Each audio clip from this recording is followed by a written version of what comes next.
Oh, that's a texture probably you're seeing. There's a texture overlay on it where it gives a little jagged texture to it. You guys fired up at the bottom of the hill where Ryan's camera's gonna be? About 90 seconds.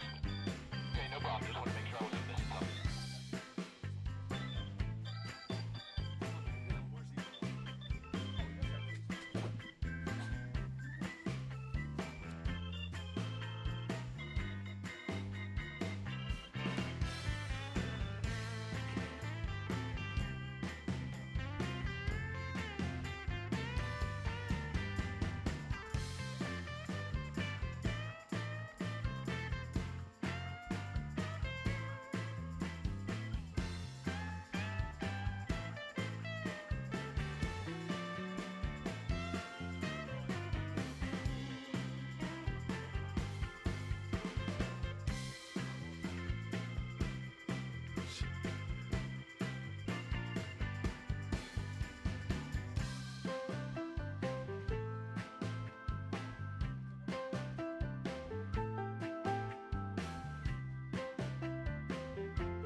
Great work.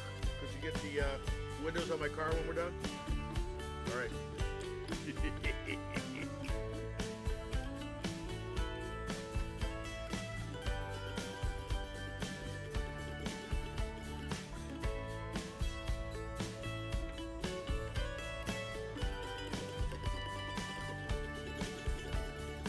Whenever you want.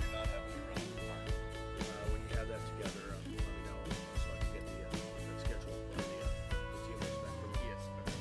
Okay, I think we're just gonna have to go with it for right now.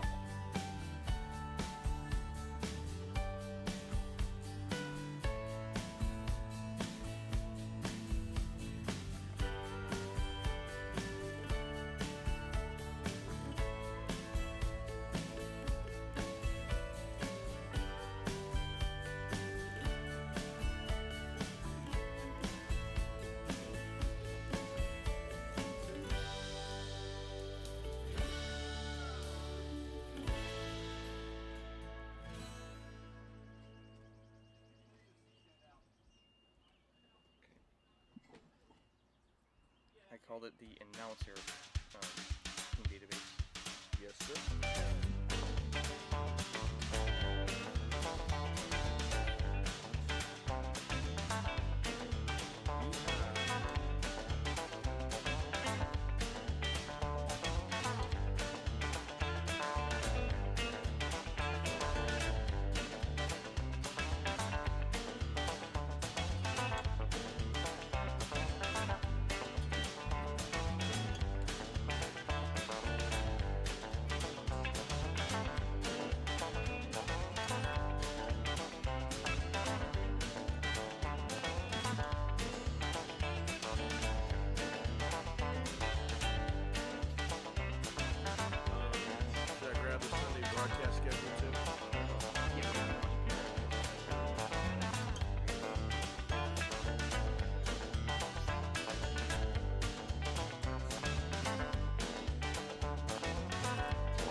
guess with this in my ear and you're not online yet, I just want to make sure I don't miss something you said.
Need me to move?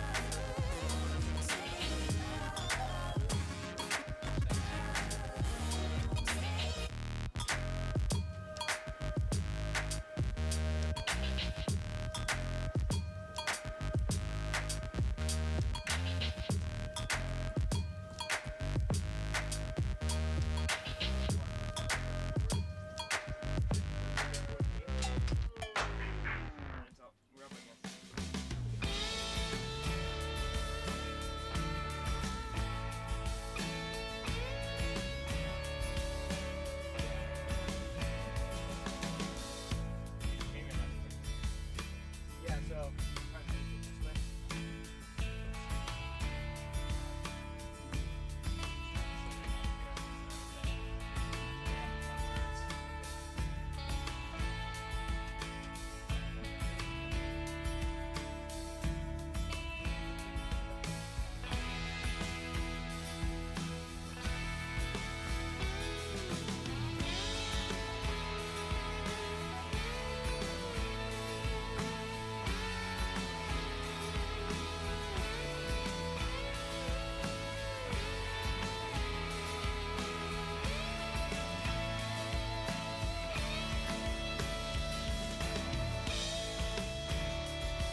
official. I have no life.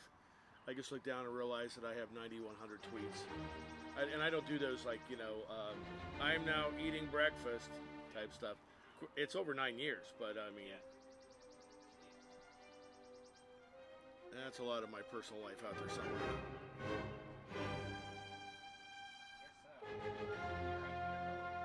Yeah. I was a, what do they call it? I was an early adopter. Yeah. I was a little late to the game with Instagram, but I was pretty early with Facebook and with Twitter. And back there with, God, what was before Facebook? That all the bands and stuff were putting their stuff up on MySpace, yeah. I never liked MySpace that much because you could do, you know, I like being able to do what, you know, what I want to it, but people, I mean, you could do anything, and it was like, you'd watch some of them and get seasick, you know, and stuff. Oh yeah. Oh yeah. Well, you know, the first website I mean, I did websites before, but the first one I did of a corporate nature was for a Y2K thing. And this was probably like 1998 maybe. And oh yeah, it was for the company, and it was they could use it globally and stuff. So you know, I had spinning globes at the top, and I had, you know, it was like, oh. That was about right for the time, though. Yeah, it was. Until my boss said, I really like it, and we obviously really need the information that's on here. And it was, you know, basically very early document storage of you know, SOPs for dealing with it, with Y2K. Yeah. He says, and I really like it and all, but I get slightly nauseous every time I look at it. And it's not from, you know, it looking bad, but it's just that you have a number of things like driving me nuts. We have their phone numbers in the top. Not right now. Copy that. Not Copy that. We'll have them if you need them. I'm going to see if I can't turn the brightness up on this. Do we have the remote for this television? Process. Just real quick. Yes. There's 3 videos that are queued up in ProPresenter. There's the endurance track preview. Okay. And there is 1.5 highlights from yesterday. And then there's the bonus traveling, but that's all loaded up. Ready to go. Great. Thank you. They're aware of it. Got it?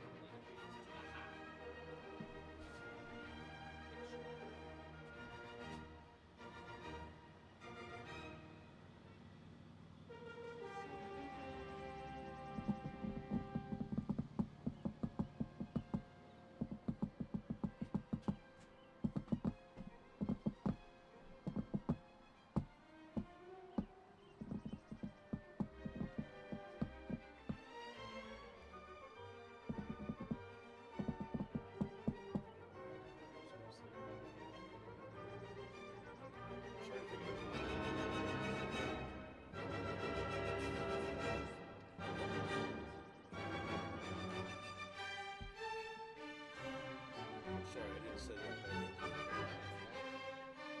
No, I'm used to being able to help in such a nature. It's missing somewhere.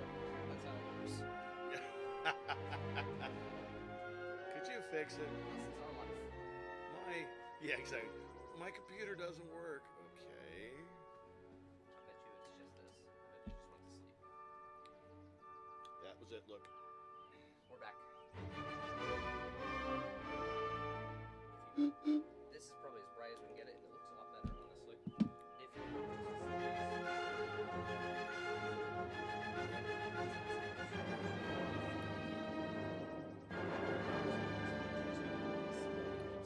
Right. So we don't have the same thing we just had. Exactly. Many thanks. I live to serve.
you know, when you checked with me, I didn't talk.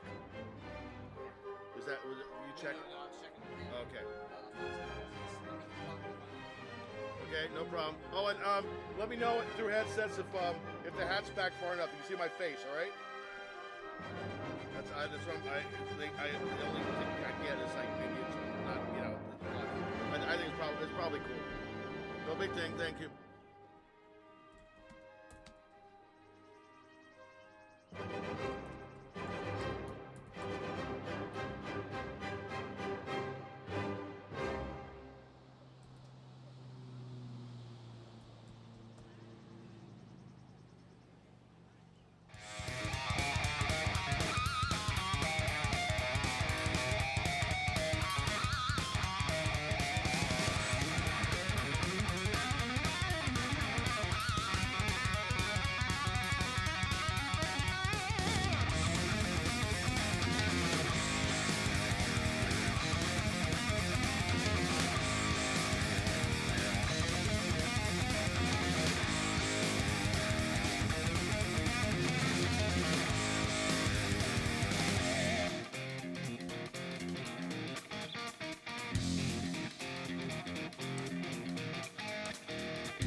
Here, I'm gonna come down to you.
Happy Mother's Day and welcome to Budds Creek Motocross Track for the second event of the 2015 SAE Baja season.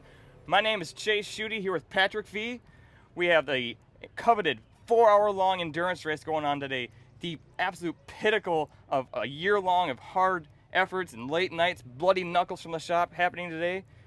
We are being hosted today by UMBC, University of Maryland, Baltimore County, being a very grateful host for us today. It's been absolutely phenomenal working with them. I know I've met a lot of people from the university and nothing but high praises for the university, so I want to give them a shout out and again thank them for all their hard efforts and their due diligence for making this event happen today. And actually, let's roll to a clip here and again express my thank you to UMBC and all they do.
Yeah, there's some great footage from the University of Maryland, Baltimore County. Just an absolutely outstanding university with all the support they have given us here this weekend. The University of Maryland, Baltimore County's commitment to innovating teaching, relevant research, supportive community, empowers and inspires inquisitive minds. UMBC offers an honors university experience that combines the learning opportunities of a liberal arts college with the creative intensity of leading research at the university. At the same time, UMBC is one of the country's building and most inclusive communities for undergraduate and graduate educations. So I highly encourage anybody looking to pursue higher level education. If you want to go back and get your master's degree, your PhD, check out UMBC. I mean, it's a phenomenal university. They've got some great programs, and actually even some programs for spreading the word of STEM outside of that. That's looking at getting retired people and retired engineers back into the classroom. A number of other outside the box type of programs. But we were seeing the cars lining up for the second day of event. We're getting really excited about the endurance set. I mean, this is the day here. But I also knew that you wanted to talk a little bit about Auburn. Yeah, the previous. So let's see where we've event been like this season so far. So far in the 2015 SAE Baja season, we've been to Auburn, the first race of the year. At Auburn, we saw a really heated battle between a handful of teams, but it was a great event at Auburn. The organizers really put on a phenomenal event. They've become very well known for putting together an outstanding endurance course. And the endurance course is that 4-hour-long, rally-inspired, wheel-to-wheel race that we're going to be watching here today in Maryland at Budds Creek Motocross Track. So actually, why don't we take a moment here and let's recap on what happened at Auburn and see some of the heated competition that happened there.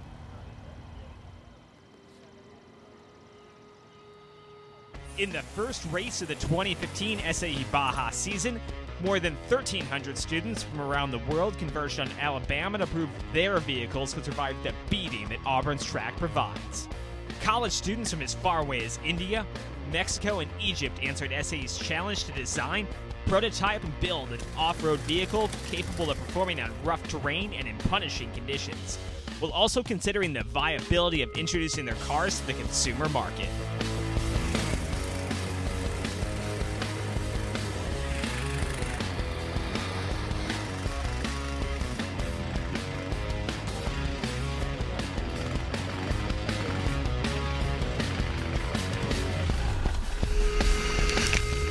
Throughout the weekend, a tight battle was seen with RIT's Tigers, Cornell's Big Red, and Michigan Ann Arbor's Wolverines leading the dynamic events.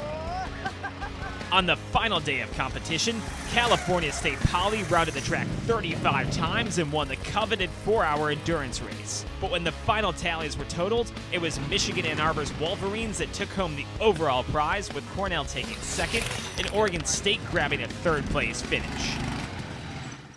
With thanks to the University of Maryland, Baltimore County, now the competition heads east, near our nation's capital, where teams will continue to drive for a top prize at the historic Budds Creek Motocross Track in southern Maryland. Will the terrain at Budds Creek produce a similar battle, or will a team not seen at Auburn disrupt the scene here in Maryland? As Laval and FEI make their season debut, Cornell and Oregon State will surely be fighting to take the top spot as Ann Arbor's Wolverines try to carry their momentum from Auburn.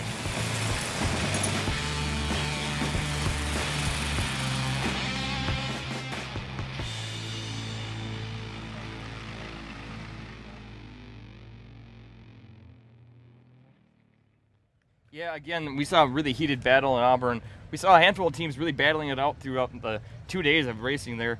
One team I'm really going to keep my eyes on real close here is RIT.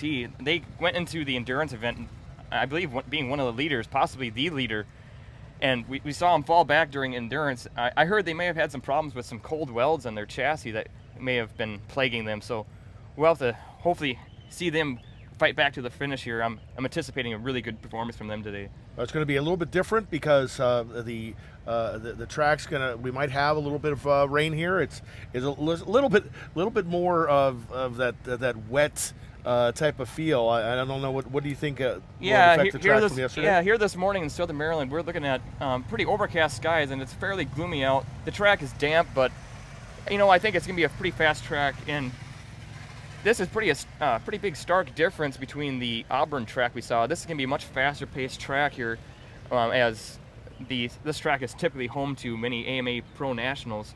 So it's been heavily modified for SAE Baja, but it's going to be an absolutely outstanding track to watch here today. We already have people showing up, gathering around the outside edges. We've already had a couple of folks touch base with us in India and down in South America, so we're looking forward to a lot of people seeing some great action today. Yeah, that's right. We're nearing about half an hour before the race start here and the green flag gets waved. So again, we can't forget just how much effort it takes from all these students to get their cars here. It's a full year long of just late nights, endless mathematical equations, crunching all these numbers and making things happen. So actually, let's take a moment here and highlight some of all the efforts that these students put in here. A year in the life of Baja. Exactly. Right here. As soon as the cars cross the finish line of a grueling 4-hour wheel-to-wheel enduro race, it's time to prepare for another season of SAE Baja.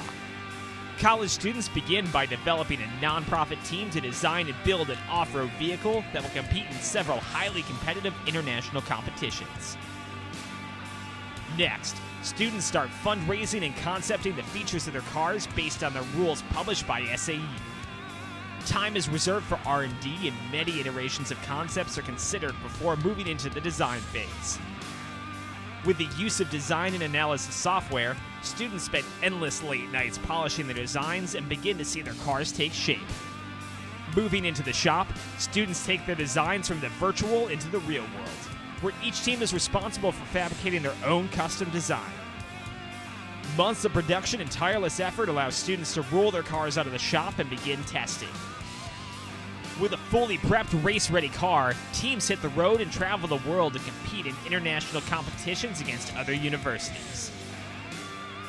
Students present their car's design and sales strategy in presentations to a panel of judges before moving into 2 days of off-road competition, combining a variety of disciplines from hill climbs, rock crawls, and other short courses before competing in a rally-inspired 4-hour enduro. Teams are awarded points for each event, and an overall winner is chosen by the aggregate results. The SAE Baja competition provides a multidisciplinary platform that drives students' passions and personal development to higher levels.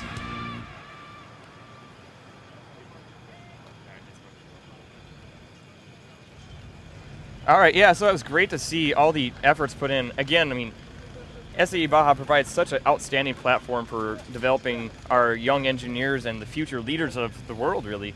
So it's an outstanding program, really developing that leadership skills, project management skills, and ultimately helping people be everything that they aspire to be. So it's an outstanding program here.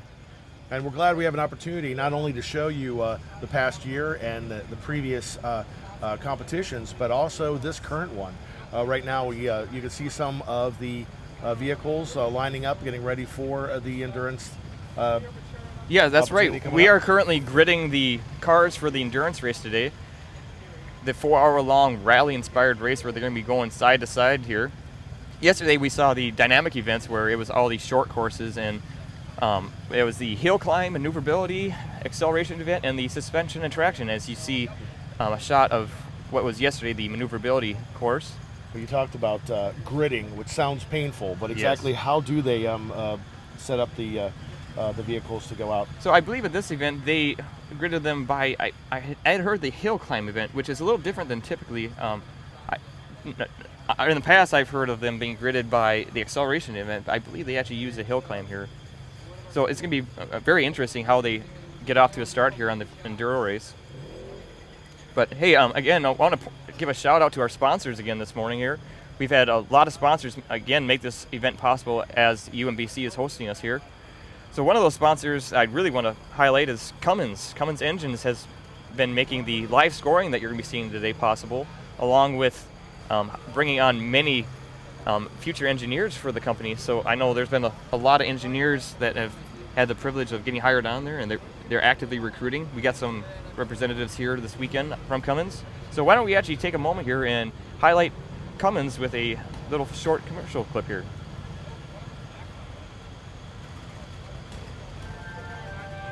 It's the starting line, but it's also the finish line. You want to be the first to cross that line at the start. But you really want to be the first to cross that line at the finish. And the only way to get there is to be better, from start to finish. Better on the drawing board. Better in the test cell. Better on the assembly line. Better on the first lap. Better on the final lap. Better from start to finish.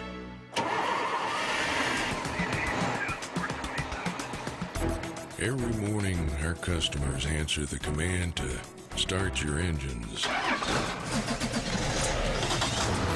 In every type of vehicle, from school buses to fire trucks to delivery vans to 18-wheelers. Every day is race day for them. So we have to deliver better in everything we do. Better in performance with every system optimized. Better in service with more certified locations from coast to coast than any other engine manufacturer.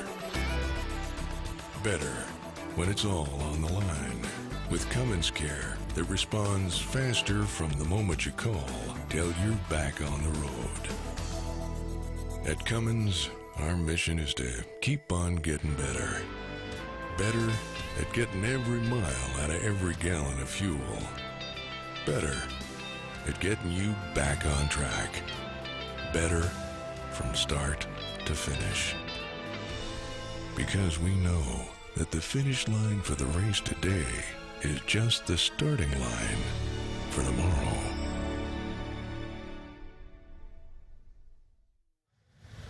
Yeah, that's great hearing from our sponsor, Cummins. Again, thank you, Cummins, for all you do. And any students here on site, I highly encourage you to stop by the booth. They got some representatives here that are actively recruiting. So please reach out to them.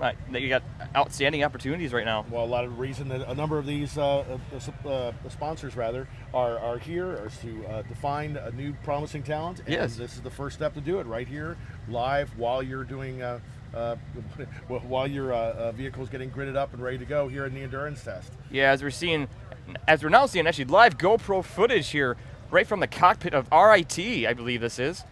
So we are very excited to ride along with them as they go through the 4-hour enduro today, as they're just currently waiting there in gridding. We're also seeing a lot of tweets coming out. Northeastern Baja is already tweeting about how they're gridded up and ready to go. Yeah, hey, and let's not forget, it is Mother's Day. So yes, I want to give a very happy Mother's Day greeting to all of our mothers out there watching the event this weekend. I know.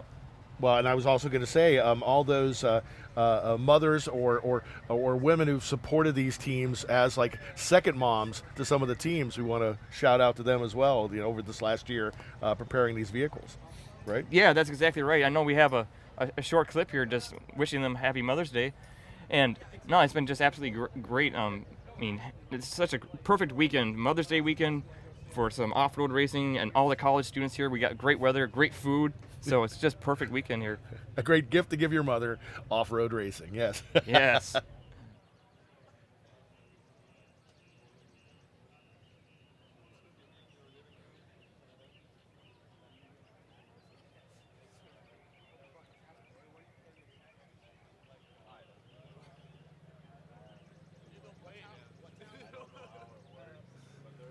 All right. So, yeah, so again, thank you for all the families tuning in to this day, and especially the mothers.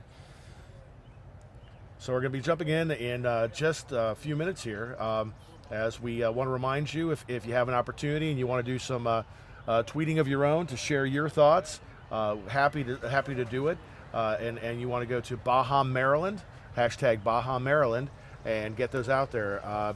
Northeast Baja has been tweeting. A number of the other teams are starting to put some inputs in there, so let's hear from you. Give us a shout out. If you got people in a viewing party, we'd love to see the pictures. We love for fans here as we start to see some fans on the hillside of Budds Creek Motocross Track. And I do want to highlight that we are at the mecca for motorheads, and it's absolutely outstanding here being at Budds Creek, the historic track. There's so much history here, along with the Potomac Speedway in the background here, and along with a NHRA drag strip just down the strip. So yeah, we were hearing them yesterday as they sped down the strip there. It's a beautiful place here. If you are somewhere in the Mid-Atlantic region and want to come out, it is a great track, and we've really enjoyed watching them modify it for our needs this weekend. Yeah, there, as we see now, a beautiful shot of the bull in Budds Creek here. They're going to be going up through most of the motocross track, and they're going to be exiting off the back there. So it's going to be a very interesting course today for our competitors.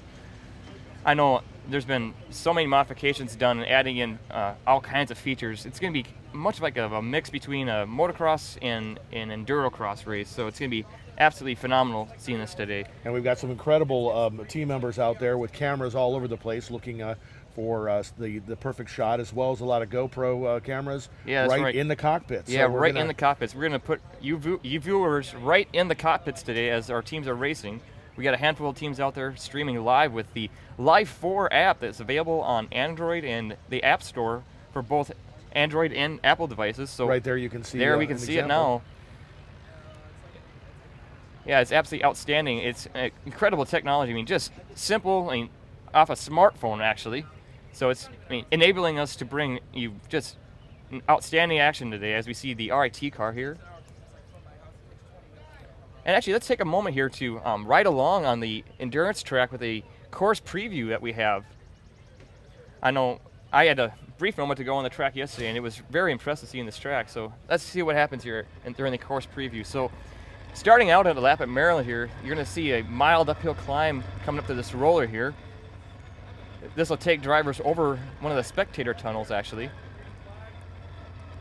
So as you can see here, the Maryland car from a previous year, starting out from his stop here, he didn't have much momentum. However, drivers will be going into it with momentum. Right.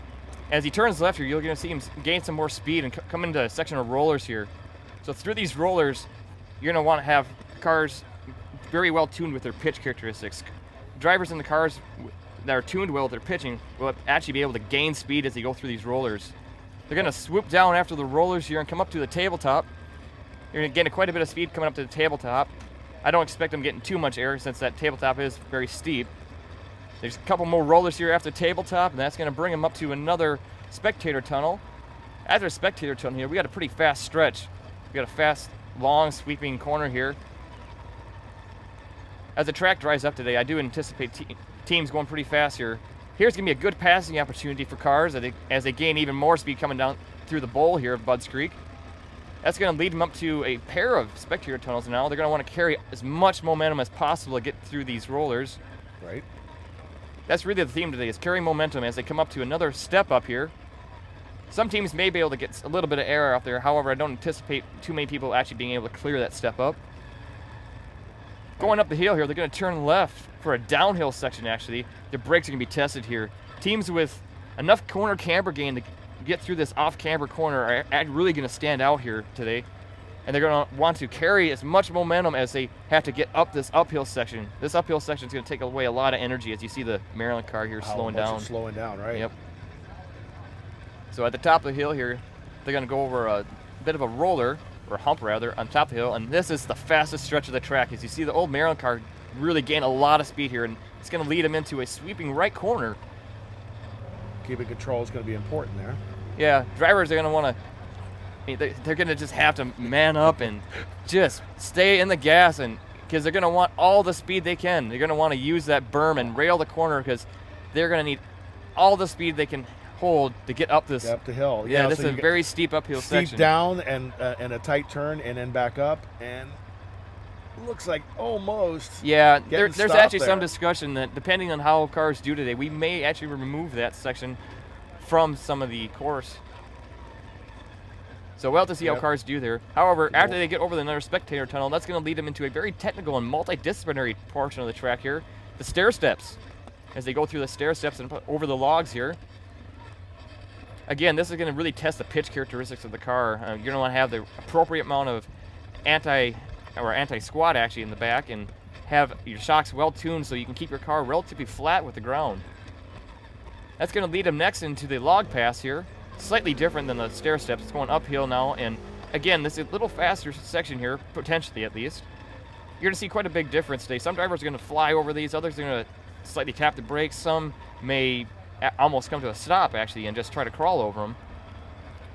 You can fly over them, but you have to be careful not to lose control. Yeah, like that's we saw right. some of those cars yesterday. Yep. So getting out of the log path goes into a short rock crawl here, or rock field rather. It's not really a full-out rock crawl. However, teams will want to be very strategic in how they approach that. You may want to save the impacts in your car, and you're going to want to watch out for any large rocks getting kicked up, though I don't believe there's too many large ones. So that's going to lead them into a technical flat cornering section here with a hairpin corner. Teams with enough lateral thrust to really get the car to turn in and corner welder will have a very distinct opportunity for passing here, and good opportunity to gain a lot of speed as they approach Potomac Speedway here. The same speedway that we actually saw a 30-car feature some, I believe it was either some late models or dirt track modified stock cars last night here. Actually, it was 2 nights ago, wasn't it? So on the front stretch of Potomac Speedway, these cars are going to be gaining a lot of speed. So I'll be really interested to see how some cars play out here. I've heard there's some secret things out there that may give some cars the little upper hand here to get some more speed. So this is where all those slight tweaking of reducing the aerodynamic effects with the firewall and trying to just, again, reduce the aerodynamic drag, it's going to really be a very important feature here, and it's going to benefit a lot of those teams who took the extra effort to make the most of the 10 horsepower. Exactly. Because every mile an hour you can gain here, it really adds up, as you see quite a long stretch at top speed here. So as they go through the infield of Potomac Speedway, they're going to get on, I believe this would be corners 3 and 4 here, and that's going to exit them off of Potomac Speedway back onto Budds Creek Motocross track here. And that's going to lead them up to a downhill section going over a large roller here, and it's going to lead them up to the absolutely infamous Henry Hill, the same hill where Doug Henry in 1995 just grabbed a absolutely handful of throttle and launched over this hill, and he actually landed right about here, and really? It was a very unfortunate accident, but he came back and he dominated this track later on. So no, it's great to see them coming back, and as we see now the Maryland car here getting through that section and coming up the hill again. The common theme here, you want to carry as much momentum as possible to get through these uphill sections. These uphills are really going to take away a lot of energy, as we now see the car going over a couple of last humps here, back downhill to gain some speed. You want to take advantage of these opportunities to gain as much speed as possible, and that, my friends, is a lap around Baja SAE Maryland, the 2015 event. Well, it looks like we're going to have to use all of the skills that we saw these vehicles exhibit yesterday in various different places. With some of the getting the speed, but then with some of those rollers and the bumps, being able to keep control even though they might grab some air. Should be kind of a wonderful opportunity to see all of these almost 100 contestant cars take care of business. Yeah, that's right. We have, I believe we ended up with a registration list officially of 98 cars. Which is great. Yeah, as we see some cars getting gridded here for our enduro race today. And we already have people up north in Labrador, out down south in South Texas, all watching this with very closely with these 98 teams. We have almost a little less than a dozen other countries represented, and all sorts of states of the union, as well as up into Canada and down in Mexico. So we're going to get a chance to see some really great racing here today. Yeah, no, thank you for pointing that out, Patrick.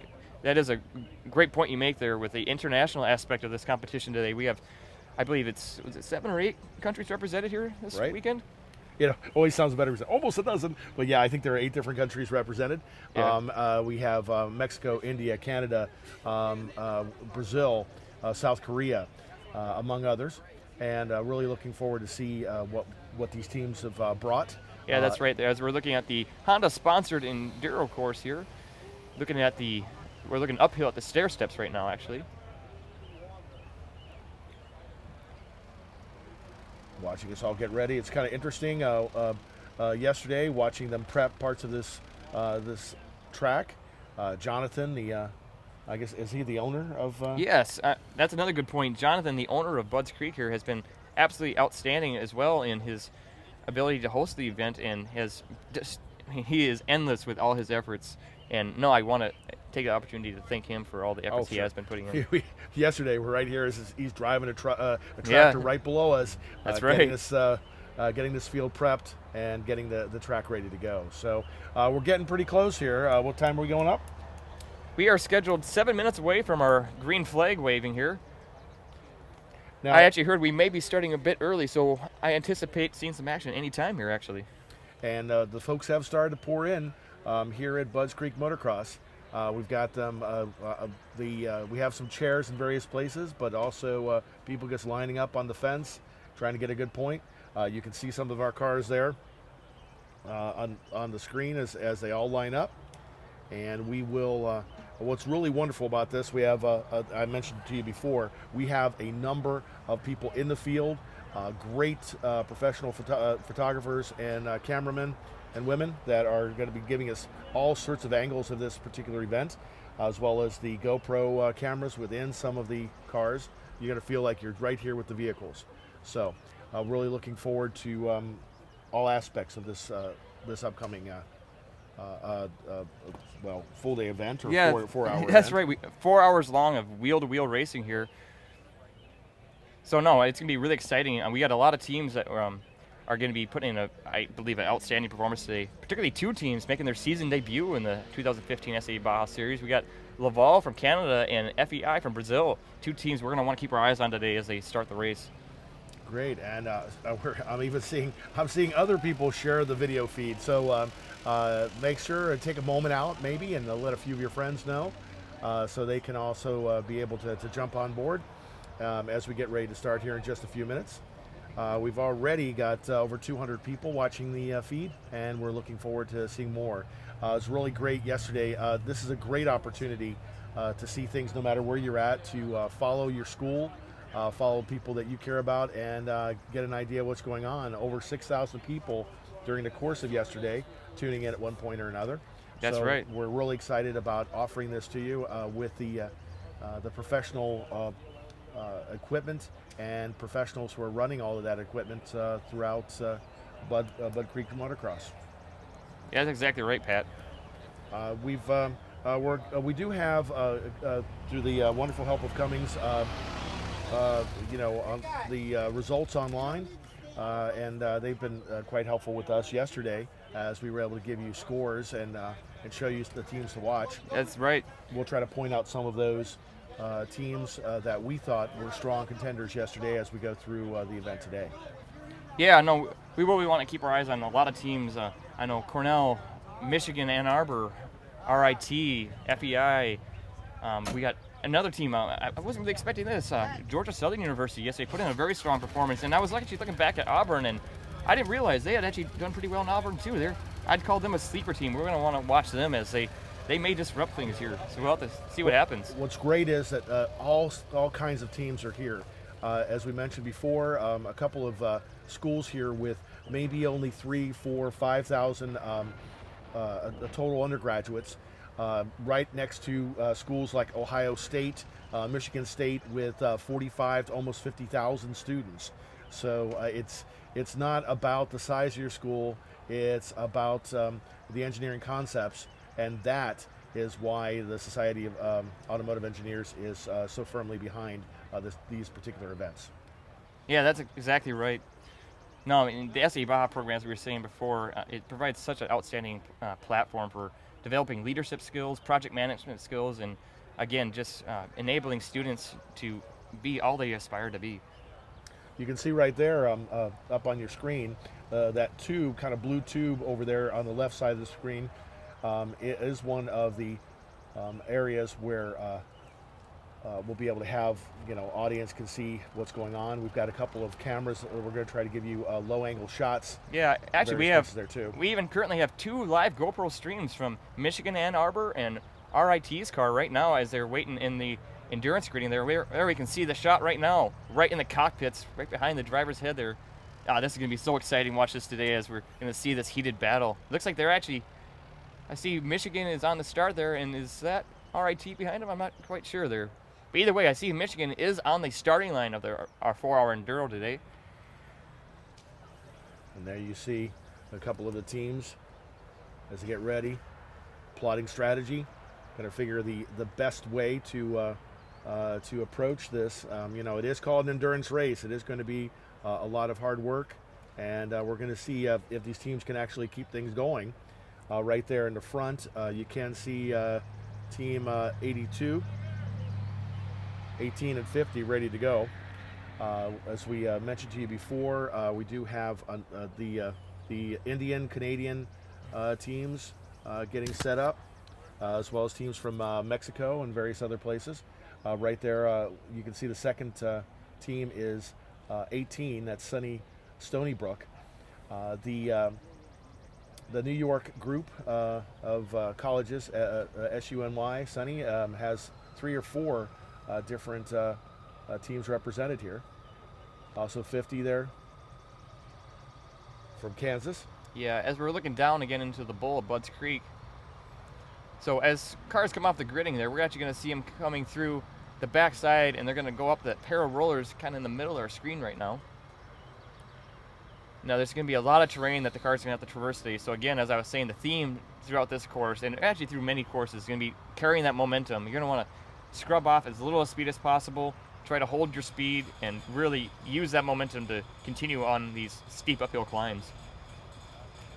Starting the engines here. 82 started, 18. Yep, Getting started. we're starting to hear the roar of the engines come to life here.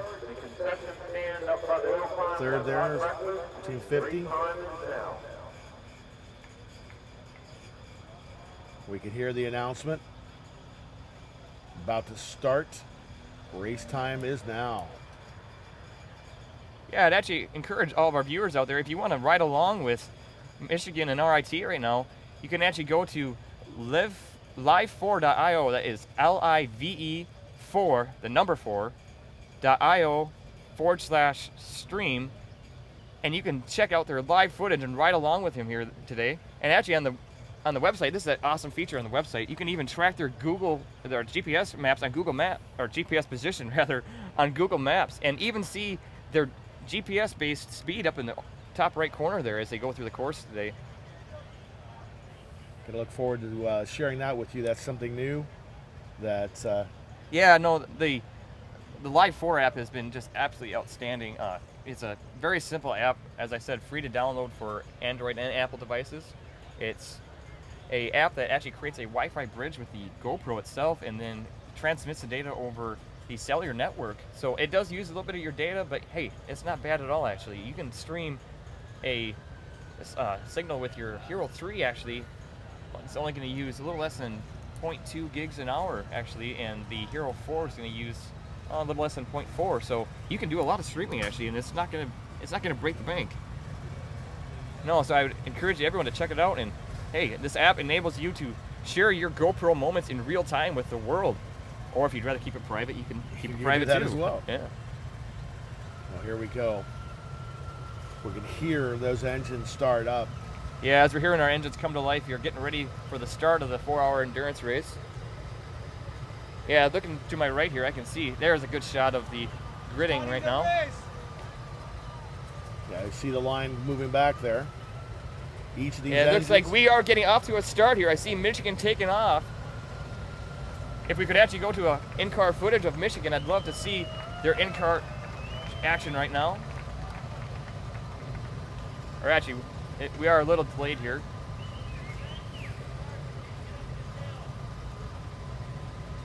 quick movement by all these teams. Yeah, so I see that there, but now we can see the cars as Michigan leads them around the endurance course, taking an early lead there actually.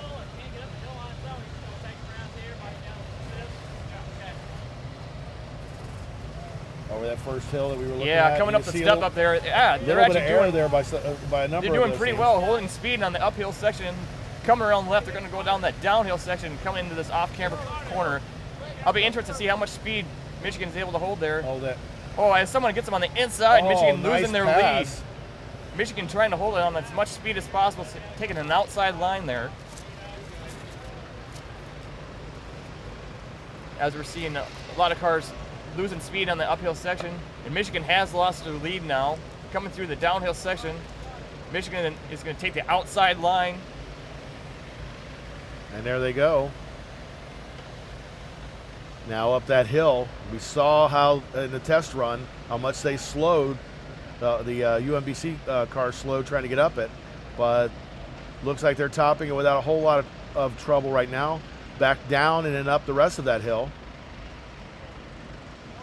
That's right, as we see the number 3 car leading the way down the stair steps. From Cornell, moving down there. And number of these teams now going to be working over the difficult. Now we're back to the front, seeing this next group starting.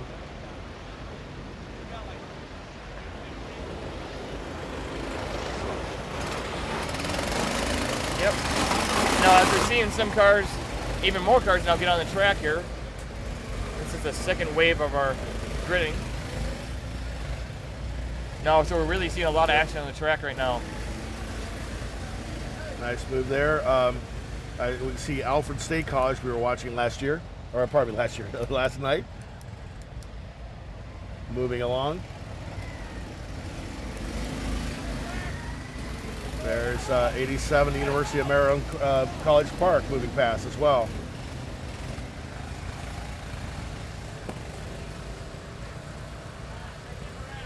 And I know I just saw the York College Spartan Baja that we had we're talking about for a while yesterday. All these teams that we had a chance to see in the short programs really stepping right. up As now. we're watching, I believe, the Petroleum Institute going down the stair steps there. And look at that. They actually, I see organizers had the opportunity to add some whoops into the infield of Potomac Speedway there. So that's going to be a very nice feature as we see the number 3 car here exit Potomac Speedway, and he's going to be approaching Henry Hill now, actually, as he, or actually he has one more corner to get around before he does. Seeing some more teams now going down the stair steps. Yeah, right there. Watching University of Missouri, Kansas City going past. Yeah, as we see them go down that downhill stretch again, they're gaining a lot of speed there, and they're going to want to hold as much as possible. As we see Michigan go up the steep uphill climb here, but they're actually holding quite a bit of speed actually. And it was amazing. You know, we want to have that speed going down, but we also saw so many of those vehicles lose control in a few of the curves and maneuverability yesterday. Yeah, as we're seeing, quite a few teams have trouble with this. Probably the steepest uphill climb on the track here. There you go. You've got the need for good maneuverability around that corner, but then you've got to climb. Now, right in front of us here, I can actually see Michigan as they're exiting out of the rollers and they come up to the tabletop here. Right behind, still Cornell leading the way. Car number 3, actually.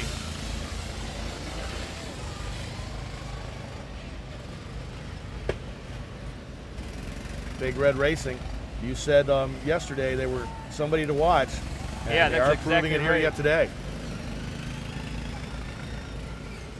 Going past us right now, 129, one of the Brazilian teams.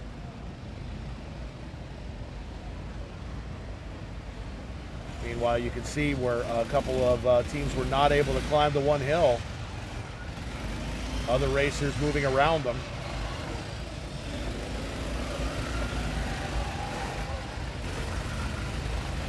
Yeah, as we're watching I believe it's the 50, is that the 54 car? Yes, the 54 car, they're going down the downhill stretch here, and unfortunately losing quite a bit of the speed there as Northwestern University is unable to hold much of their momentum. However, he's still continuing on. Still trying to move through there. Wildcats, a number of Wildcats back home watching these guys.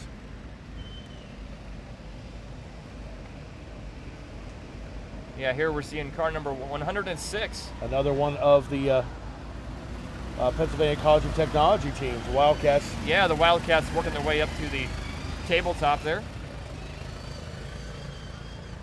Now we're seeing, I believe that's is that Michigan State Spartans? With car 28, you are correct, sir. The Spartans from Michigan State. Yeah, the Michigan State University there. Working their way up, gaining some speed through the downhill section here. Let's see how they handle that curve. Going around all right.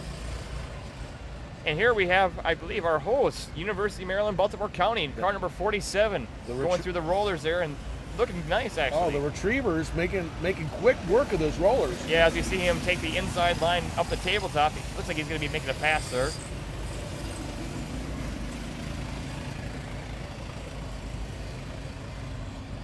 You can see those teams all over the field now. Yeah, as we're seeing car number 4, Michigan Ann Arbor, with RIT right behind them. Now, that's going to be a heated battle between those two schools today through the stair steps. Oh, they're almost trying to pass there with 73, the Florida A&M team. We see a little bit of blocking out here where some teams are looking for a good opportunity to move ahead. There we just saw team number 1 again, the Oregon State University team.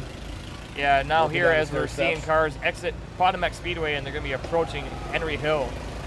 Getting back to the roller section now, I believe that was the Wolfpack number 86 working their way through. And here's car number 71. Working its way up to the hill climb here. or sorry, not the hill track, but rather the 71, yeah. tabletop. 71 being the Ferris State team with the Brutus Bulldogs.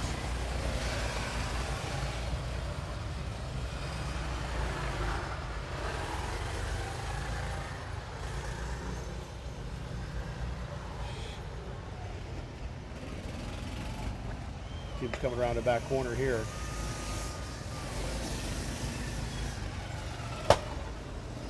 You hear these engines, 10 horsepower. That's right, the Briggs & Stratton Intech 305. Just absolutely so much generosity from Briggs & Stratton to get all these engines in these cars. Well, it is amazing to see what the hills they're climbing and the control they have to have with an engine, that I think there's some lawnmowers out there that have more horsepower, but they're able to tune these and work with the aerodynamics to truly make the Baja racers move where they need to and be maneuverable when they need to be as well. Yeah, it is absolutely outstanding to see what students are able to do with these engines. As all the cars you've seen today do have the same stock engine. That's one of the rules governed by the SAE guidelines. Here comes the Terps. Yeah, our neighbors here, University of Maryland College Park. Fear the Turtles, they're moving along pretty quick. And also down the park side there, Team 69. Yeah, Wildcat Racing out of University of New University Hampshire. of New Hampshire.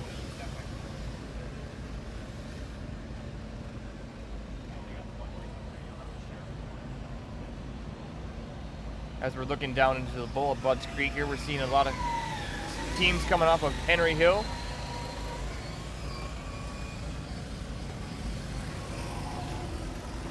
Opportunity.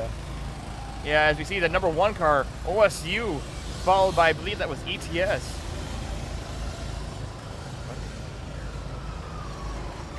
Now looking at the stair steps, oh, there we see unfortunately, they were not able to keep in control as they were having some issues. The stair steps will be proven to be very difficult for some teams today, as we see the number 21 car, North Carolina A&T State University, the Aggies. Yes, Aggies trying to... Yeah.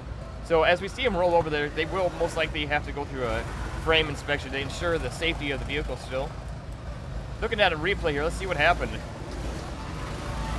So there we see car number 21 in the background.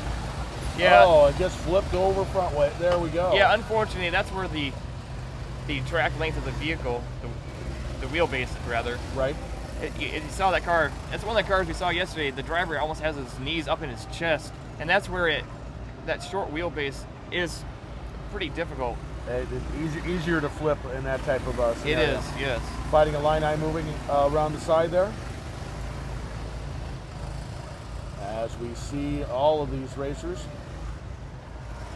putting 1 year worth of hard labor. Yeah, that's right. This is really the most rewarding time for students, or arguably the most rewarding anyway, as they do compete side to side for 4 hours long in this endurance race today. Moving down slowly, we've got, once again, 72 we've seen moving through on the track, Central Michigan. Yeah, now looking back into the infield of Potomac Speedway again, we see car number, is that 19, I believe?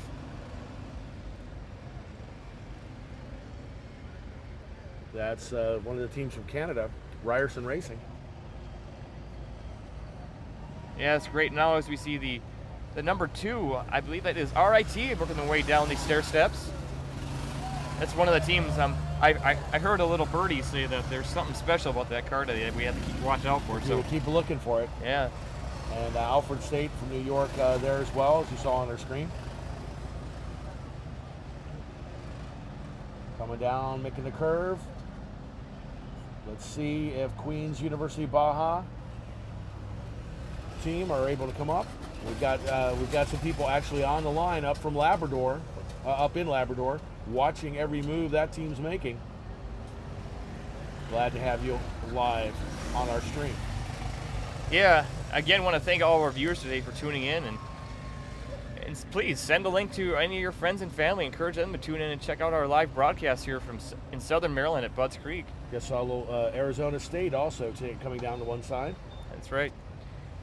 And hey, and also any people out there on social media, please give us a tweet, give us a shout out, and our hashtag is Hashtag Baja Maryland, actually, on Twitter.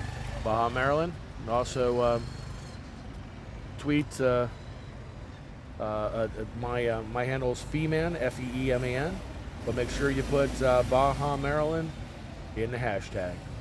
Got a number of people working down these stair steps.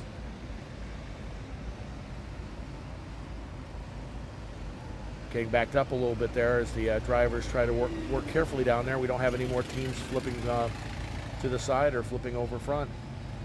That's clearing out a little bit there. Comes Team 73, gets going past us there now. That's Central Michigan again, the Chippewas. And now working their way down. There's Alfred State College, we just saw before. Yes, car number 91. We were watching them yesterday. Yeah, I do remember seeing them. As I believe we're seeing Michigan Ann Arbor, the Wolverines, one of the cars we're going to be wanting to keep an eye on this weekend, along with a whole crowd of cars there. I believe there's the number 2 car, RIT.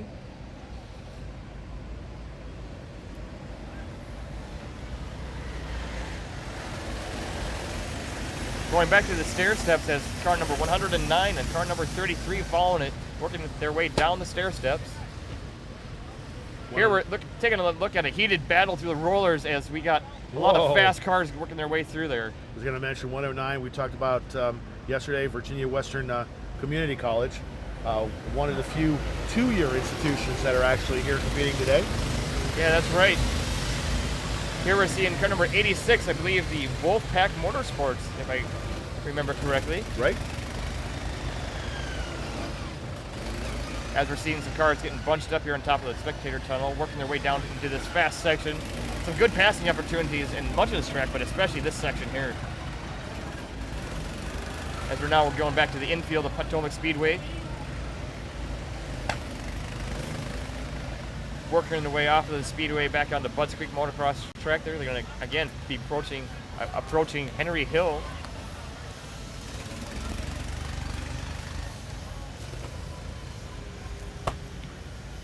There's trying to fix the car from Newfoundland. A good number of Canadian teams. I didn't realize we'd have as many as we have participating here.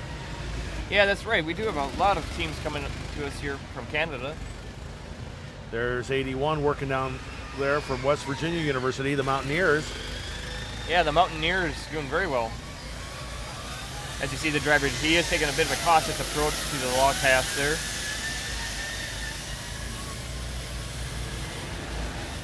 Yeah, I can see where that's difficult because you have what we're watching right now. You have the hill before that, so some of these teams are using the moving the wheels back and forth we saw yesterday to get up to the top of it, but then have to have good control because of the quick speed down and the tight, by no means hairpin, but the tight turn at the bottom. Yeah, that's right. They're going to want to do everything they can to increase the traction on their driving tires. Got a little back up there. Yeah, looking Warning again flag. back at the stair steps as we see car number 4, Michigan Ann Arbor, the Wolverines here, working their way through. Well, I'll tell you, along with number 14, number 8, and many others actually. It's rush hour here at Budds Creek Motocross coming down that stair step. Yeah. In the back, 128 coming down last. Yeah, as we are beginning to see a fair amount of traffic here on the course now. That's one thing we'll be wanting to see here this weekend is how the lappers work out. You're going to see some cars lapping other slower ones, so working their way through the traffic will be very important as the lead cars will have to negotiate around the lappers.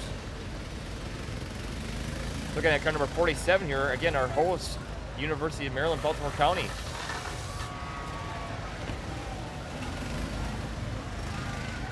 As we're seeing another fast car here, Auburn University, car number 31. I'll be wanting to keep my eyes on them this weekend. I know they put in a strong performance at Auburn, and I believe a strong performance yesterday as well. Yes, they did. McGill University, the last in that group there. Yep. We got a flip over there. Yeah, as we see some car on its side here. I'm not sure what happened. Take a look. We got car number 70. See car number 70 here. Where are they coming to us from? That would Ferris be State University. Or I'm sorry, car number 70 is Champaign, Urbana. That's right. Oh, that's right. I was one off on my row here. Well, I tell you, Yeah. when we have 98 teams to Oh. come up with the numbers as quick as we can, folks, we will make mistakes. There's no doubt about that.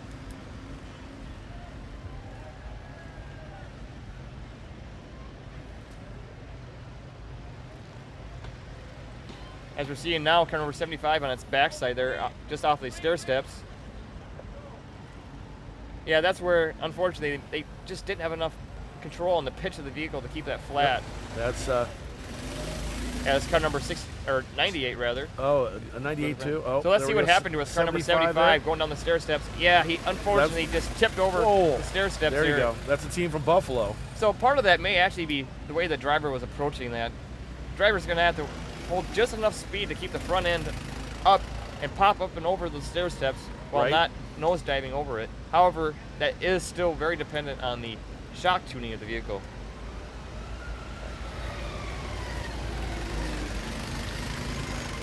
It is great how the State University of New York has sent a couple of different teams from different areas of the state. Right there, the one you just saw us turning over, or them just turning the vehicle over, was from Buffalo.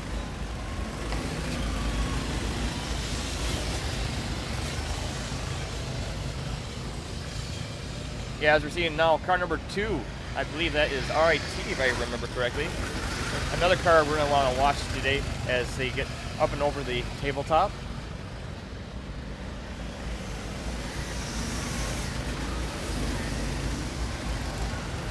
Yeah, here we're seeing car number 54 getting towed off the enduro course here. They're going to have to go back to the pits currently and do some urgent repairs as we hope to see them back on course here again.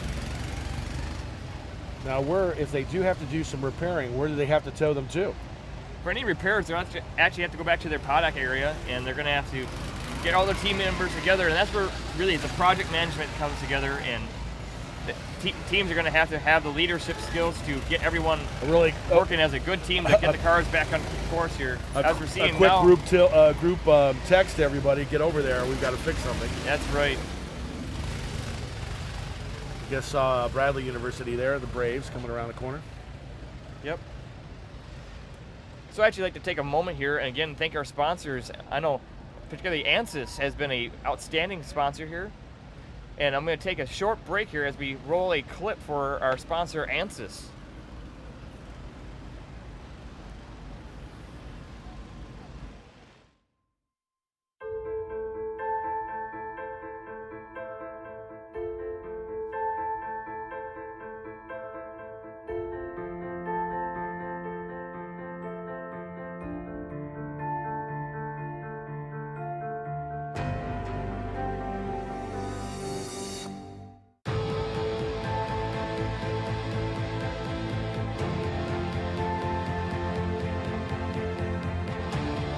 Everywhere, there is a need to innovate faster,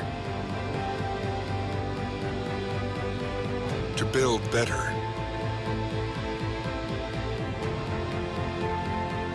to achieve smaller, to make our world safer, our lives healthier, our children smarter.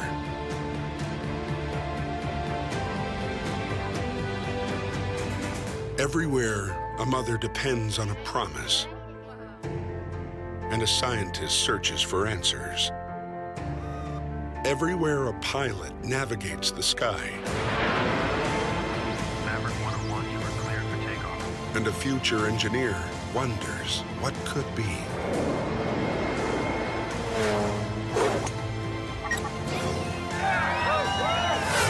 Everywhere you go, you will discover that the world holds great promise thanks to the most advanced simulation software on Earth.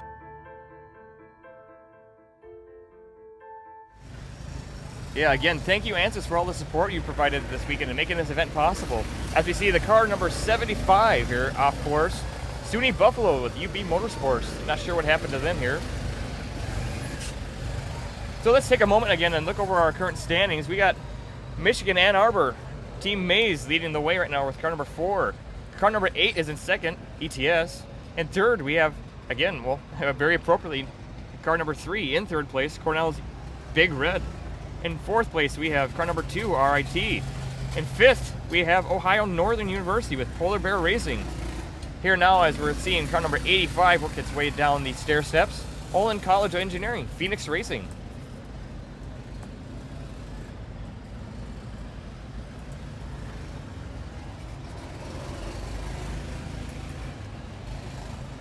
Now getting back to the roller section here, we got several cars gaining quite a bit of speed through the rollers as we see them approaching the tabletop. Again, such a great view here this weekend at Budds Creek Motocross Track in Southern Maryland. Absolutely outstanding event this weekend as we see quite a few fans joining us here this weekend. Again, if you're out in the area, I encourage everybody to stop by and check us out as we see car number 2, RIT, the Tigers out of Rochester Institute of Technology, working their way up the tabletop. Here we see car number 48, Western University, getting through the stair steps there. Yeah, unfortunately that car is not holding too much speed, and I'm not sure if they're having some problems with the drivetrain or what's going on there, but taking a very cautious approach to the log path. We've got most of the teams with 3 laps thus far. Yeah, if we could actually get our live scoring in the top corner of our screen there, I'd love for our viewers to see the live scoring from Cummins, who has made that scoring available. Cummins, again, are one of our lead sponsors for this event this weekend. Just absolutely outstanding.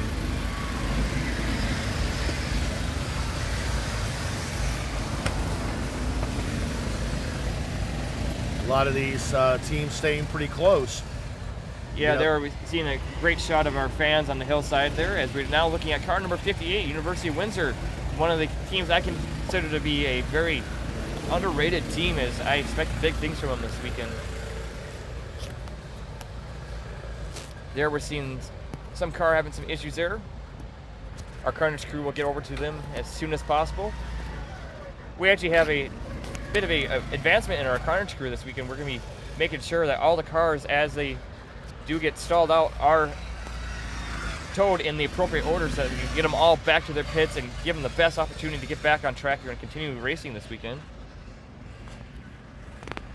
As we're seeing now, the car number 53 working its way through the infield of Potomac Speedway, working its way over the whoop section there.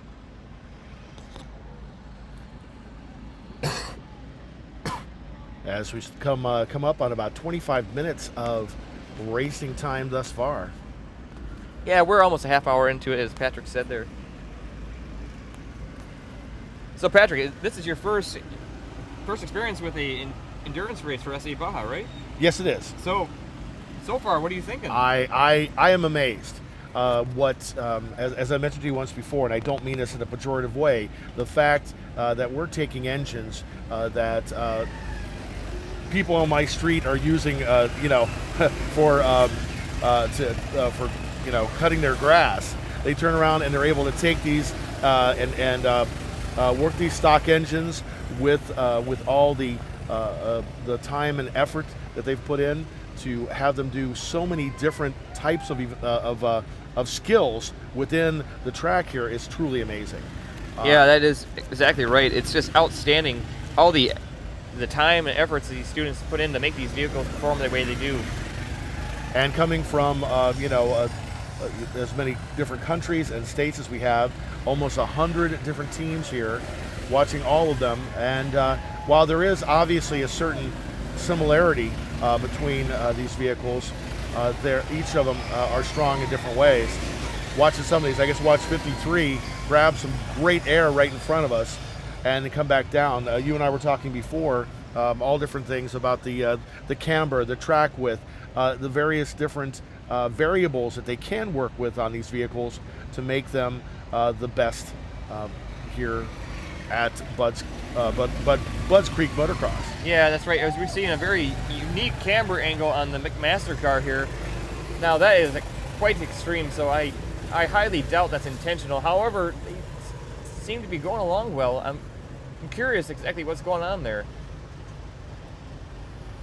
Historically, there have been some race cars that use extreme camber angles. However, as we see them exit the track there, I do think that that appears to be much more than intended. Well, we have one of the French teams, car number 8, moving into first position. That average lap time has dropped to 4 minutes and 38 seconds.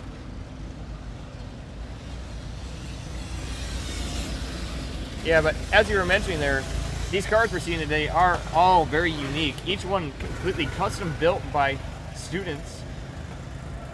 The only things you're going to see in common really are the envelope of the roll cage that is guided by the rules of SAE. Along with that, I mean, all these cars are required to have 4 wheels. We can't have any 3-wheelers out there. And besides that, we got the Briggs & Stratton engine. Otherwise, it's a completely custom built chassis here. Olin College of Engineering, we talked about them yesterday, and we just saw one of the teams from the Chicagoland area moments before that is off the track as they try to fix it and get it back on.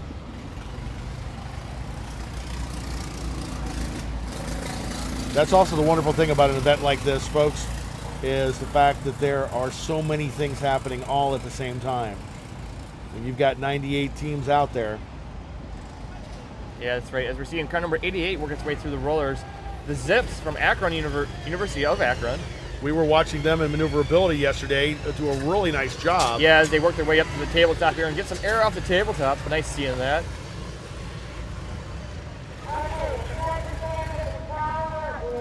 Looking down on the downhill stretch after the tabletop here, that's a pretty fast stretch. A good passing opportunity for a lot of teams there.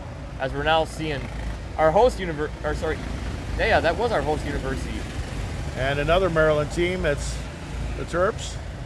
Yep. And McGill as well. Yeah, there we were seeing car number 1, OSU, a top contending team we'll want to be watching this weekend. Yeah. Although you always have to say Oregon State, because remember, I'm an Ohio boy. You say OSU, I'm thinking the Ohio State University. Yeah, that's right. Another one of our Canadian teams, as we've mentioned. Yeah, University of Laval. Close to 10 different teams from different parts of Canada. Yep. Yeah, so as you were saying, Patrick, I see that car number 8 has taken the lead right now. ETS Motorsports leading the way with car number 3 right behind him, Cornell's Big Red. And that was one of the teams you told us to watch is Big Red. What I think is surprising is right now in third position, we see Ohio Northern, one of, well, I won't say the smaller schools because we have some rather little ones here, but a school north of Columbus, above Ohio State, that we saw late yesterday, the Polar Bears get out on the track, but have some nice moves in maneuverability. Yeah, that's right. We have been seeing a good performance from them this weekend. As now we see car number 93, Clarkson University, the Golden Knights Racing, working their way up to the tabletop, carrying quite a bit of speed with them there. Car number 24 is looking great over the tabletop. Clemson University. As we're now going back to the stair steps with car number 106 working its way through there. Pennsylvania College of Technology. It's great seeing them here this weekend. Getting back to the roller section now, we got car number 16, Bradley University, right from my hometown actually, where I live right now in Peoria, Illinois. Now Bradley University, an absolutely outstanding university, right in the heart of Peoria. Well, about the first half dozen teams have now finished half a dozen laps. We're down 6 laps with the best lap time being just a hair over 4 minutes and 20 seconds. Yeah, which that's pretty surprising. That's a faster lap time than I believe we saw in the course preview. As we're again looking at the roller section just after the tabletop there. Here we got car number 75, unfortunately having, or actually rather 15. One of our Canadian teams coming to us from just across the northern border here. Université de Quebec. And now looking back at the rollers, we got our host team working its way through the rollers there. And also FEI, another fast car number 129, one of our Brazilian teams here. This weekend we actually have 3 teams from Brazil. Big Red still right with it. Yeah, Cornell's Big Red. We're going to want to keep a close eye on them this weekend as now we switch to car number 49, Michigan Tech University, working its way through the stair steps there. Looking pretty good. Cornell now having 7 laps under their belt.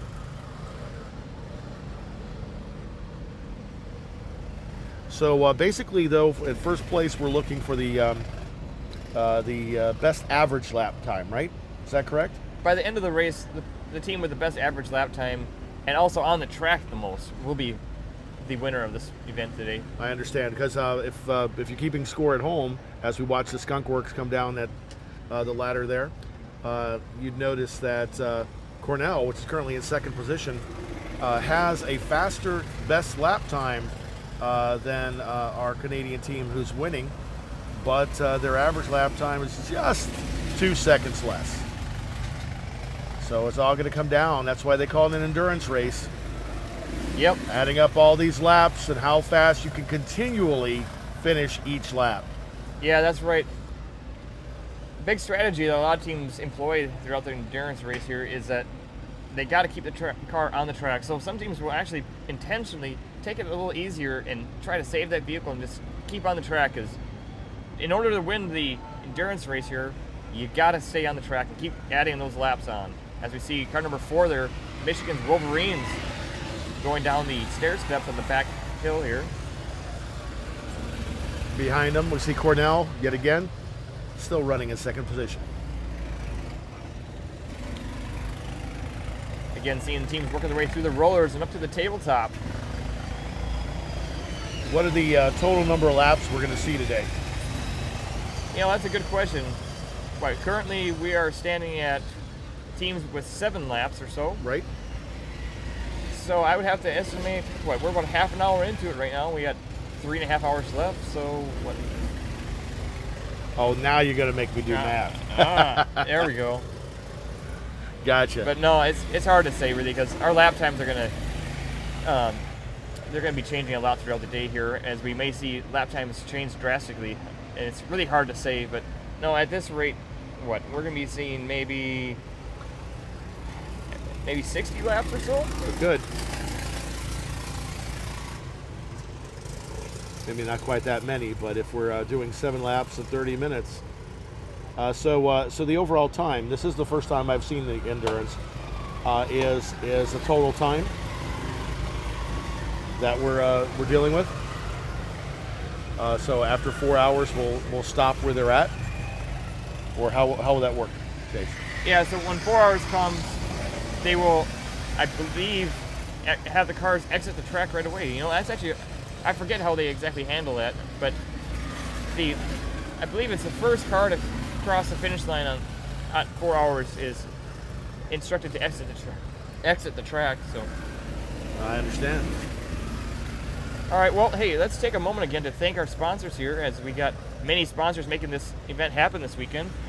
Particularly BAE Systems is here on site again, and they have been, again, one of the outstanding sponsors making this event happen. So let's take a moment here and take a short break and thank BAE Systems.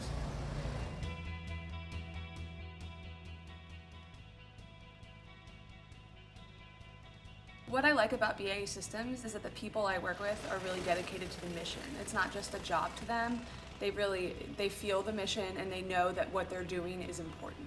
I really enjoy working for BAE Systems Intelligence and Security sector because of 2 main reasons: the people and the opportunities that are available. In one word, my experience has been amazing. BAE Systems has very unique job opportunities with a very employee-friendly culture.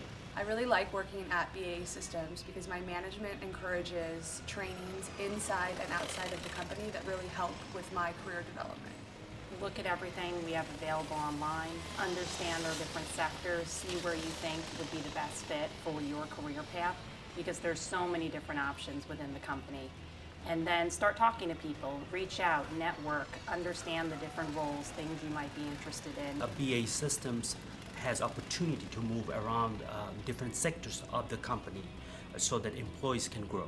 I've never worked with as many professional, helpful, and knowledgeable experts in their area than I have here. Everyone would not hesitate to help you, and it's just been really delightful coming into work, working with the people that you enjoy hanging out with, essentially.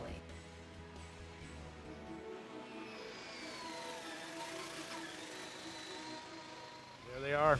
BAE Systems, one of the top 10 government contractors in the world and in the U.S. Evidently from that, a great place to work, and we really appreciate their support here at Budds Creek Motocross. Yeah, thank you, BAE Systems. As we now are seeing car number 81 exiting the stair steps and into the log path, with car number 98 closely following them. We just started the teams with 8 laps, or just, you know, the number 1 team has just completed 8 laps, let me put it that way. Yeah, as we're seeing car number 109, Virginia there. Getting a great top view as teams approach the tabletop here now. I recall you talking about them being a team with a lot of heart yesterday. Yeah, that's right. I heard. Keep going. I heard a story that the team originally started out building their car in the hallway of the university after hours to make it happen. That's dedication. Exactly. As we're seeing some more cars here approach the tabletop and getting air off the tabletop. Getting some nice air there. You know, that I really enjoy that. Yeah, no, I'm surprised to see how much speed they're able to carry into that, as the skies are starting to clear up here in southern Maryland, and the weather is absolutely phenomenal this weekend. We're seeing even more fans join us here, and I encourage you to do the same and come out and enjoy the event this weekend on Mother's Day. Fastest lap is still running about 4 minutes and 18 seconds. Yeah, there, as we're seeing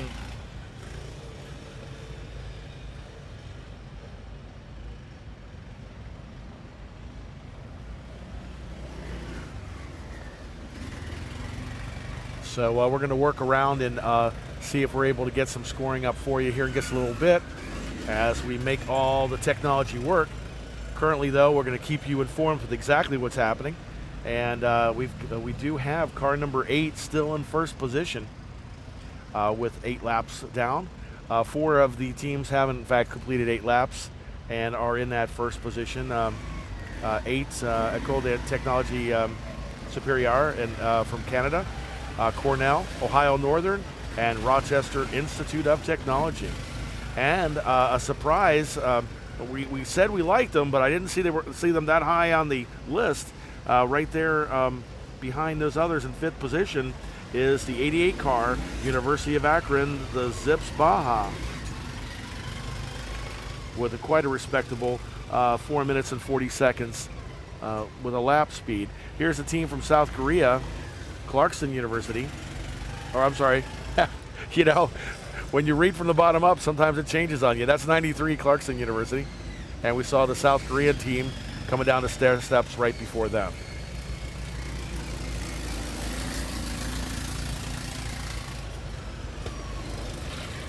Getting nice camera angle there, folks, as we can see some of these teams get some air at the top of that. Look at that, as they come up at the top of that high hill, which basically puts them right underneath us.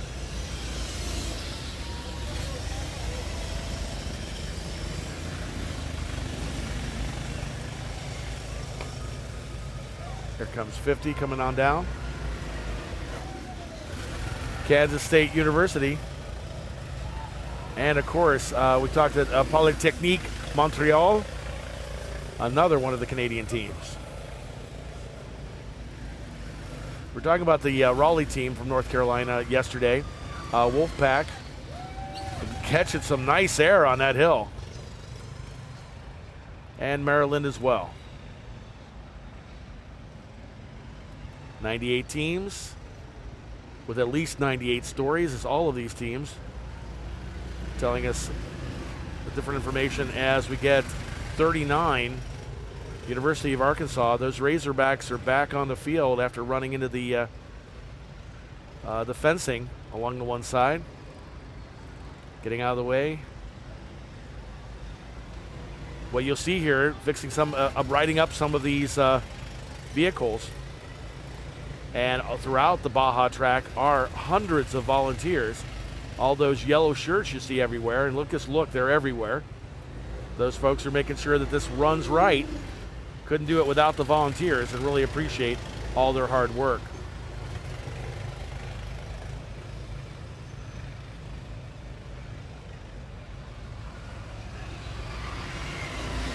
Now you can see it, instant replay. There's 39 again. Yeah, car number 39, they're having some trouble down the stair steps. Unfortunately, going off course there. However, I think our carnage crew will hopefully be able to get them back on course. Yeah, they're back on already and rolling again. Yeah, it's good to see them. Razorbacks taking care of business. Here comes a cautious move down by 52 and 63 as well, as they move down the stair steps so that they don't befall the same fate as the car gets a couple minutes to go. It's locking in a little bit here. We've got 9 laps down for at least the top 4 teams. Oh, nice air there. Yeah, as we are about 45 minutes into the 4-hour-long endurance race here on Sunday. Now we're seeing a pretty heated competition as, again, the skies are cleaning up here even more. That's going to really dry the track up here today, and it's going to make a faster track as we may start seeing some faster lap times. As now looking at Virginia Tech University, car number 36, working their way through the log path. Yeah, Virginia Tech also. I know that some of them are watching on the live stream. Watched some of their tweets yesterday as they were tweeting from down in Southern Virginia. There's Auburn University as well, the War Eagles. And Fear the Turtle as University of Maryland passes a couple of other cars, taking the corner very tight. Now let's see if they can stay ahead there. It's a nice turn, although it was a little bit conservative coming around that turn, but now they're moving down quickly.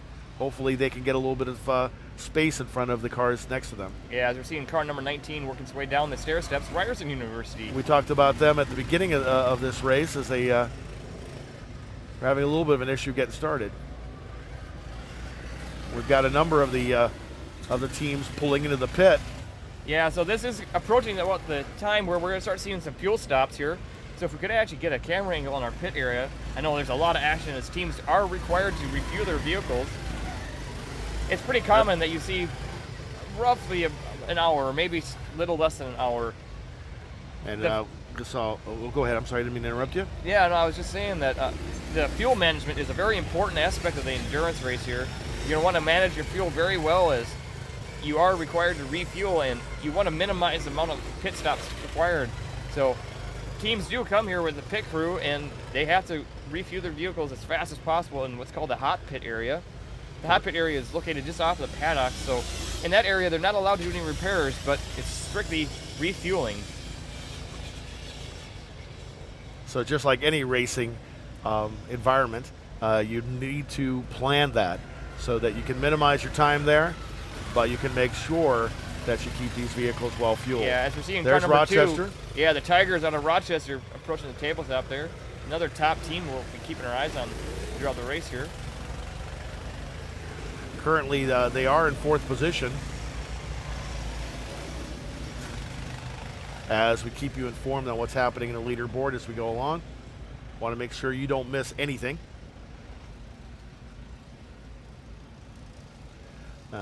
You are able to follow along too if you wish. Results.bajasae.net. Just look for the leaderboard link. Here comes the Michigan Tech University. It's Blizzard Baja. Yeah, Michigan Tech typically having a very strong team. Here now, as we see what are we actually looking at? I don't believe this is the hot pits, but we are looking at car number 25, Alfred University. It must be just outside of the pit area as I see some teams doing some repairs. And here we are over in the other raceway right next to us. Yeah, car number 22 there. I believe that is ETS. Oh, nice speed coming up that hill and around the straightaway there. Yeah, as they approach Henry Hill there, they're going to be getting a lot of speed. Now looking at car number 3, Cornell's Big Red. Another top contending team here we'll be watching this weekend. Currently in 2nd position. Is that right? Let's take a moment here again to review the current standings. I will take just a moment here to refresh my Well, we are looking. They're locking down a little bit as we have the first 4 teams finishing 10 laps. Yeah, so 10 laps. So the current standings on the endurance race here this weekend is ETS in first place with car number 8. Car number 3, Cornell's Big Red in second place. In third, we have car number 74, Ohio Northern University with Polar Bear Racing. In fourth place, RIT with car number 2. And in fifth, we got the Zips out of Akron, which, hey, it's great to see them back up here. I know they used to be the team to beat, so great to see them back up again. What I'm amazed is really good work by McGill Baja Racing. That's the number 6 car, currently in 7th position. They're knocking at the door. We're going to see what they can do. Number of teams that are right there. Auburn still in the top 15. John Hopkins, and this is an endurance race, so we'll see what happens. We're not even an hour into this event. Seeing North Carolina Wolfpack there, and here's the South Korean team we were talking about before, and Arizona State. Arizona State hanging in there as well, currently in 12th position. And the team from India, I'll tell you, that's Nemesis, and that's probably, I've seen the most traffic on Twitter, where and also on the actual YouTube page for comments. What do you think of Nemesis? You know, I haven't actually heard too much about Nemesis, but seeing them yesterday, I was quite impressed with their performance. And they were doing, it looked like they had the potential to do well in the judging area. We also saw one of the Brazilian teams there just a moment ago. Yeah, as we're seeing teams work their way through the starting line on the endurance there. Looking through this off-camber corner. This is one of the corners where teams are going to be teams with enough corner camber gain are really going to have the ability to accelerate through that corner. Here now we're getting a sweet shot here. This is the hot pit area. We're looking at car number 64 doing the refueling. Switching back to the track here, we got, it appears, car number 49, Michigan Tech, getting tangled up in the snow fence possibly there or something. Well, they are working on these laps, you know, as they get into the groove and move quicker. Shaved another second off. Our fastest lap time now is 4 minutes and 16 seconds, held by University of Michigan, Ann Arbor.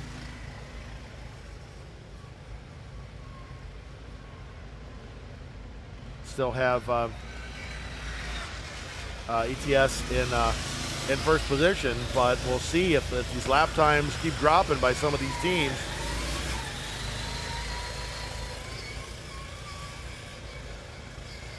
Yeah, here we go. Oh, a little push off here, huh? Yeah, we got a bit of a battle going on as they are side by side going down the stair steps. Clarkson University on taking the outside line here, going into the log path, making a nice pass across car number 58 there.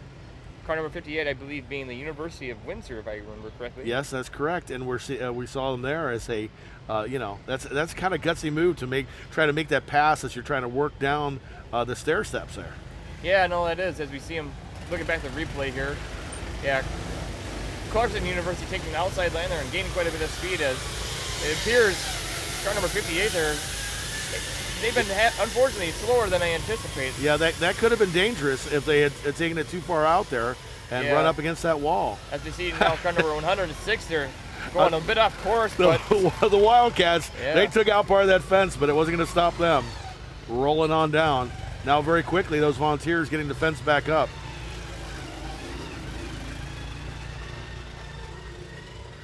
Want to thank all of our volunteers and all the guys and gals that are running all over with cameras, making sure that you get to see the best possible angles of this endurance race.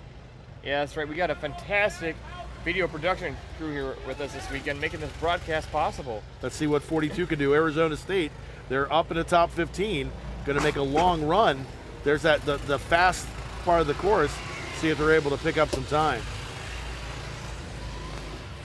Yeah, this track is a very fast track here this weekend as we see them going through Budds Creek Motocross track here in Southern Maryland. We're going to, the sun is peeking out hither and yon, so we're going to see what we can get here. Now, one problem that we saw occur was that yesterday, as things dried out, a couple of the hills, it got some loose dirt, made it kind of difficult to climb up for the for the competition when we were trying to climb the hill. Yeah, this soil does become almost like a silt if it gets really dried out and hot. Like it may well be getting here with the sun coming out now.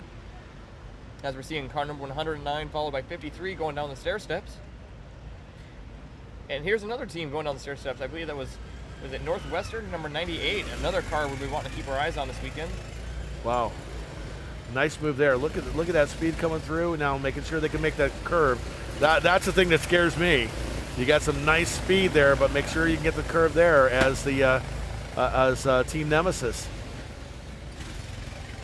That's right. Our friends from India actually working their way up the hill there and actually doing very well up the hill. As we now go to the infield of Potomac Speedway, looking through the whoop section there, we got a very heated battle amongst a crowd of vehicles there.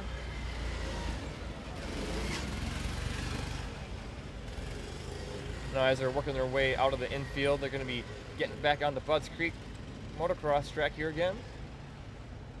As teams start to complete 11 laps. Yeah, here they come down the stretch as they're going to be gaining a lot of speed, approaching Henry Hill.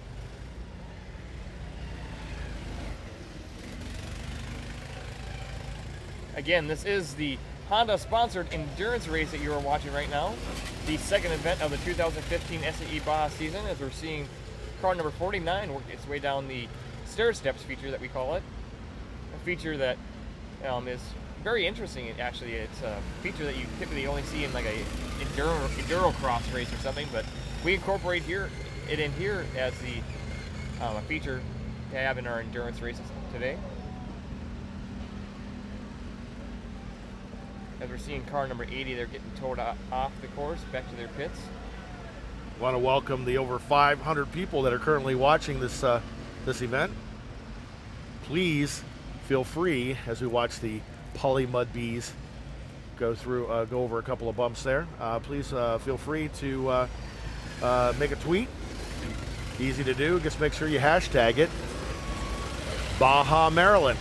It's that easy. Hashtag it Baja Maryland. Tell us what you're thinking and how you're enjoying today's competition.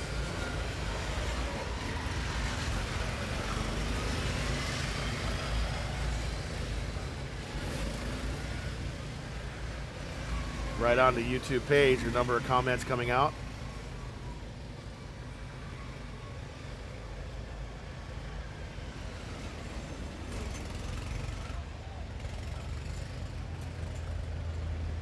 Yeah, here as we're looking through the roller section and seeing this car here approach the tabletop, followed by car number 91, and RIT there making a pass up the tabletop. Very nice as they get around car number 91. Give you play-by-play. We're going to be here till the very last lap is run. Yep, as we did see our event get off to a started right around 9 o'clock when it was scheduled to, so I anticipate this event going on until roughly 1 o'clock this evening, or this afternoon rather. As we're seeing car number 71, Ferris State University, Team Brutus, working their way down the stair steps into the log path. Going back to the tabletop with car number 47 working its way over the tabletop, followed by car number 86, Wolfpack Motorsports. Getting back to the stair steps again, we got car number 4, the Wolverines with Michigan Tech, followed closely by car number 3. Car number 3 being from Cornell University, Cornell's Big Red, a top contending team again this weekend.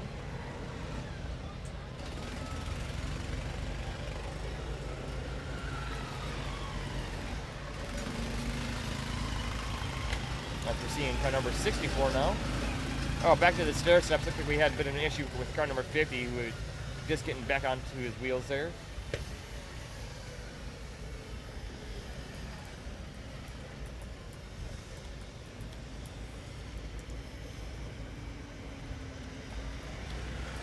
And here we see car number 27, Western New England University, working its way up into the tabletop. Getting the wheels just off the ground there. As we have been seeing some cars actually getting more air than I anticipated off that tabletop.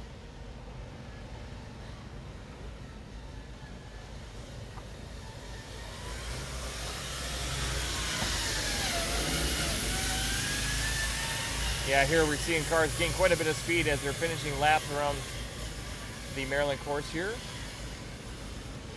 Coming out of that downhill section, they're going to be wanting to carry as much momentum as possible to get up to the uphill climb there and up over that first spectator tunnel, which leads them into the roller section that we're seeing now here. The roller section is a section that some teams may be able to gain quite a bit of speed through. As we're now got our live scoring back, I see. The live scoring brought to you today by Cummins. So currently in the, actually, well, you can all see the live scoring it is automatically updating now. Great to see. It'll roll on through, and we'll keep giving it to you because obviously, as it rolls through, many of them we might be giving you information quicker. So we'll work together so that you can see exactly what's going on. Want to make sure that we do say hello. Once again, just got a tweet from our friends listening in India, watching Team Nemesis. Thanks for being there. Yeah, again, thank you for everyone reaching out to us today and sending us your tweets. We'd love to see it.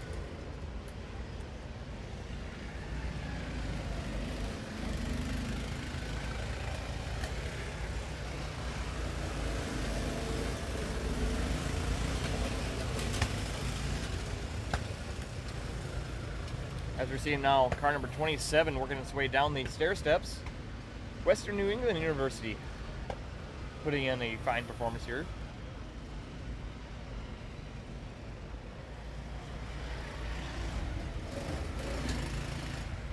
The scoring that we have up there, running well. In some cases might be just, well, I guess not. I was going to say a little bit behind, but not really. We've got that happening pretty close to on top of things. ETS still in first place after 13 laps. Yeah, that's right.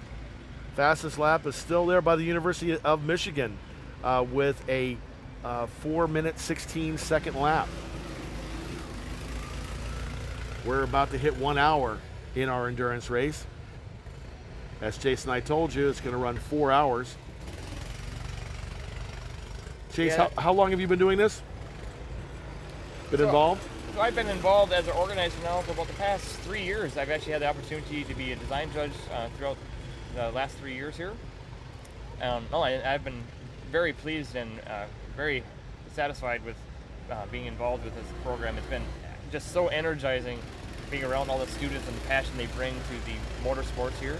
Well, you can definitely see that. This is my first event of this nature, and have enjoyed it immensely. Getting to meet a lot of people, seeing the potential for these students as they start looking for their first position out of college, and having this kind of experience under their belt will definitely help as they set their career paths. Yeah, no, that's exactly right. This program promotes so much more than just the racing we're seeing here today.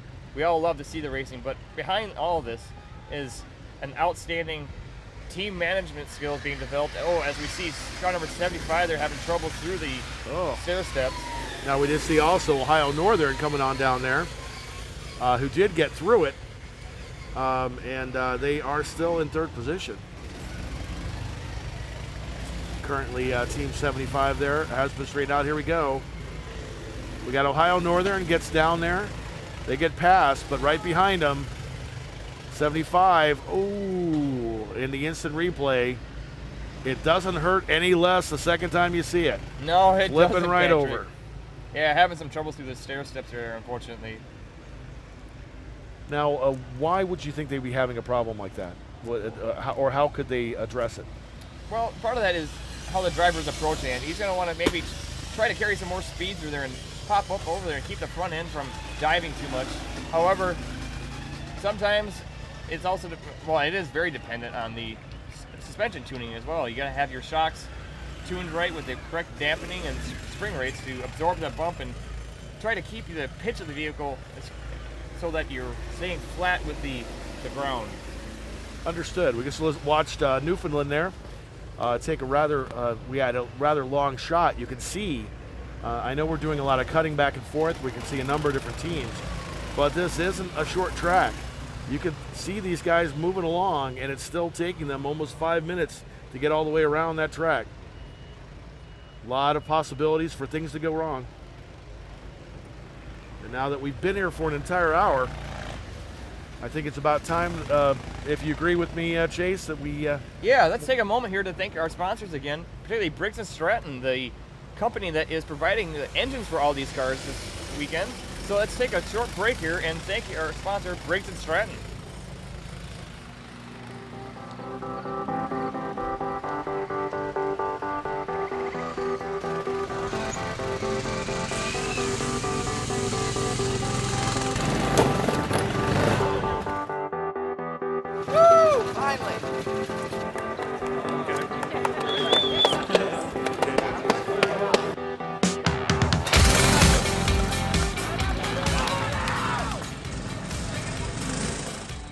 So I think that the engine's the heart of the vehicle. The engine is what allows us to do everything else that we can do. Having a dependable engine is very important so we can get good performance out of the whole car. Briggs & Stratton has been involved with this competition from the beginning. I couldn't think of a better company to be involved with for Baja in terms of engines. They're Briggs. For 37 years, Briggs & Stratton has supplied engines to this program. They have supplied it without question. And then at competition, they service the engine for us. If there's any issues, they've been great. They didn't just do the standard and try to help you make it, but they actually helped us try to troubleshoot the issues. The competition itself, we do design judging, we have a cost event, we have 4 or 5 dynamic events, which is like acceleration in a straight line. We do maneuverability, which is how well the car can turn around a cone course. We have some kind of traction event, either a hill climb or a sled pull, and then we have a suspension and traction course. So since the engine is spec, really the performance of your car compared to the other teams out there comes down to how durable your car is. All these cars going off the jumps, man, they blow gears out, they blow bearings out, they blow shocks up. Everything subject to an insane amount of use. And then the culminating thing is the 4-hour endurance race.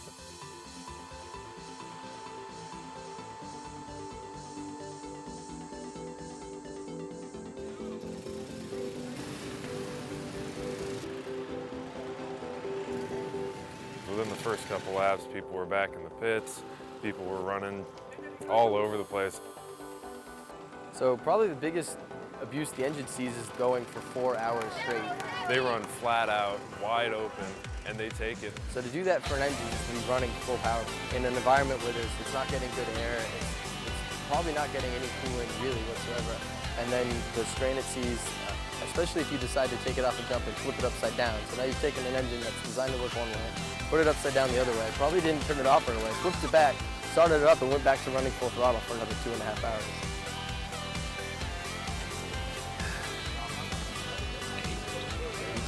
Even if a car's not successful, you still get to race with 100 other colleges from around the country, and it's amazing. You can't beat this experience.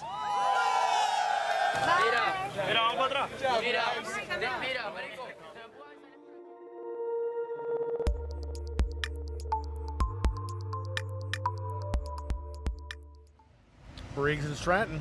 We're so glad that you are one of our sponsors here. As we continue right now watching a couple more, there's a little wave to the booth. Those guys working hard for this entire 2-day event, not even accounting for all the time to set up and everything. And those are just the guys making sure that the switchers are happening. We've got a number of people out in the field that are running all of these cameras and giving you the best possible look. As we see right now coming down the stair step, Pennsylvania College of Technology. Yeah, that's right, Patrick. Going through the log path there. As we switch back to one of the fastest spots on the course, actually, the downhill section leading into that sweeping right corner that takes them back uphill there. Yeah, you saw the yellow shirts down in the booth immediately beneath us. Want to thank Charlie and company. All you guys are doing a great job. You can hear we are sitting on top of a building where we can get a nice view as well. As you can see some of the views as they pan around. You can hear the vehicles running by immediately beneath us. Oh, wow, 87. The Terps. That is going to leave a mark, ladies and gentlemen. Flipped over there. Yeah, unfortunately having some troubles through the stair steps there. Stair steps proving to be a very difficult obstacle this weekend. Here we go to see again in super slow-mo. Yeah, look at the instant replay here. Car number 87. Again, just not popping up on over those stair steps with enough speed, and nose diving over there and having some issues. The turtle flipping over on its shell right there. Terrapins, though, they're able to get in there and right the vehicle. I hope we're going to see them right back in the race here in just a couple moments.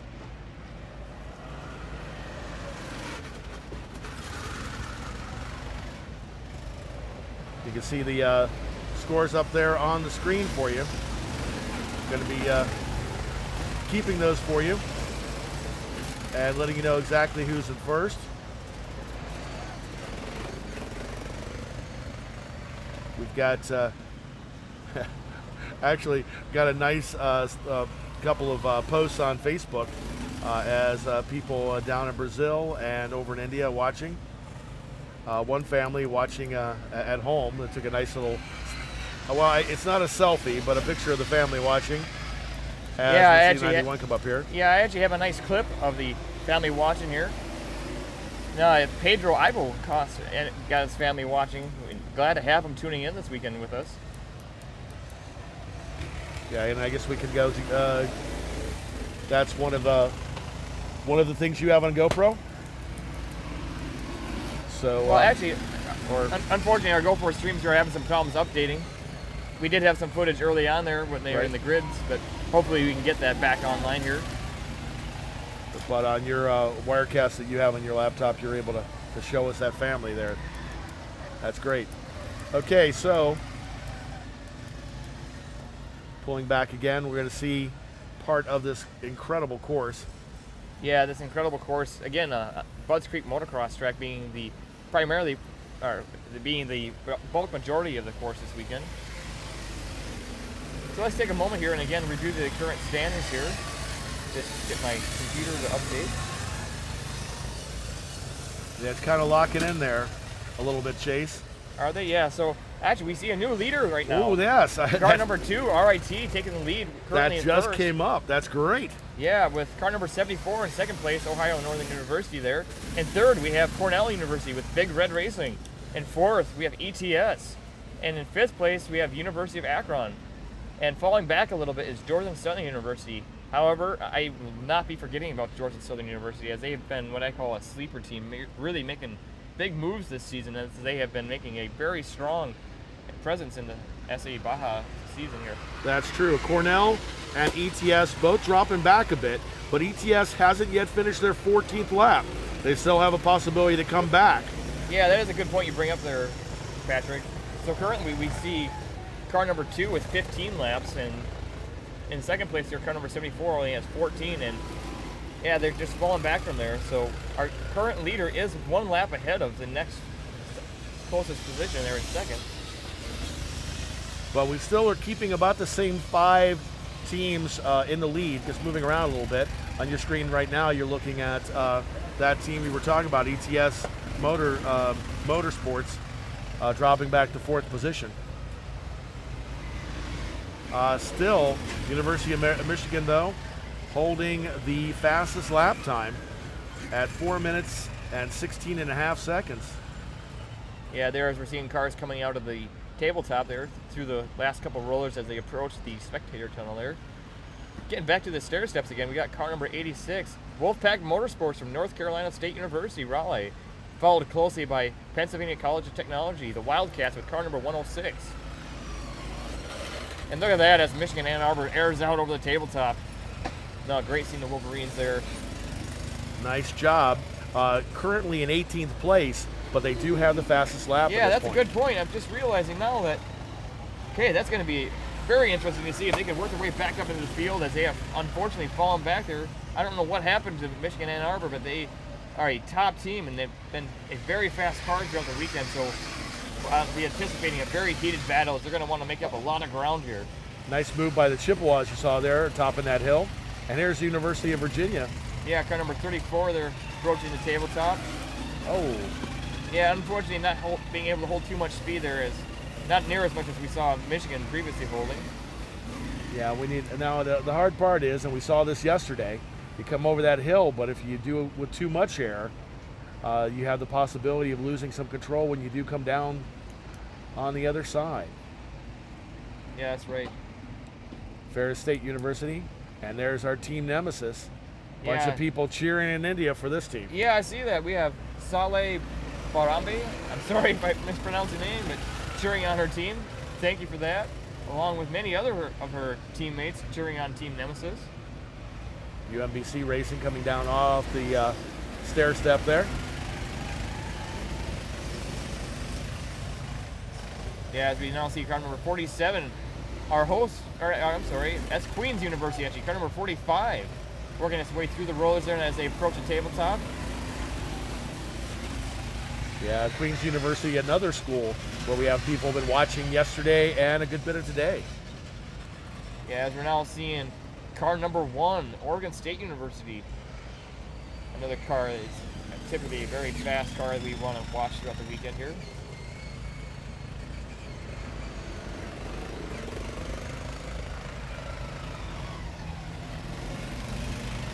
Keep running the scores there for you so you can see them.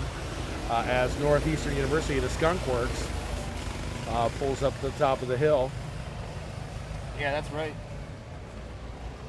So why don't we actually take another moment here and thank another sponsor. Actually, we got Caterpillar that I would like to extend a thank you for.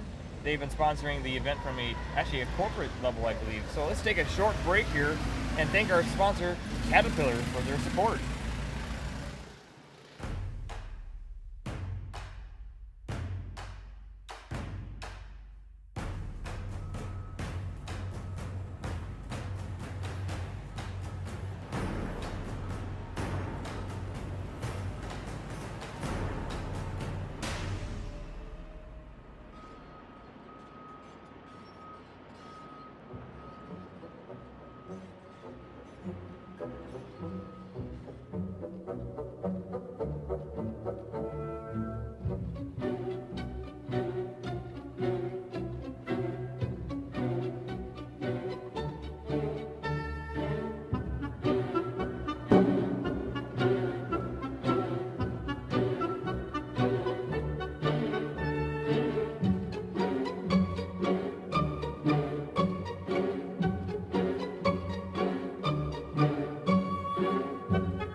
Jenga, wow, I love that commercial, Yeah, guys. no, absolutely outstanding seeing the precise control exhibited there by the Caterpillar machines. So again, you are watching the 4-hour-long endurance race here in Southern Maryland at Budds Creek for the second race of the 2015 SAE Baja season.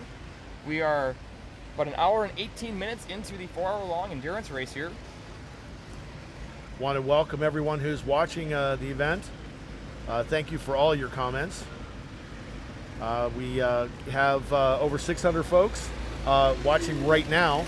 Yesterday we had over 5,000 people total watch parts of the event. So tell your friends, tell your neighbors. We appreciate your input. Remember, you can jump on Twitter. Welcome to say hello to me at Feeman, F-E-E-M-A-N. But make sure that you do put in the hashtag, which is Baja Maryland. Put in Baja Maryland, and we'll get back to you. Yeah, great seeing the action here as the teams are getting through these stair steps here. A lot of cars getting through there. As we're seeing car number 47, again, our host team, University of Maryland and Baltimore County. Well, you know a lot of these teams, and I've seen a couple of posts on the threads, threads that we're watching that have talked about some of the famous teams, if you will, not doing as well as might be expected. Is there anyone in this field that you think you're surprised you aren't seeing in a top position right now? I would say Michigan right now surprised me that they fell back as far as they did. I'm not sure what happened with them, but I'm anticipating that they'll be working very hard to get back up to the front. And what about the other way around? Somebody who's surprising you now that's kind of high on the leaderboard? Well, let's see. Let's get back to the live scores here and take another look.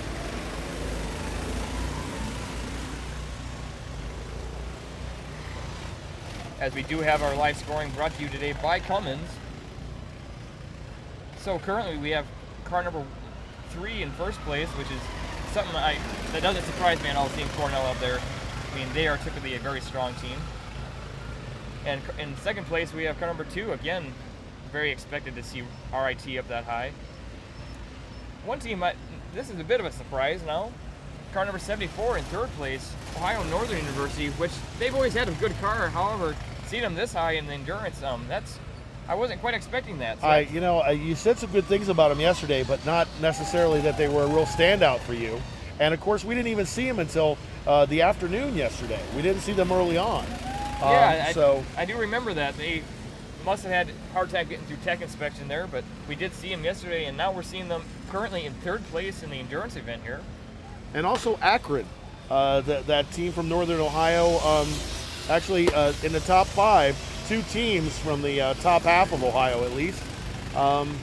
I think interesting, we had talked about the Zips, running a show back a few years, and now actually being able to see them coming back after not placing quite so high recently. Yeah, the team's been restructuring themselves. They used to be the golden team, really the team to beat, but now they're really making a strong comeback here as we watch them. Well, that's one of the important things to note in these type of competitions. In a professional competition, you may have years of the backbone, the main leadership of a team. Here, we're talking teams from different colleges, right there in West Virginia, for example, that are only going to be there for maybe 4 years, maybe a mentor a little bit past that, but for the most part, we have these turnover of teams, so it's possible for a team to come up quickly or to have to do a rebuilding season like you do with many major collegiate sports. Yeah, that's right. It's absolutely critical to have the teams carry on that tribal knowledge and really build upon their platform, their cars each year.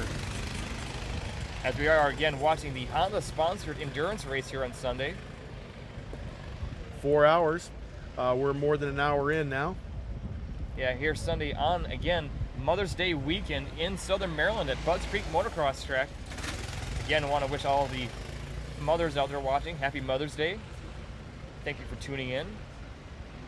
And thank you for supporting your sons and daughters as they compete in SAE Baja. And we also reach out to those other moms, the women and the men who support these teams and who almost like second families to a lot of these kids as they work all year long trying to make these Baja vehicles do what they need to do.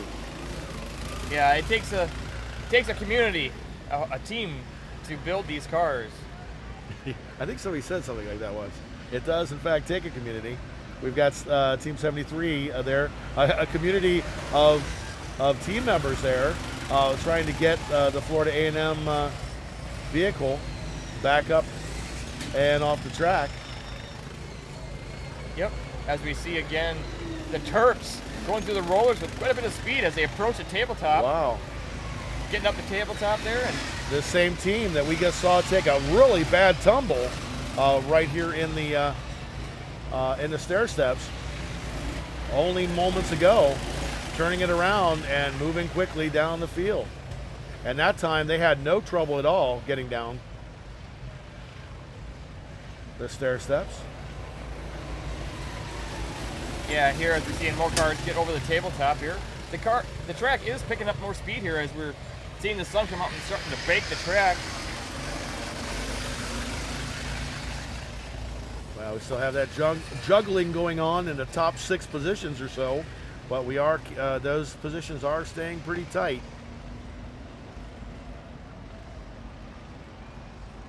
We're approaching an hour and a half into this endurance race. Yeah, here as some of the teams with 17 laps. Yep. There's a team from Mexico. Oh, looked for a second there, had a bad bump, but they plowed right on through. Universidad de SAE.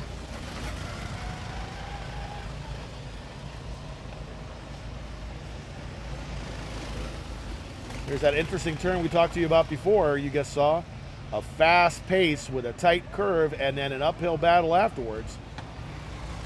As we watch some more teams come down the stair steps.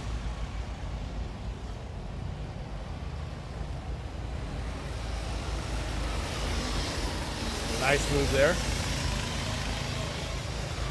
We also thank our sponsor John Deere for their time, efforts, and Lockheed Martin. Like this nice area there we saw on the other track where these teams have a chance to really build up some speed. Yeah, that's right, through Potomac Speedway. As they exit Potomac Speedway and come into Henry Hill, they're going to be gaining a lot of speed as they go over the roller here. Kind of bulking up there. Yeah. Getting over Henry Hill, they're carrying a lot of speed there as, wow, we're seeing that car lead the way and just flying down the hill there. Well, they had to. I think we had, I can't see the number from here, but they lost some coming out of the other track, the edge they had, and they got it back in that quick straightaway. So we're going to see what they can do. Yeah, there's a couple of vehicles smushed together. We can see Queen's University from up on Ontario have a number of people following that. We're trying to clear them out of the way because it is going to cause a traffic jam there. We've got a yellow flag up. Yeah, the yellow flag is just going to be a location. Understood. So we're not going to put the whole track on a caution right now, but just have those drivers near that point slow down. As we're seeing now, car number 31, Auburn University, War Eagle Motorsports work their way around Potomac Speedway. And hey, I want to thank Alana on Twitter here. I see he is got 2 screens up just in case one freezes. No, it's great seeing that. No, actually, it's great having all the social media. We love the community surrounding Baja. The SAE Baja is just such an outstanding community. Really a lot of support. I know every event I go to, you see at you. Oh no. Man, look at this. Got to flip over there. But, there's a testament that, like I was just saying, the support that you see in the SAE Baja community. Everybody wants to help. As we see the active volunteers here getting car number 90, I believe that is the Cornhuskers from Nebraska. Right. I believe. Yes, it is. It's the Huskers. Yeah, so the Huskers getting able back to on the wheels here. flip it up and get it out of the way as quickly as possible. We're going to watch that again in super slow-mo. Watch them come up, lift up, and like you said before, didn't keep those wheels up, did they? Popped over and did an entire Yeah, actually seeing this one header. here, I see that the rear end really got kicked up there. So that's where they almost did a whole 360 and came out again. Yeah, they almost did there, Patrick. No, so that's where it looks like a little bit of rear suspension tuning could possibly help them out there and get that rear end from rather than kicking up like they did there. They want to get the rear suspension to absorb that log. We do see there, you can see the back of the list. One of the teams from Quebec not having any laps finished.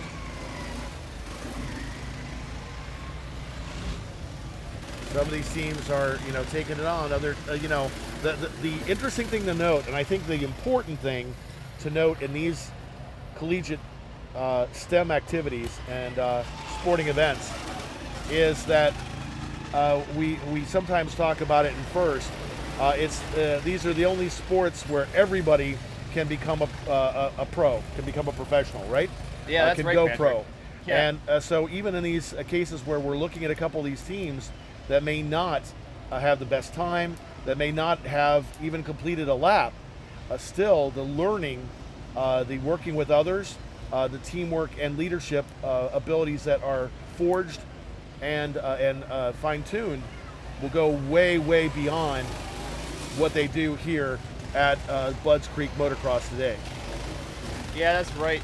As we're seeing Michigan Ann Arbor get up into the tabletop, they're switching now over to car number 128, one of our Brazilian teams.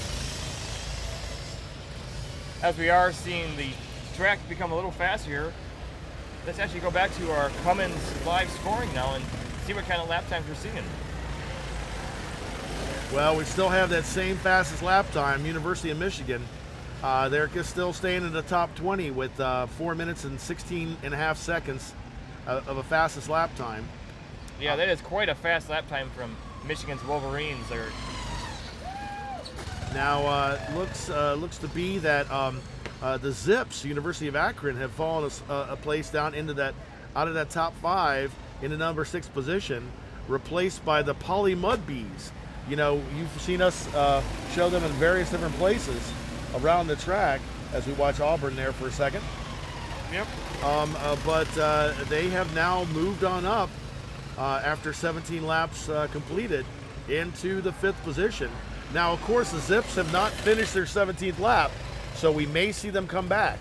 Yeah, Just got to give it a little bit of time. Yeah, the Zips are still in the battle here, as they're only 1 lap down from the next 6th place position. Quick flip twist over there by Clemson. The Tigers getting turned around. See if they're able to get them back on the track and get rolling again. Yeah, our dedicated carnage crew there taking care of that car number 24 as we see car number 67 over the tabletop. Nemesis is moving along with Queens University. Both of those teams having a big following online. We also got Cornell and another one of the Brazilian teams from the Universidade Federal de Pernambuco.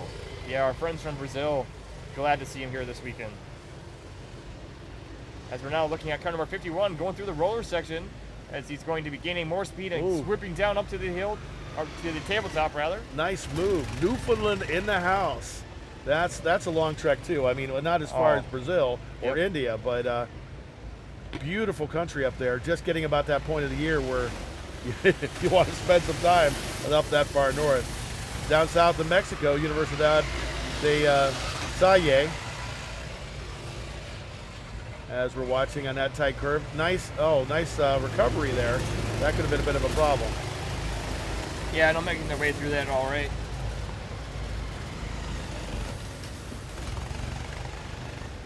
As we go back to the stair steps again and seeing more cars with troubles, as car number 18 unfortunately is on its roll cage there. That's 81. Or, sorry, 81 rather. It was rolling over so fast we couldn't even make out the number on that one. Yeah, it looks like he does have a problem with his left rear corner there as the tire is cambered out quite severely. Those are the Mountaineers from West Virginia doing another header. We've seen a few cars have that problem there on the stair steps today. Yeah, I had seen Michigan's Wolverines getting around them there, so they are back on course again. However, they are unfortunately still back in 24th place. As watch the Mountaineers take that header again. Yeah, come down a bit. Here and the back going up too high. Oh my. Yeah, here with the instant replay, we can see that they're having a lot of issues there. Again, just pitching over the stair steps too much. Meanwhile, Michigan right behind them going, please, please, please keep moving. Please keep moving. Yeah, as they're trying to make up a lot of ground right now.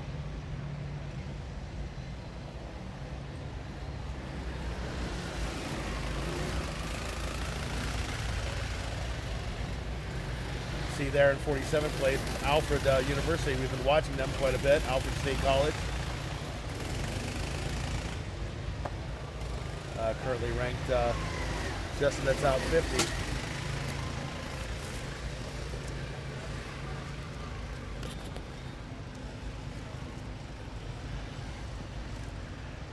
Nice view there as we can look over top.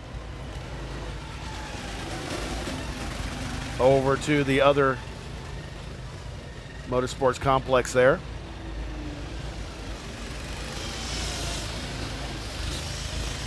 Yeah, getting back to the infield again here as the cars are getting through the whoop section.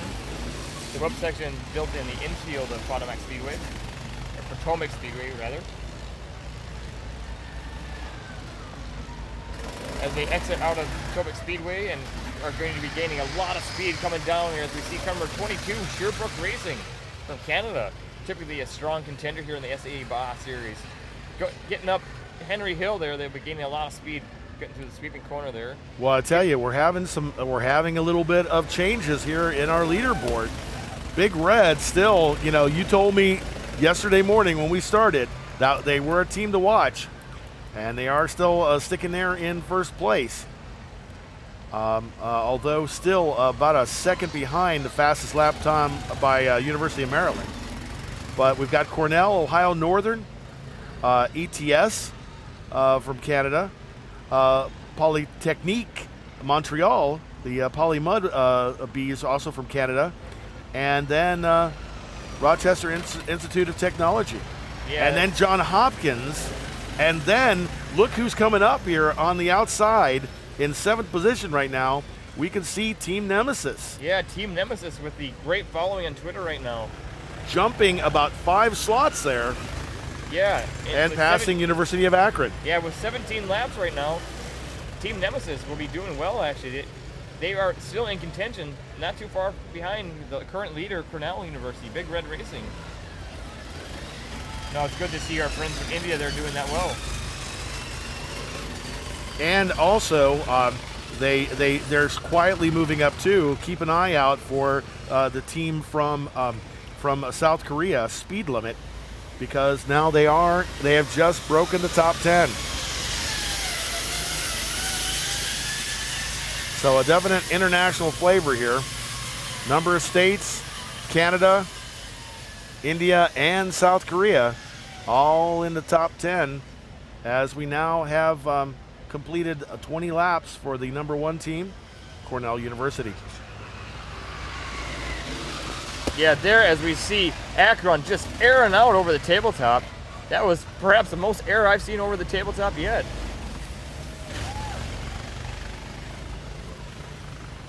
As we're now seeing car number 97 working its way down the stair steps here. Concordia University, as they're going into the log path here. Going back to the infield again, the whoops section there. Yeah, it looks like 33 kind of taking that careful. Yeah, again, that's something that you're going to want to be very careful with, how that you pitch the car over that. Many times these cars, unless you're carrying momentum, they don't have quite enough torque to really accelerate over that. So you have to be very careful. I think those are the type of hills that can sneak up on you, because they're not like these large hills we have or big items that are kind of in the way. Yeah. Instead, they're just these little moguls that I think could really flip you or give you a hard time if you weren't careful. Yeah, that's right. Don't underestimate the whoops. They can get you.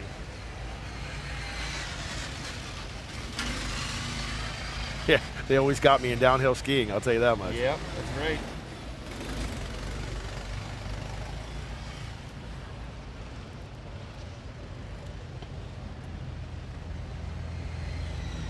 Nice move by these teams. Yeah. You hear the constant roar as they go underneath us right here at the Budds Creek Motocross. If you don't know where we are, we're in southern Maryland. Yeah. Maryland's an interesting state because it's not that large, but you can basically go to the ocean, go to the bay. You can be up in the mountains, or you can be down here in the southern part, which you'd have no idea that you're less than 90 minutes away from Washington, D.C. Yeah, that's right. I actually flew into D.C. Airport in Washington, and yeah, it's absolutely phenomenal being here near our nation's capital this weekend. So much history, and both from our nation's standpoint and also from motocross standpoint, as we are at Budds Creek Motocross track here. The same track has been host to many pro AMA races. as we're seeing, I believe that is Michigan's Wolverines. There's a lot of speed going downhill. Whoa, nice move. Picking up some speed coming downhill, weren't they? Yeah, I know, as we see many cars gaining a lot of speed as they go over Henry Hill here.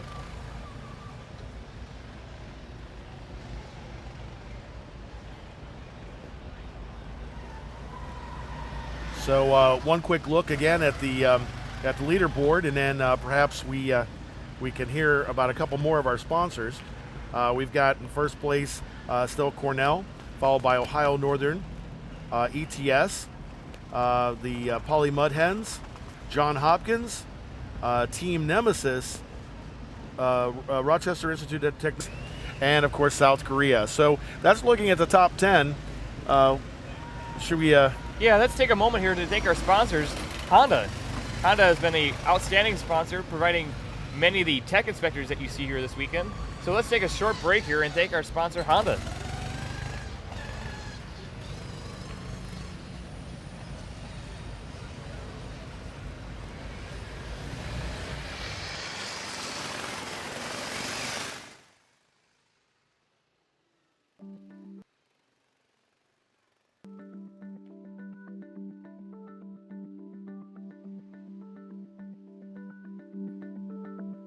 My entire life pretty much has been based on Hondas. It's actually been pretty interesting. When I was growing up, all my family members had Hondas, so I grew a passion for working on cars, and it basically began just doing slight modifications to doing engine swaps to turbo builds. So my passion for Honda started from there, and it just kept growing and growing, and now I'm working at HRA, and it's fantastic.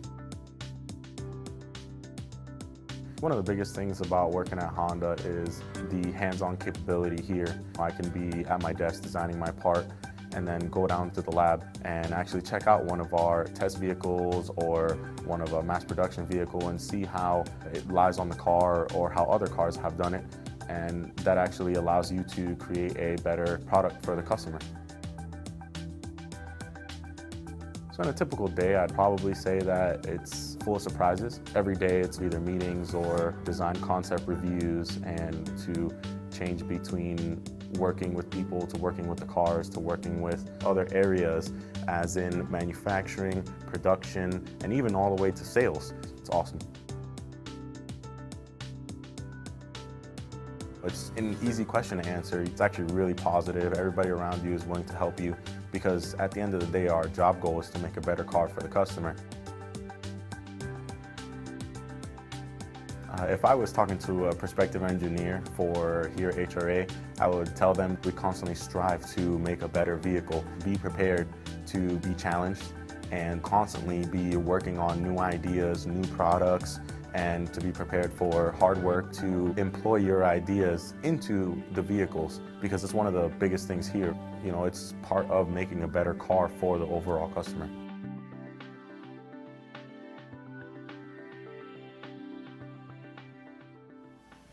So we want to make sure and thank Honda. And Chase, I think we got somebody else up here with us, huh? Yeah, thank you, Honda, and I want to thank you, Marty Gordon, for joining us here in the announcer booth here. Marty comes with us with a lot of experience in SAE Baja. So Marty, what have you been seeing in the hot pit area here? A lot of teams are doing the refueling now. Yeah, if you go over to the refueling area, you'll see a lot of activity. Teams typically don't have enough fuel on board to last the entire race. So after hour and a half, a lot of the teams will go over, get their drivers out of their vehicles and refuel their cars, take a look at stuff real quick. They're not allowed to do any repairs in the hot pits, but certainly fuel there, and that's certainly important to keep them moving forward. Yeah, I know, as we'll see some teams actually using removable gas tanks, allowing them to just, rather than refueling, just swap out the gas tank. Yeah, that's another option teams have. There's a very strict rule that the drivers have to be out of the cars when they're being refueled. So regardless whether they refuel the tank that's on the car already or just replace the whole tank, it's a strategy in terms of how many times they refuel. A lot of the top teams will refuel possibly only twice or 3 times during the event. And top teams, we're seeing lap times under 5 minutes, so certainly that can make a big difference at the end. Well, we talked a lot about how important safety was during this entire event. So I can see where you need to get the get the driver out of the vehicle, but at the same time, the way you have them strapped in, it's always going to take extra time, right? Oh yeah, I mean, getting a driver out is easy. Getting them back in is the hard part, especially when you have mud encrusted safety harnesses. I believe they're using some pretty tough equipment to get them out is difficult with the 5-point harnesses, 6-point harnesses they're using. And but yeah, getting out is easy, getting back in isn't so easy. And the drivers are also, you look at them, some of them are getting pretty beat up depending on the design of the cars at this point. Yeah, we have been seeing the track here gain a lot of speed as the sun is out and really drying up the track quite a bit. So we're now watching cars go through the roller section here. I believe, is that Sherbrooke that we were seeing there approaching the tabletop? Yes, it was car number 22, as we're now seeing car number 68, University of Illinois, Chicago. But getting back to the tabletop there, where we see Sherbrooke, car number 22, getting a good amount of air, followed closely by Akron University. Akron University putting in a strong performance here as their car is gaining more speed throughout the day apparently. Currently in 7th position. But like you were saying before, if they've stopped in or pitted or whatnot, they still have a couple laps to catch up.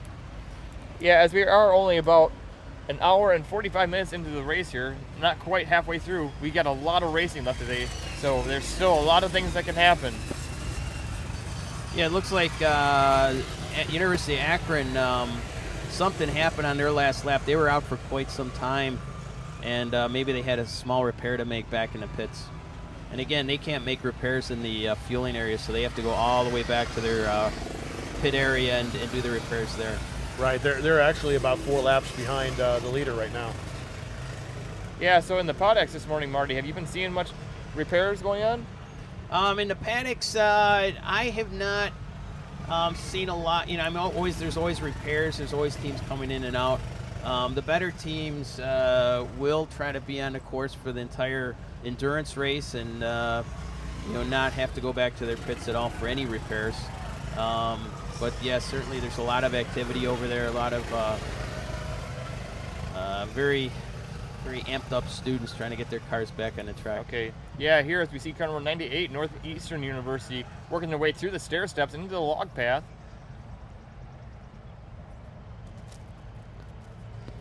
Now seeing car number 6, McGill University. Looks like they stalled out there, unfortunately. I see one of our course workers is working hard to get their engine started again. Yeah, I hope he doesn't pull too hard in that recoil. I've seen those come right out, and then you're dead in the water. You get a tow back to your pit, and you put a new recoil in. Yeah, and that's not a quick job either, to get those recoils out there and wind the rope back on. Not at all. And when you're excited, you're trying to pull them hard, you yank them right out. They're not really that robust. Yeah, here we're seeing car number 75, SUNY Buffalo.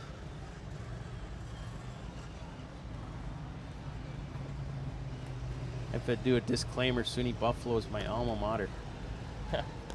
Well, it's interesting that SUNY, with the State University of New York, seem to have so many here. Don't they have like 3 or 4 of the different branches have vehicles here today? Yeah, I've noticed SUNY Buffalo. There's Buff State was registered. I'm not sure if they actually have a vehicle here. Farmingdale. I'm trying to think what other schools we saw, but yeah, certainly there's a lot of the SUNY schools that are competing. I counted earlier 7 schools from New York State, and I know Michigan has a bunch of schools entered as well. Well, that would make sense because as we talked before about Motor City and everything up there in Michigan, are we seeing a really strong engineering schools in New York that's adding to that? I think out of New York you have some really strong schools. You have Clarkson University up in the northern part of New York. I believe they're up in Potsdam, and then Cornell, of course, and Ithaca, always a strong team. RIT out of Rochester, New York, another perennial strong team. And then we have all the SUNY schools. UB some years has a very strong team, UB being SUNY Buffalo.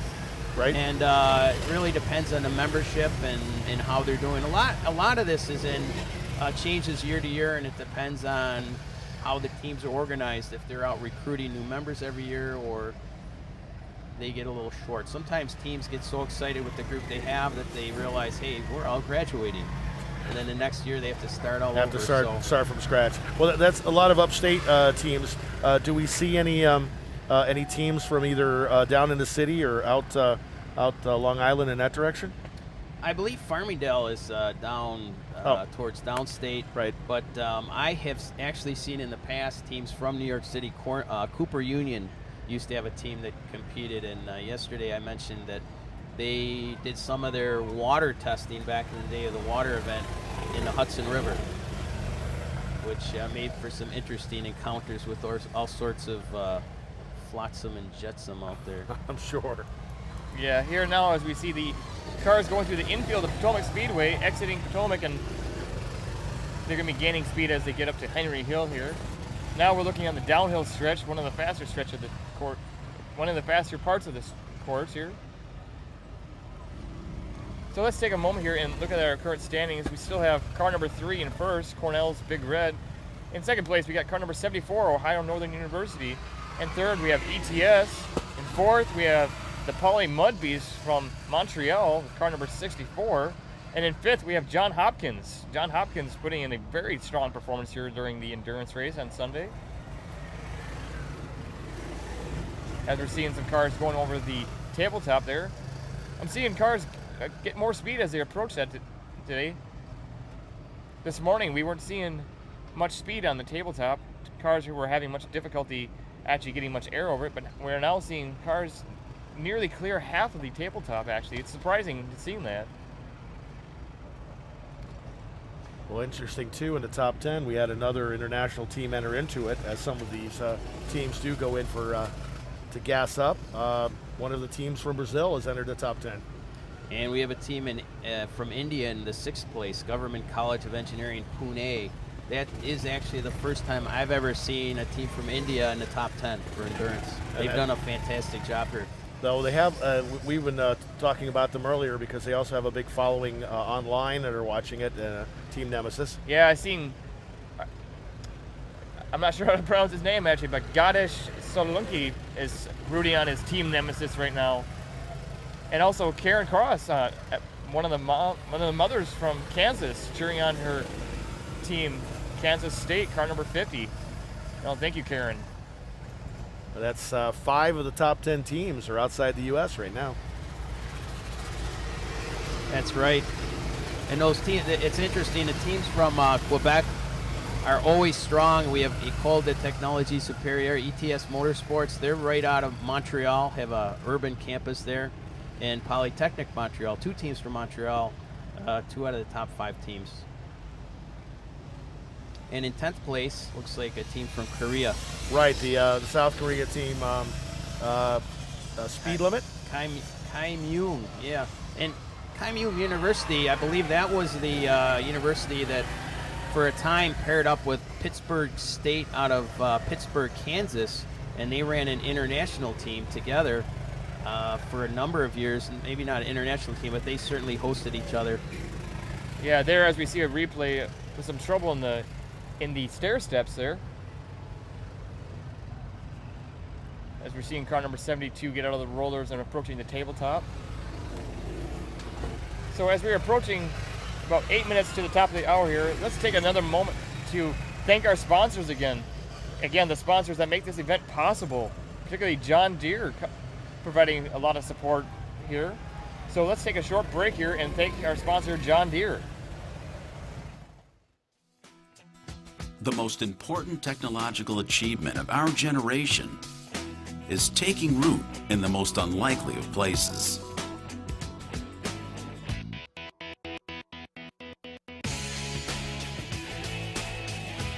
Nothing personal. We just happen to think our mobile computing devices are more sizable engineering achievements. Where satellite guidance systems allow farmers to take a 20-ton combine clear over the horizon with precise control, even if they aren't always touching the controls. Where construction crews can prepare a job site at speeds never before imagined, using technology most people didn't even know existed. Today, 7 billion people call this planet home, and by 2050, there'll be 2 billion more, creating the biggest agricultural challenge the world has ever faced. Over the next 40 years alone, the world must produce more food than the previous 10,000 years combined, not to mention build enough homes, schools, roads, and bridges for the 9 billion people who will soon share our planet. Which is exactly what the more than 50,000 men and women of John Deere are all about. In more than 160 countries around the globe, we're creating the most advanced farming, turf, construction, and forestry equipment designed to keep pace with the world's soaring demand for food and infrastructure. So, of all the career options facing you right now, we believe it comes down to this. You can choose, like most people, to work each day to put food on your table. Or you can create the kinds of technology that puts food on millions of tables.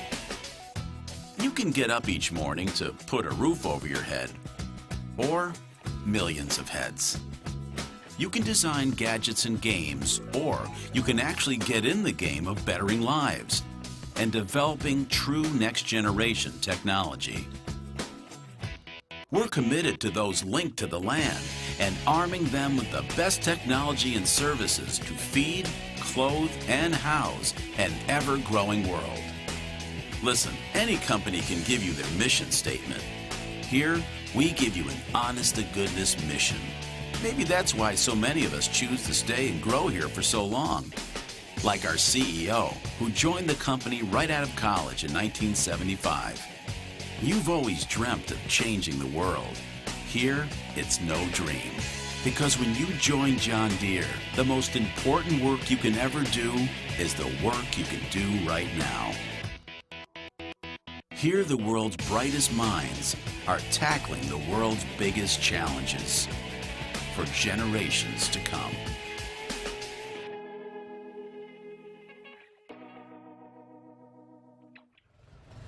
All right. There, as we're seeing our live scoring brought to you by Cummins again. So thank you, John Deere, again for all the support you provide, making this event possible, along with our many other sponsors. So here we are about 2 hours into our endurance race, about almost halfway through. So you are seeing, again, the 4-hour-long endurance race here in Southern Maryland at Budds Creek Motocross Track, the second event of the 2015 SAE Baja Series. Now you are listening. Well, just had a car go into reverse on a hill. It's interesting. A lot of the teams that weren't able to make it up the steep grades earlier have been weeded out. And actually, if they cannot make it up the hill, they need an assist. Too many times up the hill, they'll actually get the black flag. They'll pull them off the course. I think I can't see the number from here, but it looks like it's the India team. Yeah, I think it's Team 84, Chiktakara Institute of Engineering and Technology, Team Laksha. Yeah, car number 84 there. We haven't heard much from car number 84 yet today. Right. See how they're doing on the leaderboard here right now. Yeah, car number 84 is back in 87th place. It looks like they haven't been able to put in a lap yet. So hopefully they can get back on track and get a lap put in here. Yeah. Or maybe that was their first attempt at a lap. They let teams come out of the pits at any time, as long as they've passed tech, to try to get laps in. So if they had just come out, if they just got their car ready, that might have been their first attempt. Well, that's what's nice about this with a 4-hour event. I mean, even if they are having problems, they still have a chance to test out all the hard work they've been doing for many months. No, that's exactly right, Patrick. Yeah, they certainly have time to fix the cars, but that does mean, precious time that they're not getting laps. And again, it looks like our best lap time today was 4:17. Is that Cornell? No, actually, University of Michigan. It was a 4:16.5. Close. Yeah, so our current fastest lap time is still held by car number 4, University of Michigan's Wolverines. Just a little over 4 minutes and 16 seconds. Kind of interesting. It's our fastest lap time, but they're still only in the top 20. Yeah. So, where does Michigan currently sit? Well, they were at about 18th. I don't know at the moment. On 18th, but it all goes to show for this long endurance event, 4-hour endurance. Really, the key to success is consistency. You want to be out there, you want to be running at a decent pace, but you don't want to overdo it. You don't want to stress your equipment so much that you're breaking something and need to go off. Yeah, I see that as Michigan does have a lot of ground to make up, as they are currently in 21st place, as we are now seeing car number 2, RIT. RIT out there, one of the few teams with some aerodynamic work being done, as you see them having the wing on the front of the roll cage, trying to, again, reduce that aerodynamic drag on the car, as we're now seeing the stair steps, with car number 19 working its way through the stair steps. And they're followed closely by FEI from Brazil, one of the 3 Brazilian teams, FEI out of Sao Paulo. Okay. I do want to note that I have just been told that Michigan's scoring transponder is having some issues, so they may actually be in a more heated battle than we're currently aware.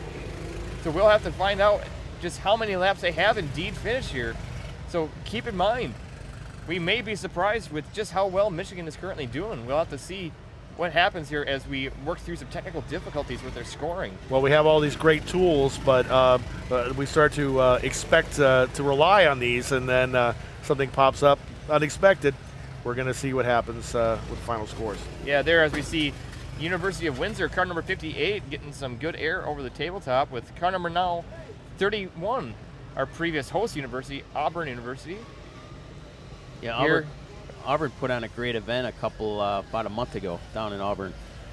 Beautiful track. They actually have a track they constructed solely for running Baja. It's the only track in the country that's dedicated to Baja and only Baja. Yeah, no, they did a fantastic job, as I was a design judge for that event, actually.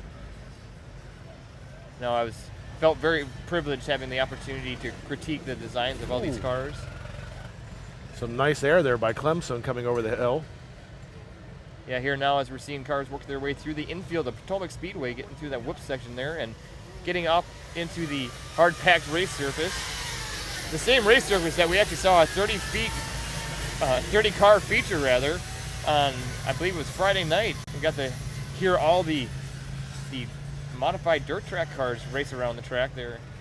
That was an awesome event here at Budds Creek. Kind of neat. We were talking about all the Michigan teams, and we see University of Michigan and Kettering both running together there.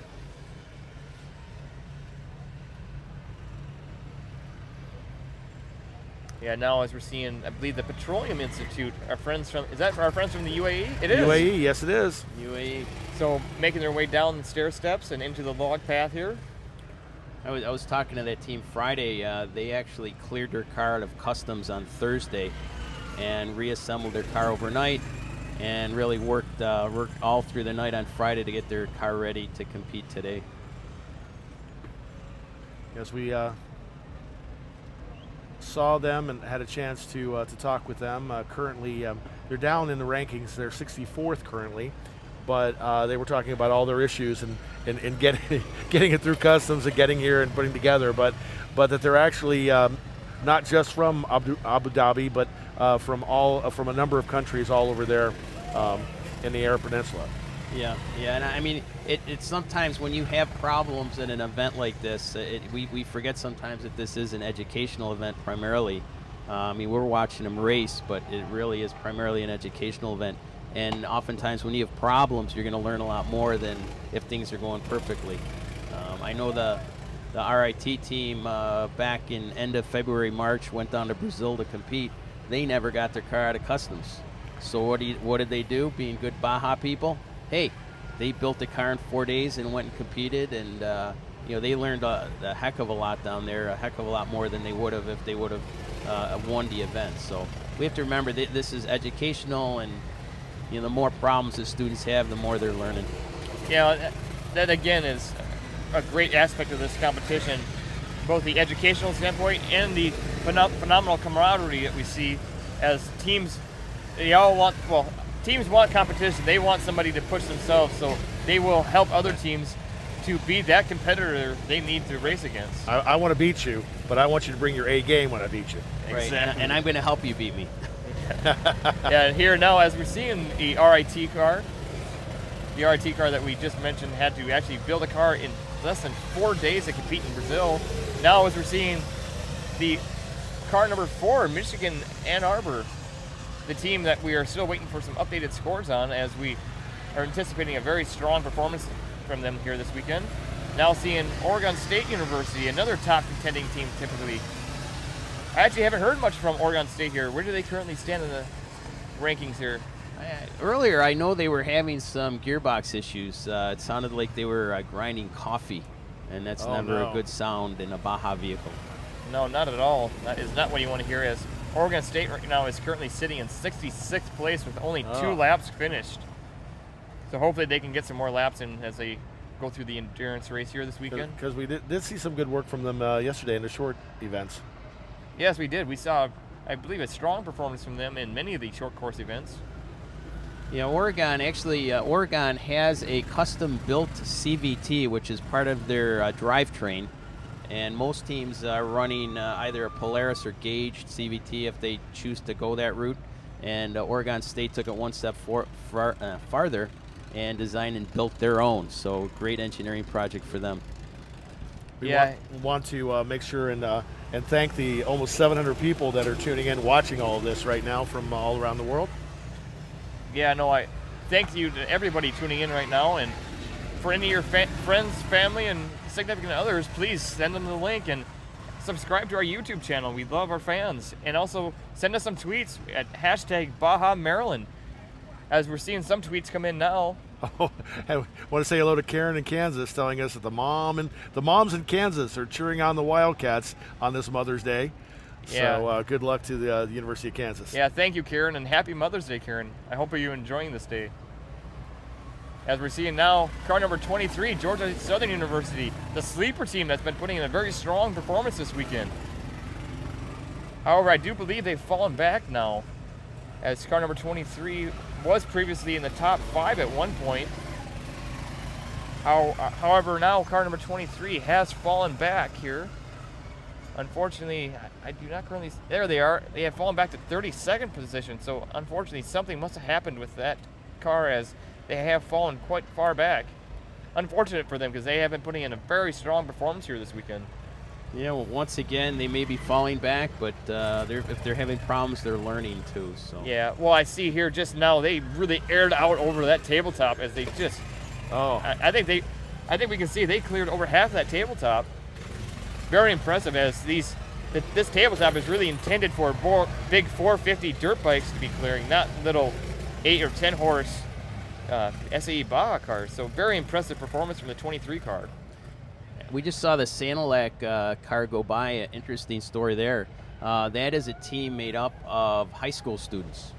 Sanilac is a community college, and their team is completely comprised of high school students. Are able to register in that college to be eligible to compete in Baja, because Baja is only open to college enrolled students. So that's how they. But a lot of community colleges across the country have the dual enrolling opportunity, where you're still in high school, but you are actually enrolled to take classes at the community college. Absolutely, and I believe Sanilac's the only community college that has a Baja team. So there is one other here from Virginia, or was it West Virginia? Yeah. We have one other community, but we were saying that's unusual, especially because of the smaller time frame. I mean, community college, you're only going to look at maybe people, they might be high school kids, but they're only a couple of years, as opposed to possibly 4 years for a 4-year institution. That's an excellent point, Pat. And I didn't mean to say that Sanilac was the only community college. Oh. They're the only high school team, shall we say, but they're not really a high school team. No, as we now see car number 28 and many others working their way down the stair steps here. And there's, again, car number 23 back on course. They'll be fighting hard. We will want to see them, as they are making a pass around car number 73 there, working their way through the log path, making up a lot of ground there. As we're seeing now, car number 22, Sherbrooke, getting through the rollers as them and many other cars approach the tabletop. Here we are seeing Laval, I believe that is Laval. Laval University, typically a very strong contender, in recent years putting in many strong performances. However, I have not seen them in the top 10 yet today here.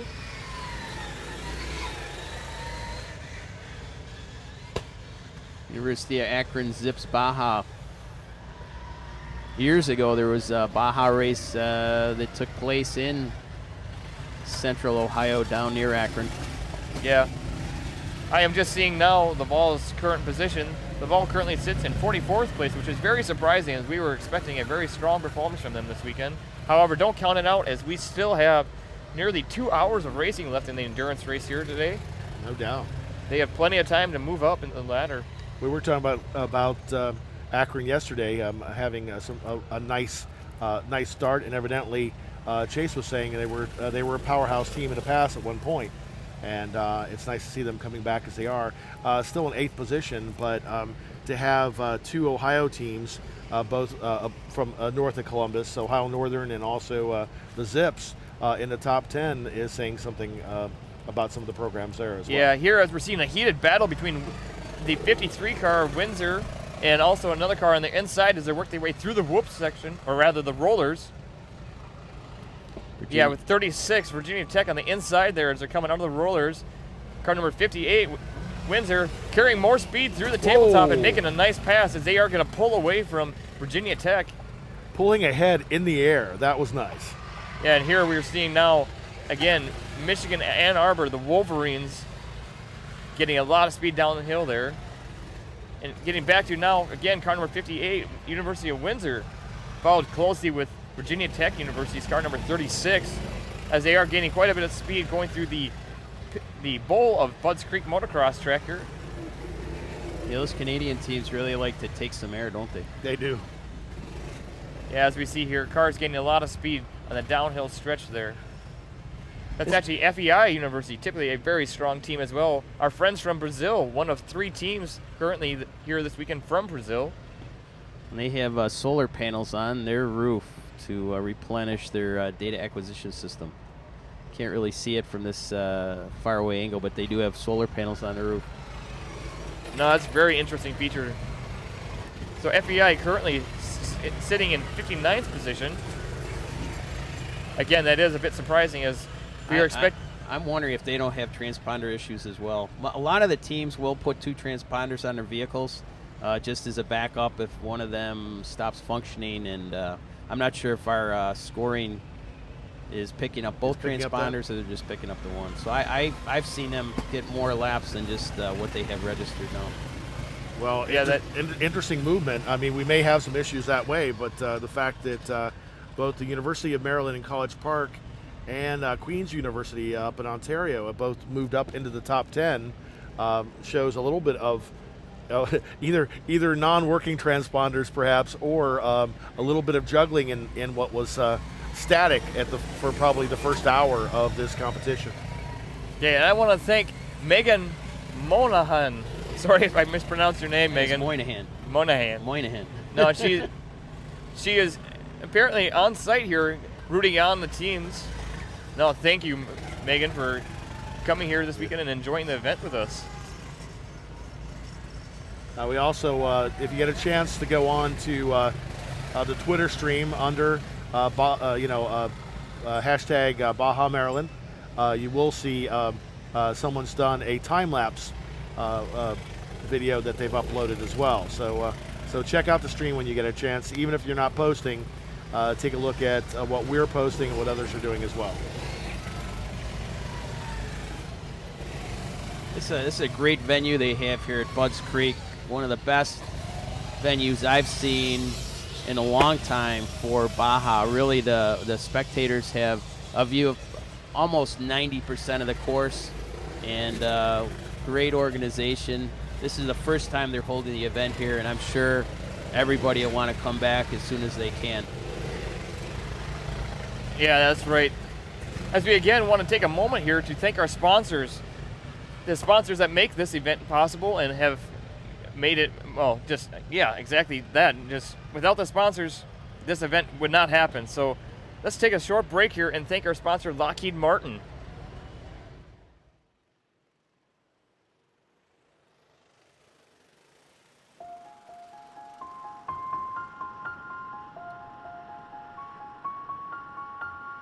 Technology that enables cars to drive themselves.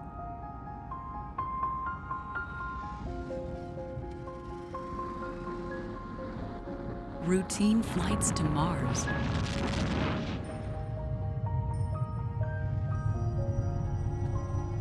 Fusion reactors that produce limitless energy. To most people, they're pure science fiction from the world of tomorrow, like something out of a movie. But at Lockheed Martin, we live on the cutting edge of physics, material science, technology, and engineering. We obsess over things most people only imagine. We're at the forefront of the science that makes them real. And they're available when it matters most.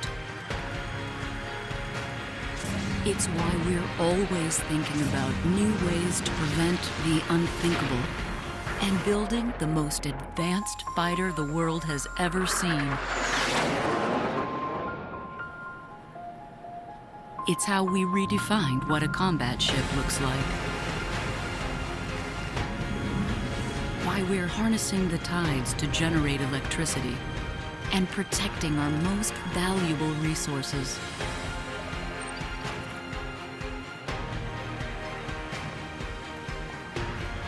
And while we don't know what's going to change the world next, we're probably already working on it.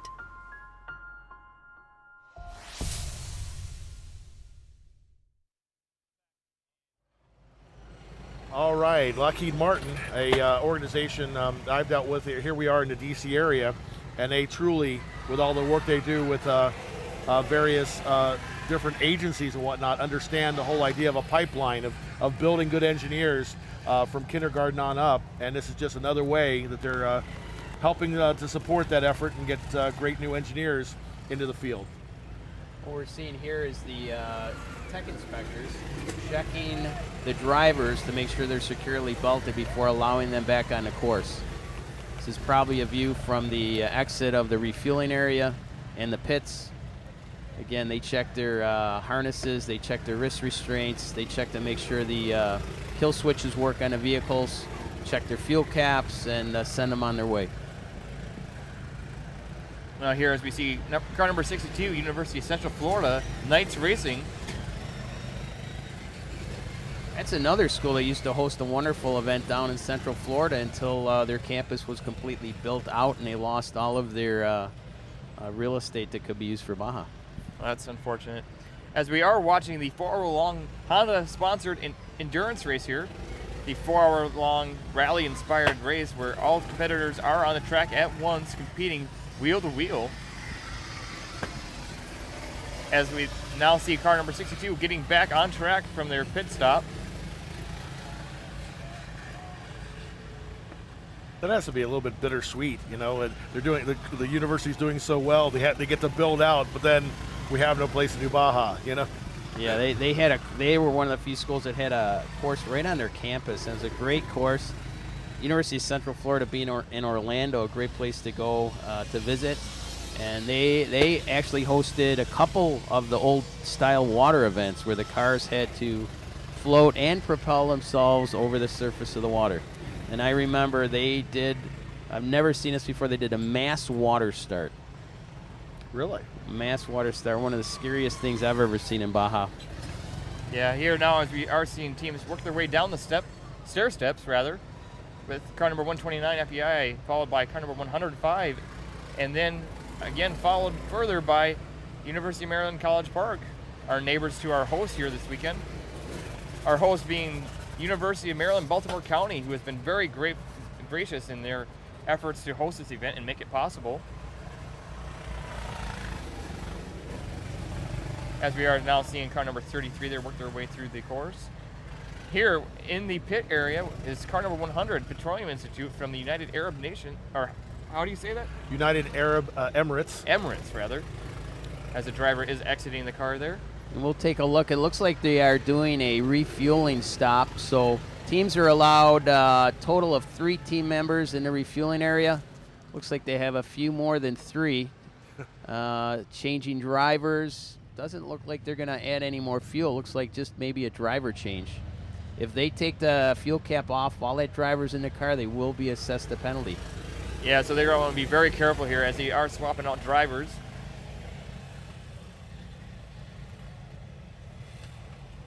Now here they are going to want to hurry up and get that car back on course, as we do have less than 2 hours left in the endurance race here today. And we do see the tech inspector telling that team not to take the gas cap off.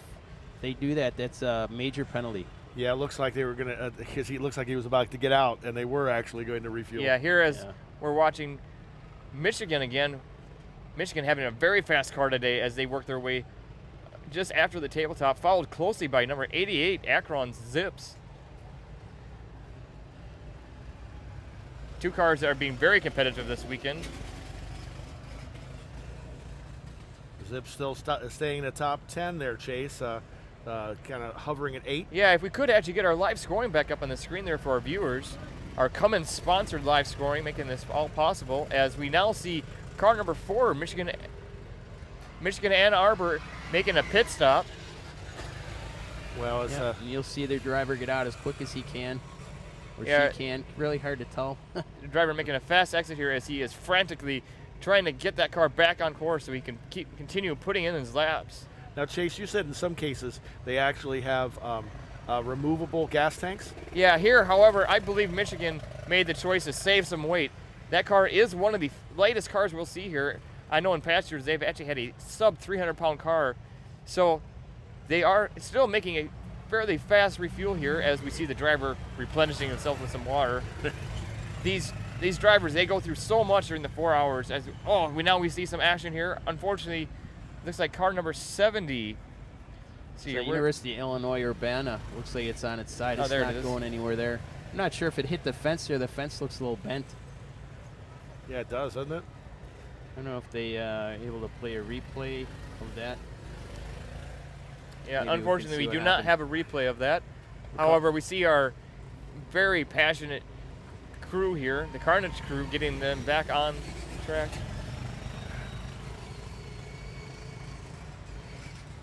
We're seeing some nice speed there on that straightaway, I'm telling you. There we go. That looks like Michigan driver's getting belted up, and he'll be on his way. That was a very quick refueling stop. Yes, that team currently still holding the speed record for fastest lap at 4 and 16 and a half. Yeah, as we are anticipating a updated score from them as we... Looks like Kansas State coming in. Yep. No, as I was saying, though, we may be having some technical difficulties with Michigan scoring right now, so it would be very interesting to see how they stand. Yeah. Now, if we went back to Kansas State in the pits, you noticed there was one of the members holding a removable gas tank in his hand. So that was a team that did use one of those removable gas tanks. Yeah, again, the pit strategy of these teams is very important, as you want to get your car in and out of those pits as fast as possible so you can let your driver continue putting more laps in. What we're watching there in the distance is the person with the green flag letting teams back on the course after they've gone off for refueling or the pits. Yep. Here, as we're still seeing car number 100, they've been in the pit area for quite a while now. As we see that. I'm wondering if they didn't receive a penalty for what they did on the refueling. Sometimes language is an issue with the international teams. You're trying to tell them what to do in English, and they don't understand what you're saying because they don't speak English. Yeah, that is a good point, as we do have a representation from around the world this weekend, as we have, what, nearly a dozen, was it? Or close to a dozen teams from elsewhere, at least 5 different languages being spoken, which is kind of special here to see, where you might have some issues with an Indian language, with Spanish, French, Korean, and Portuguese. Portuguese. There you go, 6 languages. And as we are seeing one of our French-speaking teams here, University of Laval from Canada. Absolutely. I know yesterday we had quite a few tweets from viewers down in Brazil. Yes, in fact, that's right. Still seeing it now, too. Still seeing it. So for you folks down in Brazil, bom dia. No, thank you. As I do again want to thank our sponsors, Magna Powertrain, another one of our leading sponsors here, making this event possible. I know Magna Powertrain has been actively recruiting here on site, so anyone on site, I'd encourage you to stop up there and speak with the representatives. They would love to share some time with you and hear from you. So let's take a short break here and thank our sponsor, Magna Powertrain. That's a good point that we can bring up more, is that all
And All right, we're back. We are back. Thank you again, Magna Powertrain, for making this event possible. Your support has been absolutely outstanding here. As we see car number 31 working its way around the course here, Auburn University. And one of the things we were talking about was, oh, here we go, a nice view of all the gas containers in the refueling area. And all the teams are required on race day to put all their fuel in the fueling area. And that's to prevent teams from going back to their pits and doing an illegal refueling.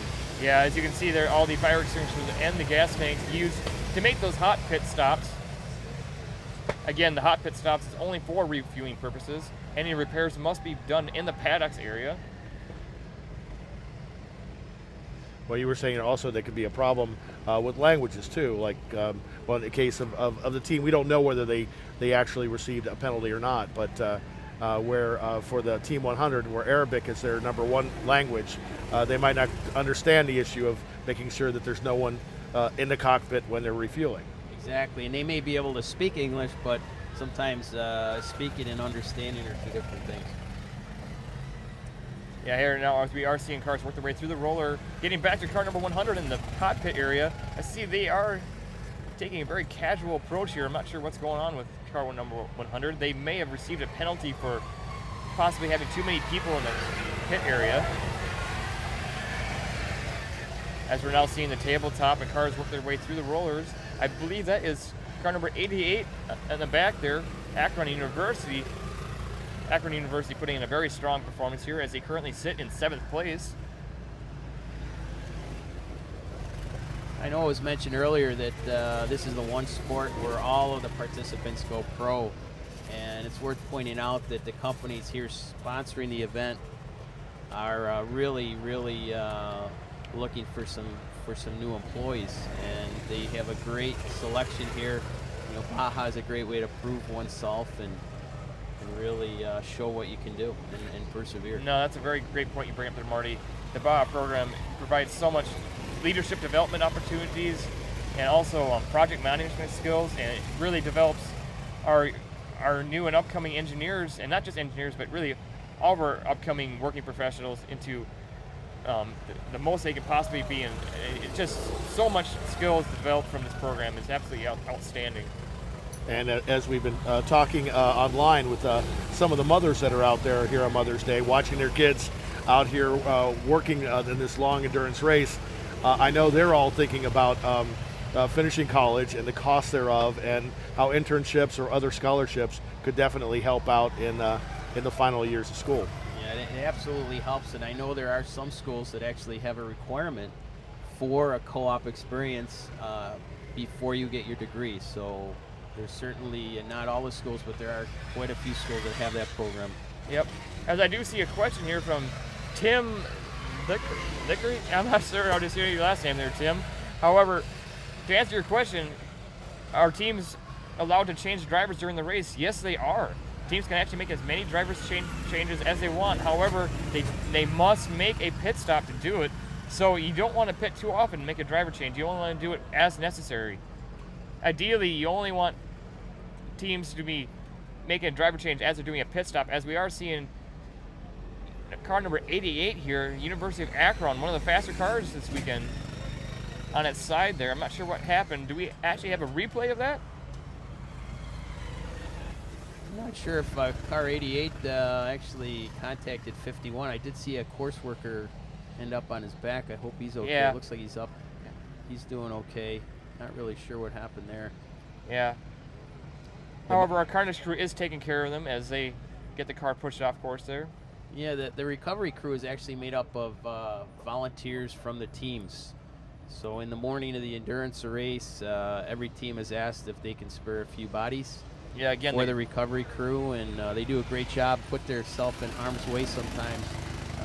Hopefully not too much in the way, but it looks like those cars are off the track, and everybody looks to be okay. Yep. As we now see the stair steps. The stair steps being these feature made of telephone poles that are slightly raised with dirt there. Causes the cars to have to climb up and over them. Yeah, it looks like car 132, another Brazilian team, Universidade Dodge Federal de Pernambuco, Team Mangue, and that's the team. Their mascot is the crab. Yeah, very fitting as we are here in Southern Maryland. That's one thing I still haven't gotten. I've been meaning to get some blue crab before I leave Maryland. I think I had some crab cakes last night, which were absolutely delicious. But as we are only about an hour off the East Coast here, just north of our nation's capital, as we're now seeing car number 87 here, University of Maryland College Park, neighbors to our host university, University of Maryland, Baltimore County. Yeah, this is a beautiful area down here where Potomac River is to our west and the Chesapeake Bay is to our east.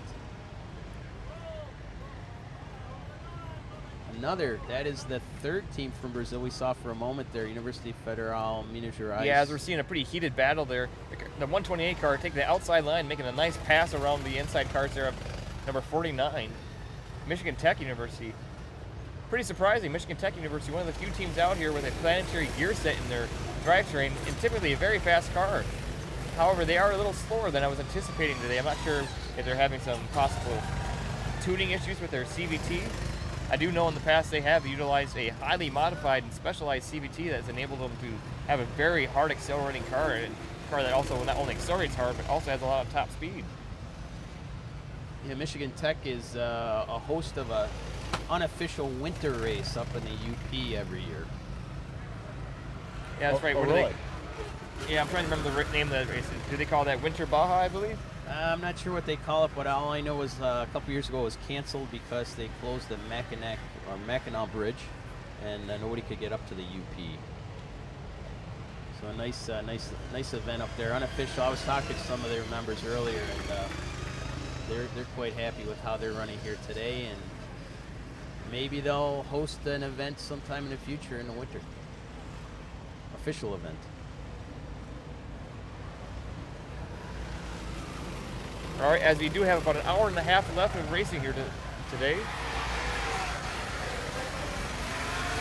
As we're seeing some more action going through the rollers there, as car number 98 is trying to get on the inside of the car in front of them. Swooping down up to the tabletop. Getting a little air over the tabletop.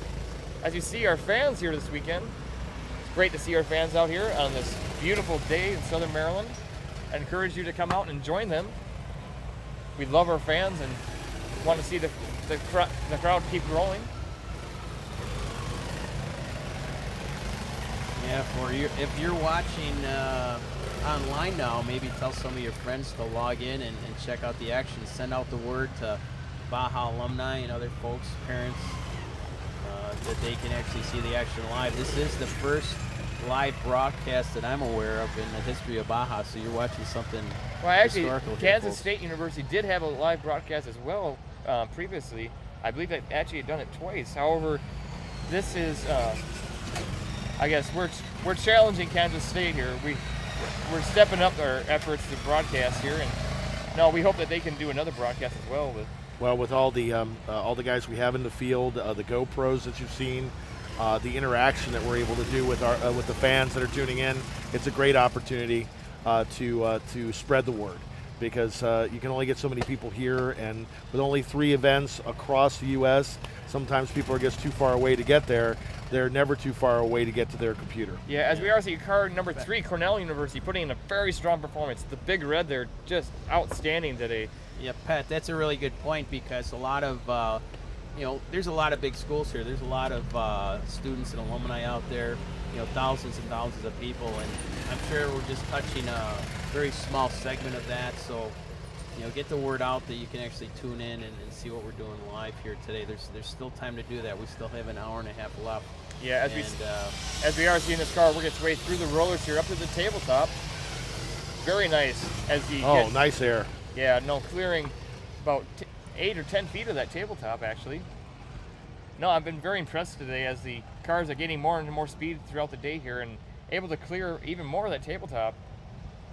And we're seeing less of some of the trouble we had earlier. I mean, we did just have that the rollover elsewhere, but it's been probably most of an hour since we had a real bad problem there on the stair. Yeah, as we are seeing many teams work their way through the stair steps here. Car number 15, they're getting into the log path. We're not seeing as many log jams now. I think the reason for that is a lot of the teams that were having problems have either fixed their problems or they're no longer on the course. Yeah, as we're seeing another car here, car number 86, I believe that is the Wolfpack Motorsports from North Carolina State University in Raleigh. Now putting in a very strong performance here for them this weekend. Let's see where they currently stand in the rankings here. As car number 86 is currently in 17th place with 22 laps in. As we now are seeing one of the local schools here, I believe that is University of Maryland College Park, making their way over the tabletop as they get out of the rollers. Going back to the infield of Potomac Speedway, we see some cars working their way through the whoop section. It's almost not really, it's almost more of a double section, really. It is, isn't it? The whoops are very far spread apart, making it very difficult to stay in control of the vehicles there. I think the course is getting faster as well. They were out watering it last night, and now as the sun comes out, that dirt is getting dried out, and it creates less rolling resistance. In addition, the cars themselves are acting sort of like steamrollers. They're packing that dirt down, making it more of a hard pack and less of a soft surface you might normally find in a motocross track. So that, I think the track is definitely getting faster. I'm surprised we haven't seen a new fastest lap time. Yeah, no, I would agree with you. With our current leader, Cornell University, having an average lap time of 4 minutes and 40 seconds, I would agree, Marty. The track is becoming much faster today. As we're seeing now, car number 87, University of Maryland College Park, Terps Racing getting pushed off the track there. Yeah. Not sure what happened with them. That's one of the ones we saw that took that real bad header coming down the stair steps in the first hour or so of the event. Yeah, the other thing that happens is some teams will use a single driver for the event. Other teams will switch out drivers. And when those new drivers come in, they sort of have to learn the course for the first time. Drivers that have been out for a while, they of course know the course. So, early on, everybody's new, and that might be why we had some flips earlier on. Yeah, interesting move here, Chase. We've seen that Team Nemesis is now up to 5th position, and Ohio Northern has taken a bit of a slide. They're now we saw them all the way up in the 2nd position. They're now down to 6th, right ahead of University of Akron. That's just holding on tenaciously to that 7th spot. Yeah, Patrick, we are seeing a lot of movement in the standings here as You can see the live scoring provided by Cummins again, in the top corner of your screen there. Looks like the team from India has moved up into 5th place, the Pune team from Government College Engineering Pune.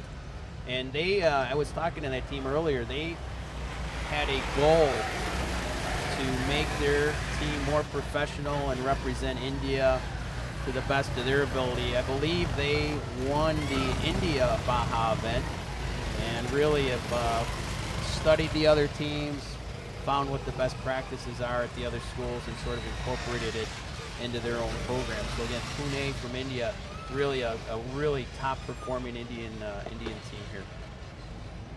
Yeah, as we are seeing a pretty heated battle there, as just in front of the announcer booth here, I saw car number 2, RIT, working their way through the tabletop.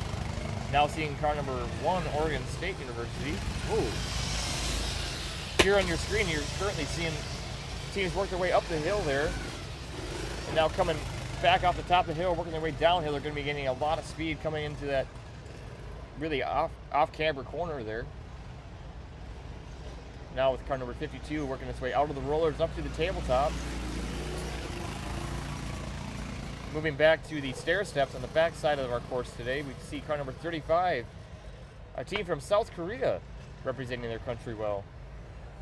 It's never good when you see a car being towed. That looks like Ryerson. Yeah, car number 19. Off the course. But again, it's more learning. That car's probably going to end up back in the pits, and students will buzz around it and fix it and get it back on as soon as they can. Here's currently our number 3 slotted team, ETS there. Yeah, as you see car number 45 working its way out of the stair steps and into the log path.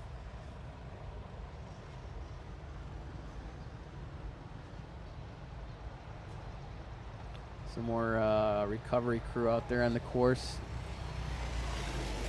And again, when they yellow flag out here, it's only for a small section of the course. They don't yellow flag the whole course. There, as we're now seeing one of the fastest cars on the track this weekend, Michigan Ann Arbor's Wolverines working their way out of the tabletop and through that high-speed sweeping corner there. As we're now seeing Virginia Tech's 36 and also number 83, University of Laval. Again, a surprisingly slower performance from them this weekend. They are making their season debut here in the 2015 SAE Baja Series. I was anticipating them to be a much faster car. I know in the past they've had some outstandingly well-designed CVT. Actually, one of the few teams to really go above and beyond the very basic tuning, and they had some very advanced system they were using on their CVT. As we're now seeing car number 23, Georgia Southern University, with a very fast car here. One of the teams that's really been surprising this weekend. I previously have not heard much about that university. However, they've been putting in a very strong performance here this weekend and coming off of a also strong performance in Auburn University. So they're carrying a lot of momentum with them here in the series this year. Yeah, one thing we should point out is this is one of 3 North American events to be held this year. We mentioned earlier that the first event about a month ago was in Auburn. We're here at Budds Creek in beautiful southern Maryland. And then the next event, which is going to happen in just 2 weeks, is out in Portland, Oregon. Actually, motocross track out there at Washougal, Washington. So although they call it SAE Portland, it actually takes place in southern Washington. And there is an award presented to the teams, or the top 3 teams that are best in performance at all 3 events. It's quite a famous award. I know a lot of teams here strive for that award. It's referred to as the Mike Schmidt Memorial Iron Team Award in memory of a former Baja member. Yeah, that's right. The Mike Schmidt reward does require all our teams to attend all 3 events throughout the year. And I see currently the Mike Schmidt standings. We have University of Michigan Ann Arbor with 931 points. In second place, we have Cornell University with 889 points and Oregon State with 876. However, that is based only so far on the first race of the year from Auburn University. That's right. I think Cornell won that award last year, and they were quite proud of themselves for doing that. Yeah, it is a testament to a lot of hard work on the part of the students, a lot of learning and a lot of commitment because they're having to travel all across North America to get to those 3 events and do a lot of fundraising in the process. And after 34 laps here, Cornell is still showing up in first place. So it looks like they have a good run at that perhaps this year. Yeah, maybe Cornell will repeat with the Mike Schmidt Memorial Iron Team Award. Right. There you go. So as we're seeing a lot of action here this weekend at Budds Creek for the second race of the season, I do want to take another moment here to thank our sponsors, the sponsors that make this event possible and make this whole race series possible, particularly Polaris Industries, who is well represented here again this weekend. I know I saw the race trailer out in front, so let's take a short moment here and thank our sponsor, Polaris Industries.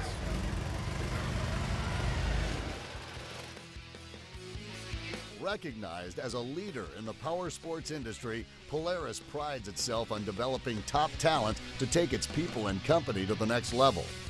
Our research, engineering, and manufacturing facilities are world-class.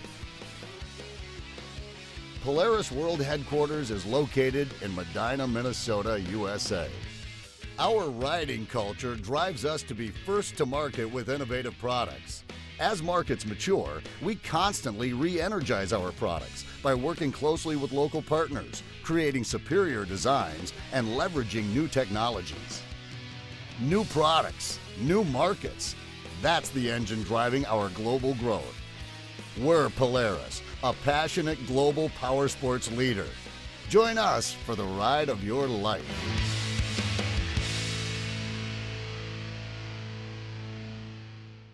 Again, thank you to Polaris for all the support they provide here, especially the support they provide in the design judging competition. The design judging that took place here on Friday, actually, they organized that event and provide many of their employees actually send them here to the events to organize the design judging. Yeah, I believe Jason Fields is the organizer at Polaris that puts together the crew to come together and do a consistent job at all 3 of the events in the design judging area, and that crew really should be commended for a job well done because they're the ones evaluating the students from a professional standpoint and really seeing if the students are meeting the expectations of potential future employers. No, so thank you, Polaris, for all your support again. So as we are watching the 4-hour-long endurance race here on Sunday, we have a little over 1 hour, about 1 hour and 15 minutes left in racing. We've seen cars gain a lot of speed through the bowl of Budds Creek Motocross track there as they work their way over the series of spectator tunnels, working their way uphill over that step up. I'm actually surprised to see some cars getting more air over that step up than I anticipated. As we work our way back to the backside of the course on the stair steps, car number 28 rather, Michigan State University, followed closely by car number 57, Case Western Reserve University, as they work their way into the log path now. Well, yeah, one of the things I've been noticing here today is there are some pretty extended downhill runs at this course. I'm looking at least three extended downhill runs, and teams, I wouldn't be surprised the next time we're here if we see teams try to incorporate that into their design, possibly through a freewheel type device that basically disconnects the engine and allows that car to go more easily downhill. Yeah, it's an interesting point you bring up there, Marty. I actually have seen a one-way clutch integrated into some CVTs before, just to allow exactly that, so the cars can gain more speed downhill and not cause the car to engine brake as they are trying to gain more speed. There used to be a famous course up in Canada at a ski area, and they had about a 1 mile downhill section. And I think that's where I saw the land speed record for a Baja vehicle. Very nice. As we are seeing cars going down this downhill section now, gaining quite a bit of speed there. I believe we're seeing Sherbrooke University, one of our friends from Canada. Alfred State, that's another team from upstate New York. Yep. As we're seeing cars work their way through the roller section leading up to the tabletop, we have car number 45 here, followed closely by 105 as they swoop down and approach the tabletop.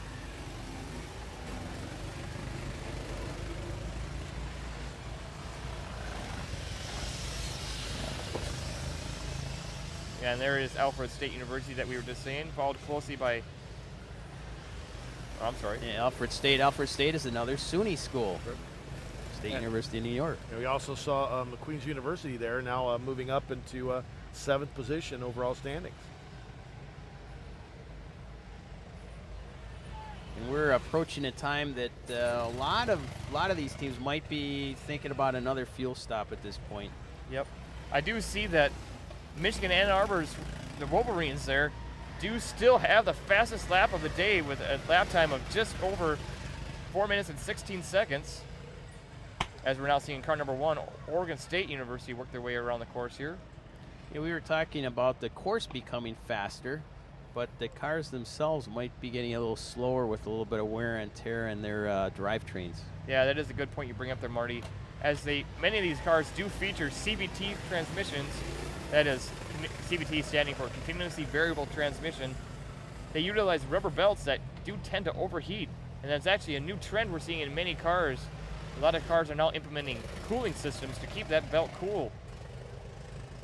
Yeah, I've seen quite a few cooling systems on, I believe Oregon State has a cooling system on their CVT. I know RIT runs a cooling system, but it is critical to keep those belts cool because when they heat up, they're gonna melt a little bit, and you're gonna get not as efficient performance out of your vehicle. Yeah, that's right.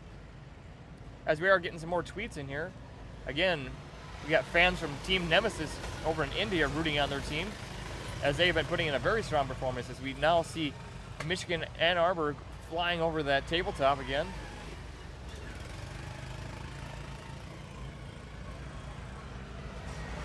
Yeah, Nemesis fluctuating just a little bit between 4th and 6th positions.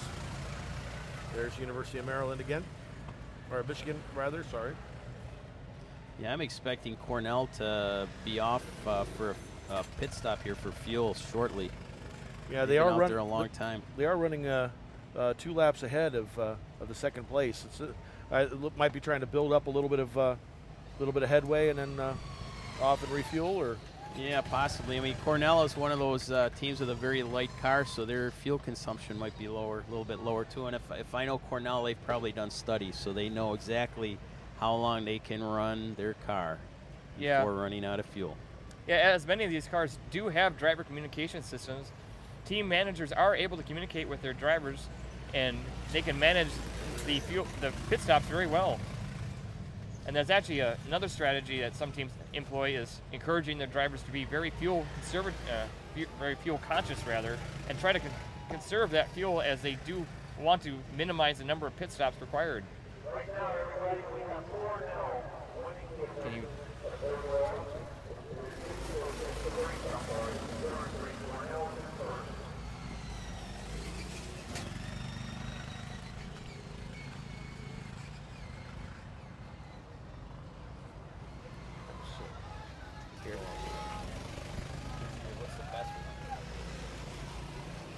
So with 36 laps down, Cornell still staying in the first position.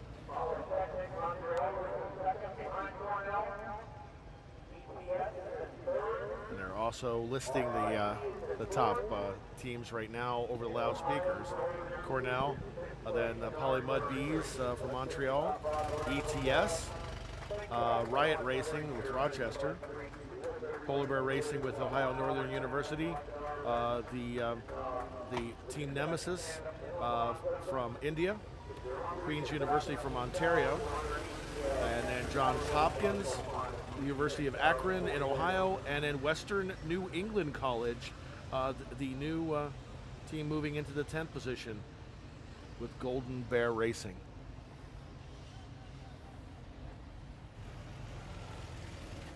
Yeah, as we are seeing teams just after the tabletop here, going through that series of rollers. Looking at now car number 97 getting back on the track here from their pit stop, Concordia University. As we start to approach 3 hours, 2 hours and almost 50 minutes of race time in this 4-hour endurance race. Yeah, hearing some action below us. I think we just had a car get stalled on the uphill climb of the that's going to be tabletop. Team 97. Yep. As I do now see car number 100, Petroleum Institute, is back on course with that long pit stop they had. We never heard the story there, but they had a very long pit stop, unfortunately, and caused them to be off track for quite a while. But good to see them back on course again. Looks like car 97, they're backing it back down. The recovery crew's backing it back down and removing it from the course. But a yellow is still out right below us on the tabletop here. Yeah, there as we see RIT's car number 2 working their way out of the stair steps and into the log path.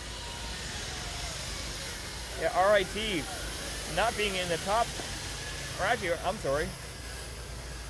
RIT actually has worked their way up to the top now. They are currently in 4th position, putting in a very strong performance with 32 laps currently finished. 32 laps being about 4 laps behind our leader, Cornell University, with car number 3.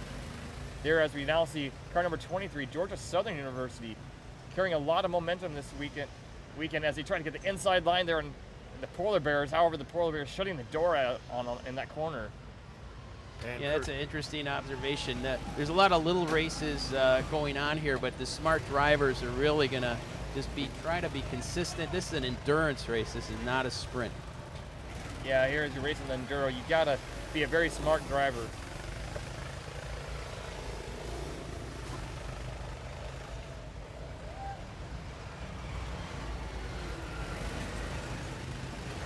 This looks like Maryland.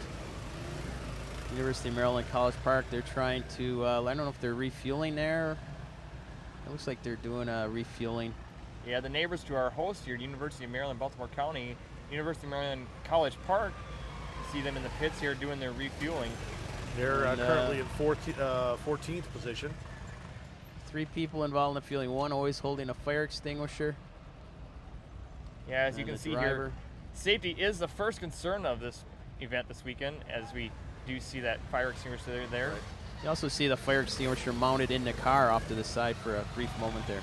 Yep. Every car does have a car-mounted fire extinguisher as well. Yeah, here back to the backside of our course into the stair steps again with car number 100, the Petroleum Institute, working their way through there, followed closely by 42. Another team from, there's Mange, our friends Mange with the crab. Another team from Brazil. Looks like they're passing that orange Petroleum Institute car. Yeah, here as you watch teams go through this off-camber corner.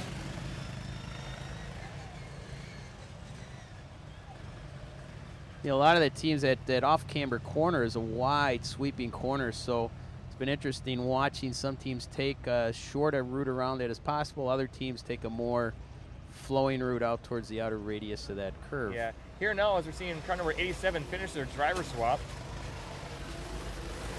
And what's happening here is his teammates are buckling him back in. There's that picture of the nice wide sweeping off-camber corner. And some teams, it looks like most teams now are trying to take that inside track. Yeah, teams with enough corner camber gain to really get the lateral thrust required to get the car to corner well and hold the speed there can take that inside line. Oh, we just saw, we're watching off in the distance in that off-camber turn.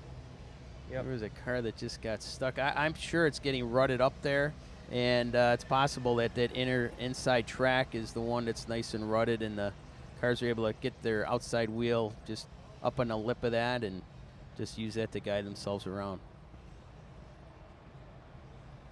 Yeah, smart drivers.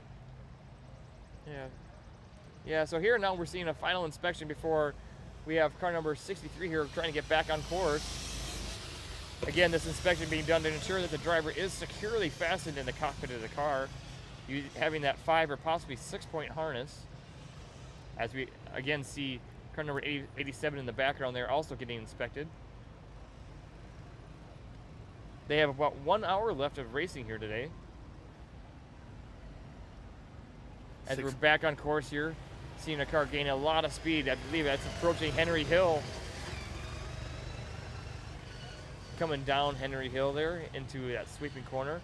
He's going to want to keep as much speed as he can as car number 132 there oversteers slightly and has to counter steer it. The suspension's really being put to the test here, and a lot of high-speed handling dynamics are what we're seeing here this weekend. I think over the course of the race as well, the handling characteristics of the car certainly change.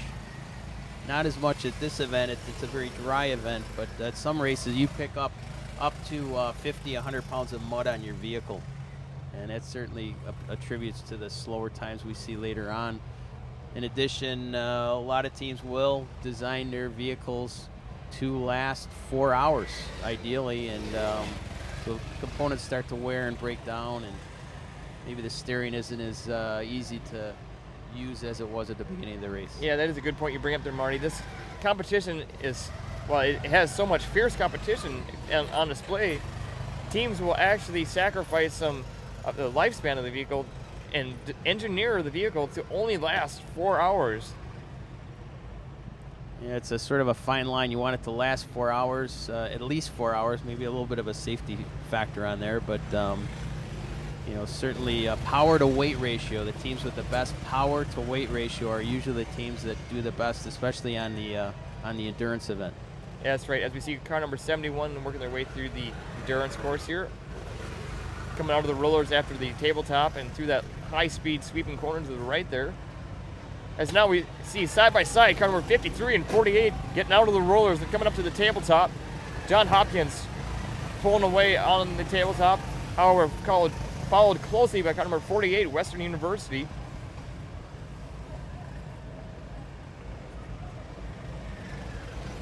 Oh, as we're seeing, the right front tire on, I believe, is that SUNY Buffalo? Yeah, it looks like the UB logo on the front hood of that vehicle. It looks like they lost one of their wheels. Yeah, having some trouble on that downhill section there. Looks like one of the members of the recovery crew is also on UB. They have those signature fluorescent baseball caps that they wear. I'm sure he's asking his driver if he's okay, and looks like they're going to need to be off to the pits. Yeah, here now as we're seeing side-by-side car number 36 from Virginia Tech alongside with car number 49 working their way up side-by-side on the tabletop. Car 36 there on the inside line as we have another competitor on his outside trying to get around him.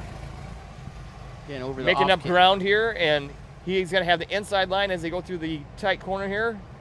Still not able to make the pass around car number 36 here. Car number 49, though, not letting him get away as they are going through that fast downhill section there through the bowl of Budds Creek Motocross Track and up and over the two spectator tunnels there as they come up to the step up now. But again, those two cars, we've been watching them for a while. They still have an hour to play cat and mouse. And to that point, we're moving into the 4th hour of this event.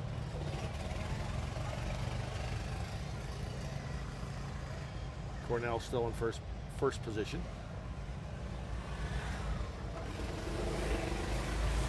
But now we've been watching the Zips there, University of Akron, for a while. Yeah. Now starting to slide a little bit, aren't they? They're Chase down into 11th position. Let's see how they're doing right now, Patrick. So right now, that's right, they are currently sitting in 11th with 27 laps finished. That is 27 laps with our current leader, Cornell University, at 38 laps. And it's interesting, we're looking at the last lap time for the top 4 teams. They're all within a second of one another. Cornell 428, Polytechnique 429, ETS 428, RIT 427. So those teams are running very closely. Yeah, here as we're seeing car number 21, North Carolina State University. The Augies getting back on the endurance course. Swooping down and coming up to that tabletop.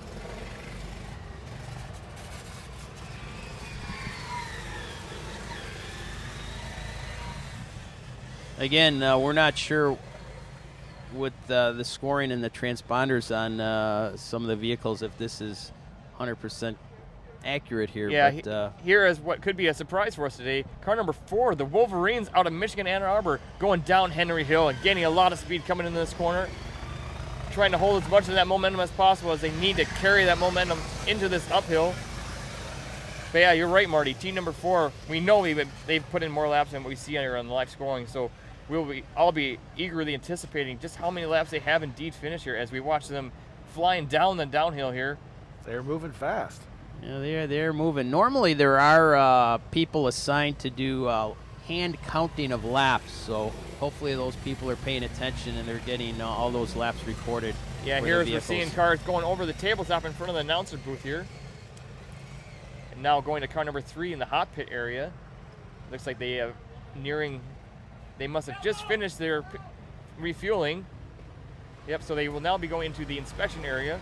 Again, the inspection area is where all drivers are inspected to make sure that they are properly secured into their cockpits.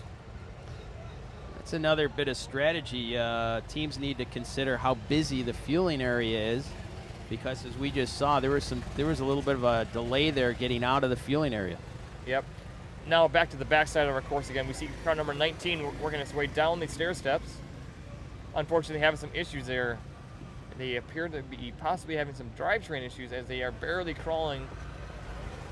Yeah, Ryerson University having some difficulties with their car. And the recovery crew is going to get them safely off the course.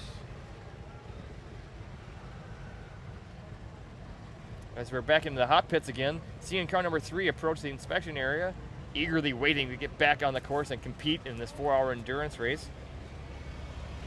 And we've been watching them. They've been in there trying to get out for at least a minute. That's a quarter of a lap.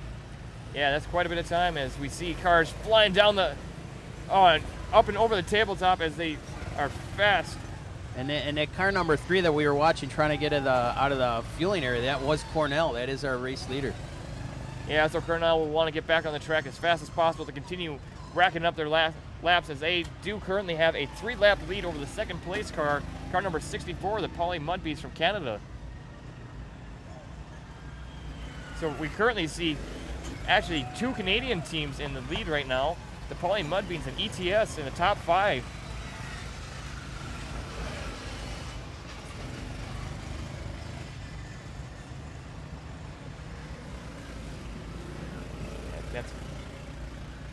It looks like Polytechnique Montreal, their last lap time was 8:32. That's an indication that they went off for a refueling stop. Yeah. Hopefully they're not having technical difficulties. Here now we're seeing car number 58 trying to make a pass on, taking the inside line there and making a pass around Farmdale. Very nice. Making a clean pass around Farmingdale there. However, car number 80 will not let them go as they, or actually, I'm sorry, car number 80, who is that?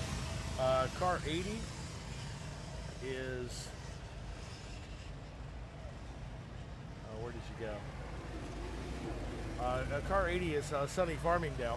Yeah, indeed, that was Farmingdale. I thought it was. They're making a clean pass around Farmingdale there. Nice overview of the course we're looking at. See the dust starting to get kicked up. It's getting looks a little cloudy down there from our vantage point, but that's it's an orange cloud. Mostly dirt. The way we know is that our equipment up here is slowly getting covered. Yeah, here now as we see one of the few cars with a side engine actually. Sherbrooke. Yeah, Sherbrooke utilizing that side engine design for a very good reason too. It keeps the mass centralized in the vehicle and creating a very nimble handling vehicle. Now reduces that moment of inertia from the top view, what we call the yaw inertia. Exactly, and it also creates a little issue for that team. One of the tests they have to pass is a driver regress test, and you know that the tech inspectors are going to have that driver get out over their engine.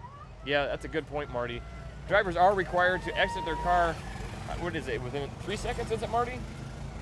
Or I forget how many seconds it is. I believe it's 3, maybe 5, but it's not a lot of time either way. And I've seen drivers dive out of their vehicles. Yeah, it's always an interesting spectacle to see as drivers have to exit their cars in a very quick manner.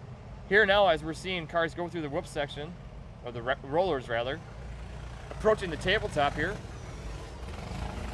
A question about the side-mounted engine there, Chase. How does that affect the whole requirement of a firewall, as it normally would be behind the... That's a very good point you bring up. The driver. With the side engine, there is only a partial firewall required. You must encapsulate the engine on the side of the driver to prevent any possible flames from entering the cockpit.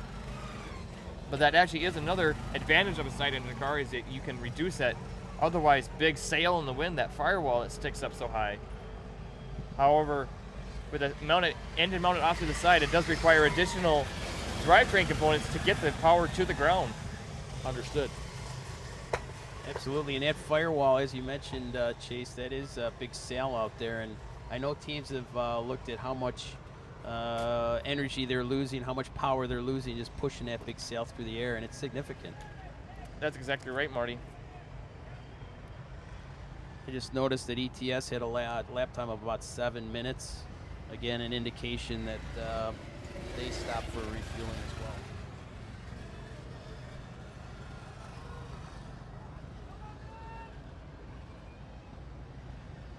Here now, as you're seeing car number 53.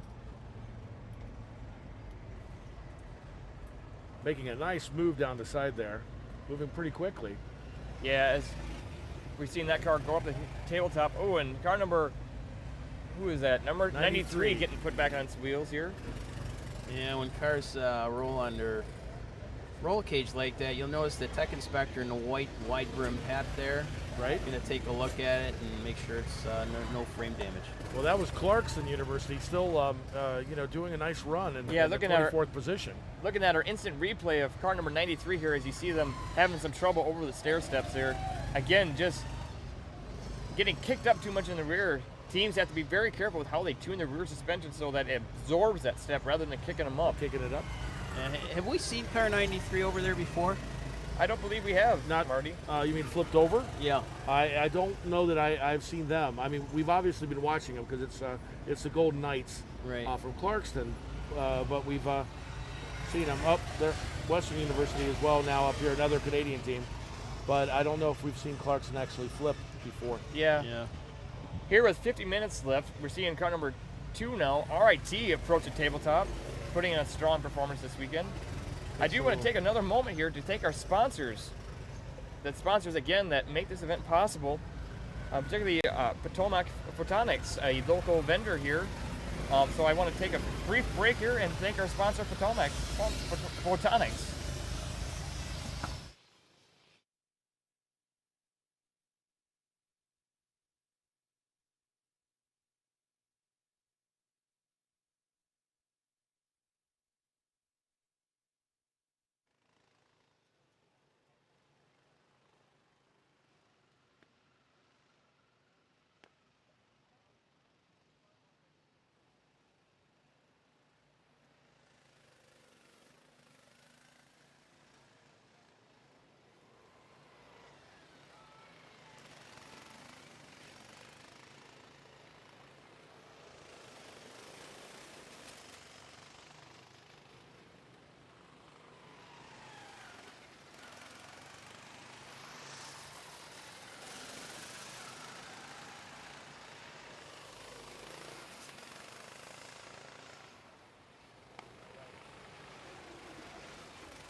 Potomac Photonics here, I'm a local vendor offering many highly specialized manufacturing capabilities and also providing us with support again this weekend, so we are very thankful to have their support. Now, if you want to check out their website, they are available at www.potomac-laser.com. One of our absolutely outstanding sponsors this weekend. Now they come to us with over 30 years experience in micro manufacturing and are the partner of choice for hundreds of companies, researchers, and entrepreneurs. Looks like they do a little bit of surface mount device work there too.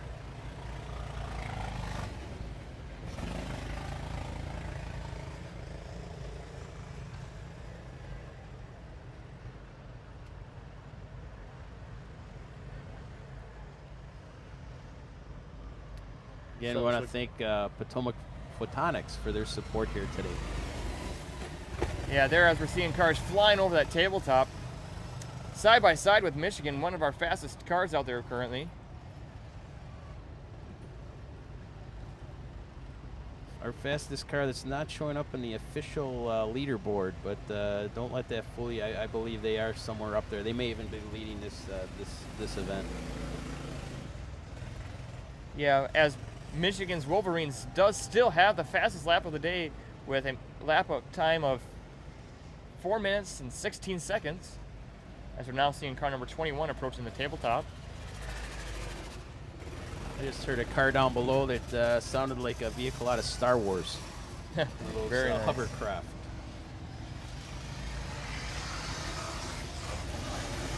Or the Land Cruisers, I think they used to call them. I don't remember.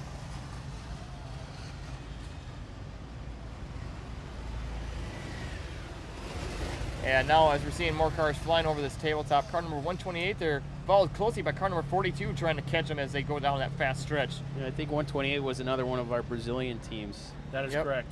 And here we're looking at car number 87 working its way around that sweeping corner, followed closely by car number 83, Laval University. Another one of our friends from Canada this weekend. 87 again, University of Maryland College Park. Yep. I'll tell you one thing, some of these drivers probably won't need to eat lunch. They've eaten enough dirt today. That is very true, as we are seeing a lot of dust get kicked up here as the sun has come out, and it is a beautiful day here in southern Maryland. You do see quite a bit of dust getting kicked up, as Marty mentioned there. The soil here becomes almost like a silt, as we're now looking at car number 14, University of... Now just an absolutely outstanding representation from Canada this weekend here in southern Maryland. Another one of our Canada teams, car number 15, the Nordic Wolves, working their way through the rollers, making a pass on that car on the inside there. Car number 3 approaching the tabletop with 15 closely following them. However, car number 3 is pulling away from car number 15 right now, as we see them go over the tabletop. Nice move by 15. Here's another shot of that off-camber corner again. Again, this off-camber corner with that downhill stretch really tests also the anti-dive characteristics. You can't have your car diving too much, and you got to configure your suspension kinematics to prevent the car from diving too much while still having enough corner camber gain so you can get that lateral thrust to really accelerate through the corner. Well, at the same time, I'm sure taking advantage of the ruts that are developing over there. Yeah, as we are seeing some ruts develop in that off-camber now.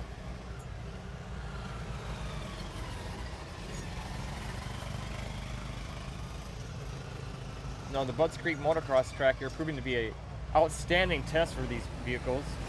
And just a wonderful venue. As I said earlier, I don't remember an event where you could see as much of the endurance races as right here at Budds Creek. So I'm sure that we'd love to come back and have another Baja event hosted here if the organizers would have us.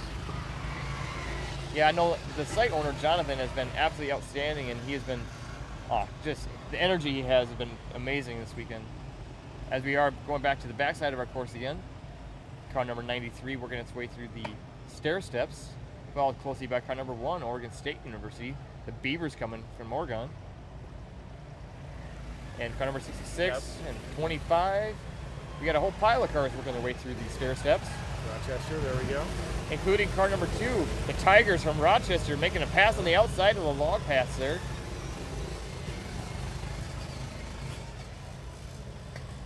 You might see teams now getting under an hour to go in a race start to drive a little bit more aggressively, try to push their machines, and especially if they're running, close to third, try to get up into the podium spots here.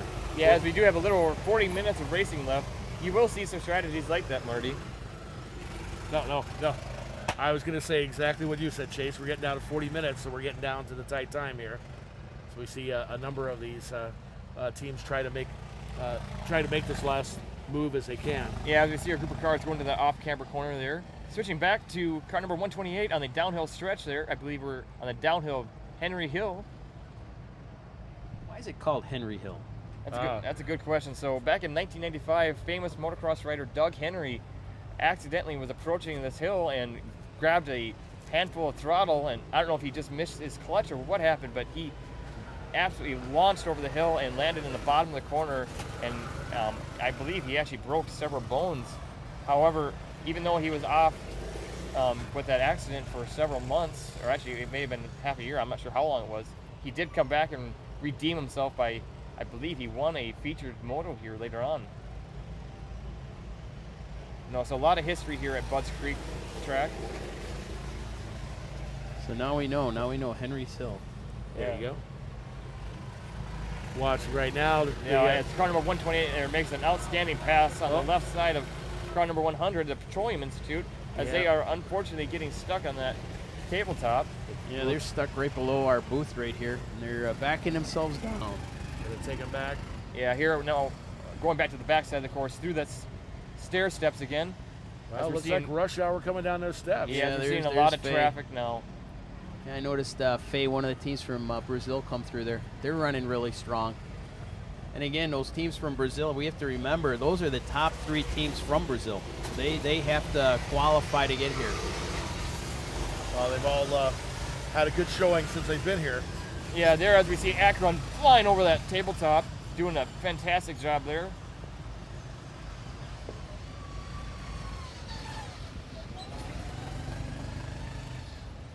You know, trying to choosing a very special line there. Oh, having the door closed on them as they can't make that pass. However, the driver working his way onto the outside line now, trying to make a pass. I think he's going to get around him. Yeah, what may start happening as well is some of the teams that have been off course doing repairs, they start to trickle back on. Those are the slower cars, and we have our leaders trying to get around them, and sometimes bad things happen. Yeah, as we are seeing a lot of lap traffic here this weekend. With nearly 100 cars on the course at the same time, lap traffic is a very big issue, and drivers must choose appropriate lines to get around that lap traffic. We were talking about the Brazilian teams. We have 2 of the 3 are right there in 12th and 13th slot, so they're pushing hard to get into that top 10 as we're moving down the last half an hour of competition. Yeah. Since we are having some issues displaying our scoring results here, I'm going to go through our current standings. In first place, we have car number 3, Cornell's Big Red. In second place, we have car number 64, Polytechnic Montreal, the Poly Mudbees. In third place, car number 8, ETS Motorsports, another one of our friends from Canada. In fourth, we have RIT's Riot Racing. In fifth, we have Ohio Northern Polar Bear Racing. And in sixth place, the Government College of I'm not sure. Our friends from India, Team Nemesis Racing, putting in an outstanding performance. Team Pune. Pune, there you go. And it's easier to say that. Yeah. And in seventh, we have Queen's University. In eighth, Johns Hopkins. In ninth, University of Windsor. And rounding up the top 10, we have Pennsylvania College of Technology, the Wildcats. Which they've come up from like in the top 20 up to be into 10th place. So we'll see if they can hold on to that. There, I see now we got our, just in time, we get our live scoring back there. The live scoring again brought to you by Cummins.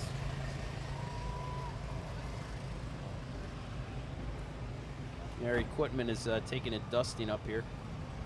Finding it hard to read our computer monitors, but we're currently dusting that off.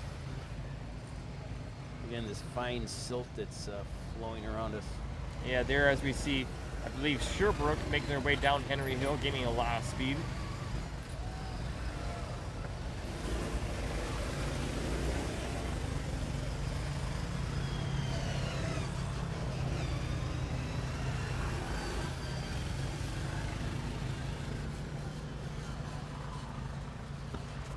The disappointing drop has been our friends from Akron. University of Akron dropping down to 16th when we saw them up in the top 5 there for a while. We'll stay right on top of this as we get down to the end. You can see up there the race time is 3 hours and 20 minutes so far. Best lap is still staying right there at 4 minutes. And actually 4 minutes, 15 and a half seconds, rounding up to 4:16. Yeah, that fastest lap time early this morning from Michigan has been standing strong all day long. Well, and as we talked about some of these cars, basically made to last the 4 hours or whatnot, we're going to see more slower times as we get in this last 30 minutes, more likely. That top speed is not going to be beat. Yeah, it's going to be very tough to beat as the belts on many of these CVT transmissions are certainly getting hot by now, especially with the sun out here strong. Yeah, we probably have some burning rubber out there. One other point to bring up is the teams that have been out in the pits, they're trying to get their cars back on the track because if they are on the track, at the end of the endurance race, that's worth some points for them. So if they can find themselves on the track when the checkered flag is waved, they will get some bonus points for that. Yeah. So I see we got some tweets coming out to us again. I want to thank Team Predators on giving us a shout out there, and thank you for enjoying our live broadcast today. Also, we got Margie and Mary giving a shout out. Mary rooting on her team Northwestern, and Marie giving thanks to the UW Baja and University of Waterloo. So Mary and Margie, happy Mother's Day. I hope you're enjoying the broadcast here today. Yeah, happy Mother's Day to all mothers out there. And thanks to Team Predator, who's incredibly happy that we're both broadcasting the play-by-play and the scores. Yeah, if moms can't be with their kids today, maybe the next best thing is watch them live on YouTube with us. Yes, sir. Again, if you want to tweet us, we are at hashtag Baja Maryland. Check out our YouTube stream, or obviously if you're hearing me, you are on our YouTube stream already, but encourage your friends and family to do the same. Share the link to them. And please subscribe to our channel. Again, I want to give thanks to our host university, UMBC, making this event possible. They have been absolutely phenomenal in hosting us this weekend.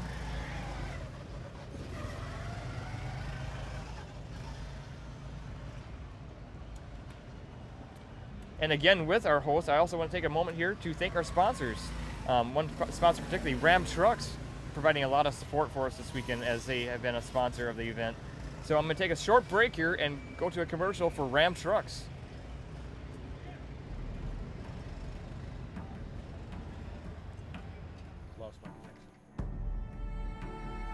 Have you ever thought, I could never do that?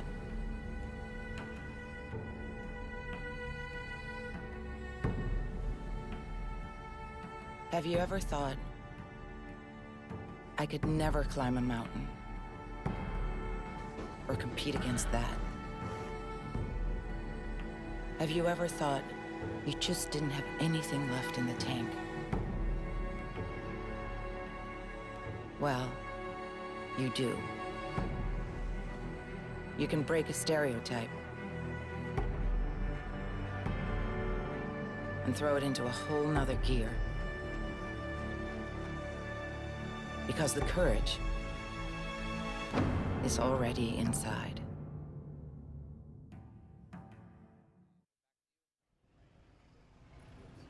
All right.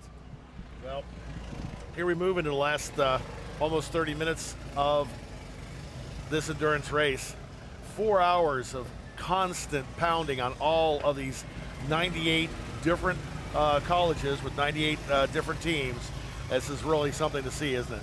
Oh yeah, I mean these teams have been taking a beating. The cars, the drivers, everybody has been tested to the max. That's here today. exactly right. Well, so go ahead.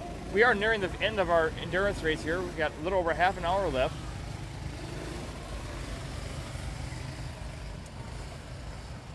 Half an hour is still a pretty long time for these guys. Hopefully we can get some shots of the drivers at the end of this race. You'll see they probably won't be able to recognize them anymore. They'll be pretty much caked in dirt.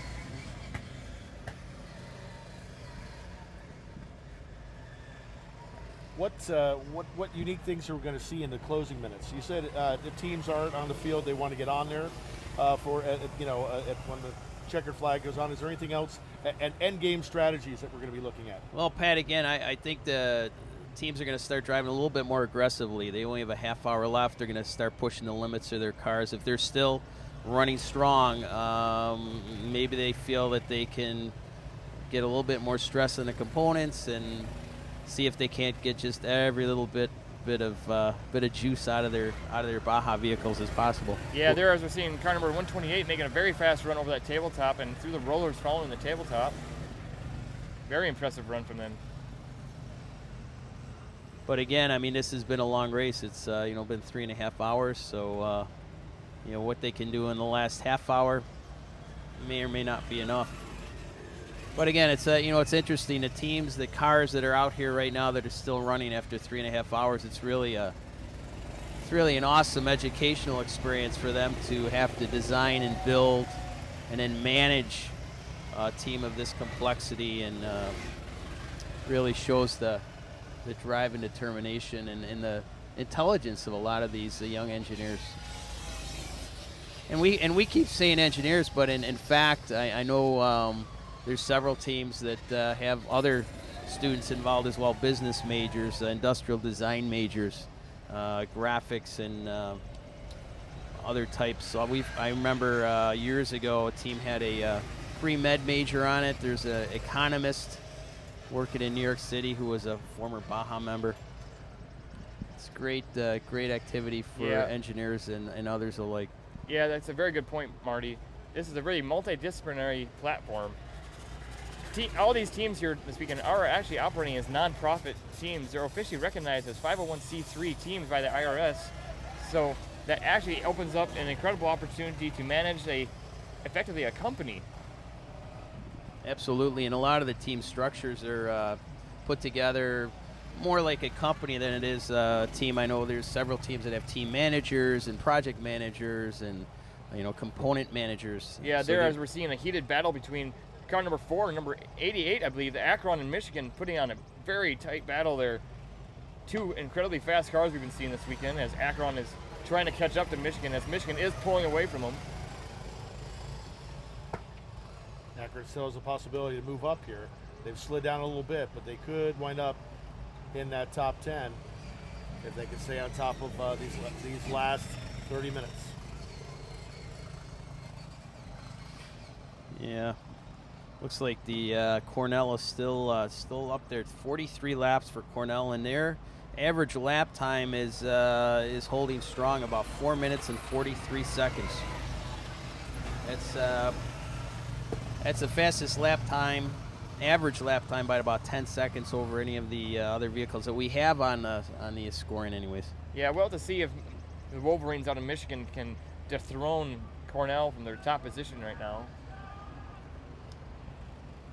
Yeah, so looking at our instant replay here on the backside through the stair steps, I believe we have Georgia Southern University as they having some troubles over the stair steps.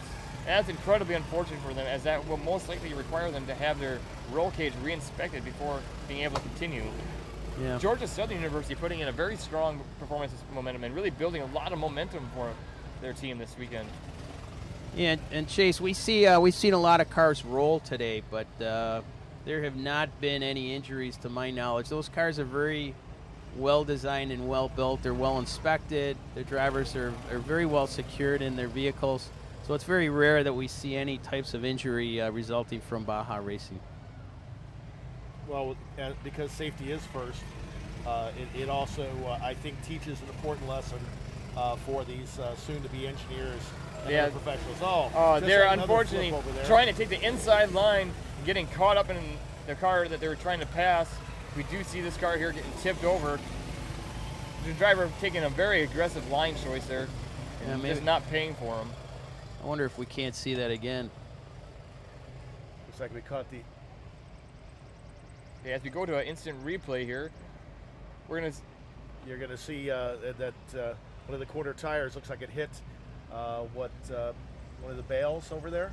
Yeah, I believe we'll see him gain a lot of speed coming into the downhill here, and as he goes into the corner, we're gonna see what happens here. I believe that's actually Sand Lake Career Center. Our high school students, one of the few teams utilizing basically a program that allows high school students to enroll in a community college, enabling them to compete as collegiate students, actually. As we see, I believe car number 128 here putting in a very fast run through that roller section after the tabletop. Again, want to highlight our live scoring brought to you by Cummins. Cummins doing an absolutely phenomenal job onboarding many highly talented engineers and other students from the SAE Baja program. They've been actively recruiting here this weekend. As we see cars working their way through the roller section again. Well, I don't know if it's just me, but it seems like these cars are moving a little bit more furiously now. Yeah, as we see car number 42 taking the outside line there and making a pass as he works up the tabletop there. We just saw our leader go by under our scoring booth, car number 3, Cornell. They were moving.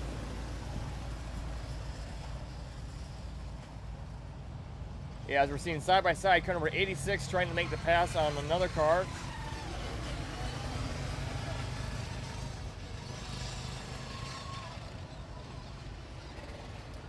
Again, the cars at least that are running that we see, the top 4, they're all within a second of each other lap time, current lap time. So if they're trying to make up laps up at the top 4 spots, I don't think that's going to happen. Yeah, it's going to be very difficult as we are nearing the end of our endurance race here with less than 30 minutes left. So we are going to start to see some new strategies from teams as they are trying to make up as much ground as possible. Yeah, we're going to be hearing a lot of radio chatter probably from the pit crew managers telling their drivers to start picking up the pace and start laying it all out as we are nearing the end. That's if they have radios in their cars. Yes, and sir. if they're still working. Yeah, that's true too. We have Team 36 out there. Yeah, Virginia Tech looks like they got off course here. Again, seeing some teams here going back through the rollers again as they approach the tabletop. I think that's FEI from Brazil coming up and over the tabletop. Oh, nice. Yeah, getting a lot of air over that tabletop as they're trying to catch the Michigan's Wolverines. Yeah, FEI is a very light car, and the Brazilian teams tend to put a very lightweight driver in their vehicles as well. So again, power to weight ratio key here. Yeah, as we see Michigan taking the outside line here and making a nice clean pass. Coming on around. Yeah, there they go. Closely And followed by got it. FEI taking the same line, making the pass over the spectator tunnels. Wow. Actually making up some ground in Michigan. Up to step up, and they are right on Michigan as they are taking the inside line and trying to make the pass. Them here. Side by side going into the corner. Well, here, this will tell too, because they got into to the be downhill, careful. into the off camber. Oh, having the door closed on them as Michigan takes the line away from FEI. However, FEI not giving up as they are battling, trying to get on the inside There of we go, Michigan. FEI trying again. Yeah, we're seeing a heated battle between these two cars as they go down this downhill stretch here. Michigan is pulling away from FEI. However, FEI just railing that corner and holding a lot of momentum going to the uphill now.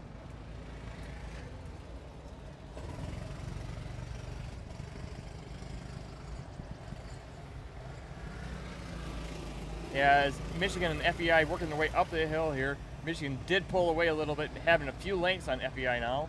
However, here we are back again, seeing this battle between FEI and Michigan through the stair steps. Now we got some lap traffic in front of them. Car number 62 is slowing them down. However, FEI trying to take advantage of it. Fighting, trying to find a line around Michigan.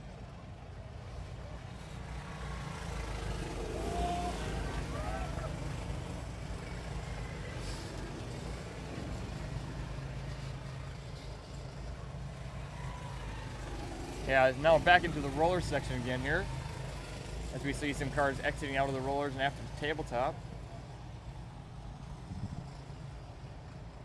Yeah, Brazil traditionally has a great motorsports history and a great Baja history as well.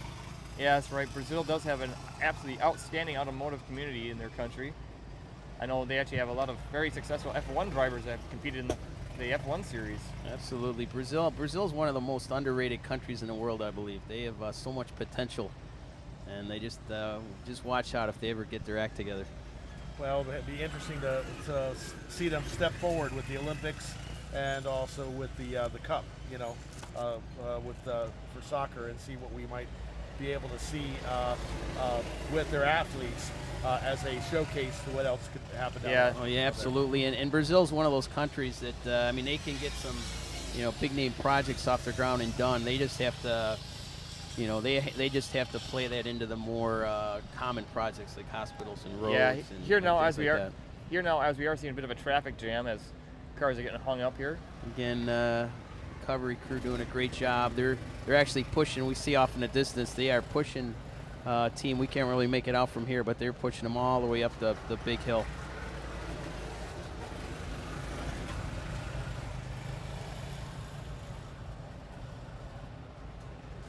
Yeah, as we're seeing the cars gain a lot of speed down this downhill stretch here as they finish laps around Budds Creek Motocross here. Again, you are watching the 2015 SAE Baja Maryland endurance race in Southern Maryland. As I see, FBI did make the pass on Michigan. Oh, there you go, coming around the outside. Yeah, as the battle continues between Michigan and Fay. Michigan not letting them go, though. Yeah, it's interesting. If we can get a lap time on Fay, it might give an indication of how Michigan is running as well. I know we're not getting a signal from their transducer.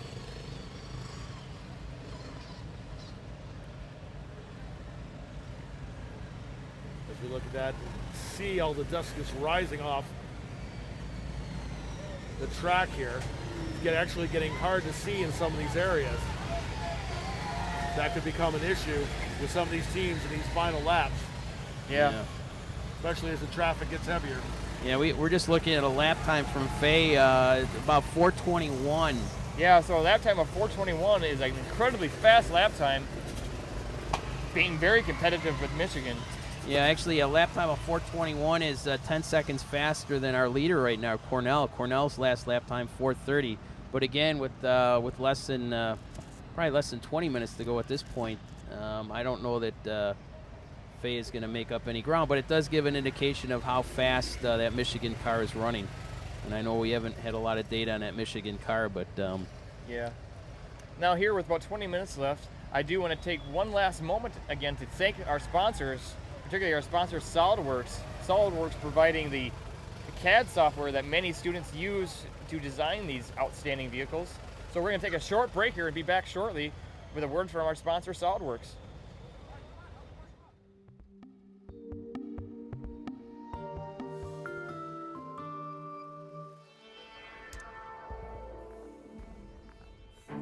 At Dassault Systems SolidWorks, we believe that inspired people create inspired designs. And that's what drives the development of our 3D solutions to help spark your creativity to create world-class products. As the SolidWorks community continues to grow every year into every industry, they provide the inspiration for each new release of SolidWorks software, creating a product development solution that delivers real productivity gains. SolidWorks 2015 is not just customer-driven, it's customer-inspired. Packed with engineering and design performance boosts to improve your everyday productivity, SolidWorks 2015 puts your focus on your design, reduces the number of steps to get the job done, and gets you the information you need fast. Share project ideas, information, and decisions across your global team and supply chain with minimal effort, and get feedback from customers early on to help optimize your designs. Easily create and manage product structures up front, then quickly document your designs for manufacturing and assembly. With access to design information on both desktop and mobile devices, you can quickly make informed decisions from anywhere. SolidWorks 2015 helps you reduce downstream costs from the earliest stage of design activities and accelerate time to market. Estimate costs across many different manufacturing methods. Simplify creation of documentation and reports for quality assurance. Improve communication between your design and manufacturing teams, and quickly develop embedded electrical systems prior to production. SolidWorks 2015 gives you the tools to inspire every aspect of your design process, from initial concept to detailed design, simulation, communication, and collaboration. With new features and capabilities to help you solve more design challenges across a wider range of industries, SolidWorks 2015 delivers tailored solutions to help you overcome the complex engineering and design challenges that you face every day. To learn more about SolidWorks 2015, watch the videos, explore the website, and then contact your local SolidWorks reseller to register for a live SolidWorks 2015 event near you. SolidWorks 2015, inspiring innovation.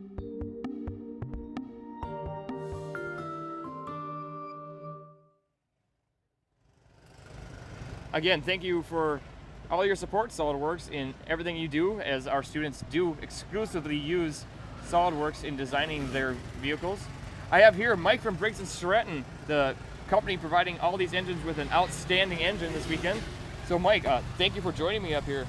Well, I just want to come over here real quick and thank everybody for coming out, all the colleges and all the participants.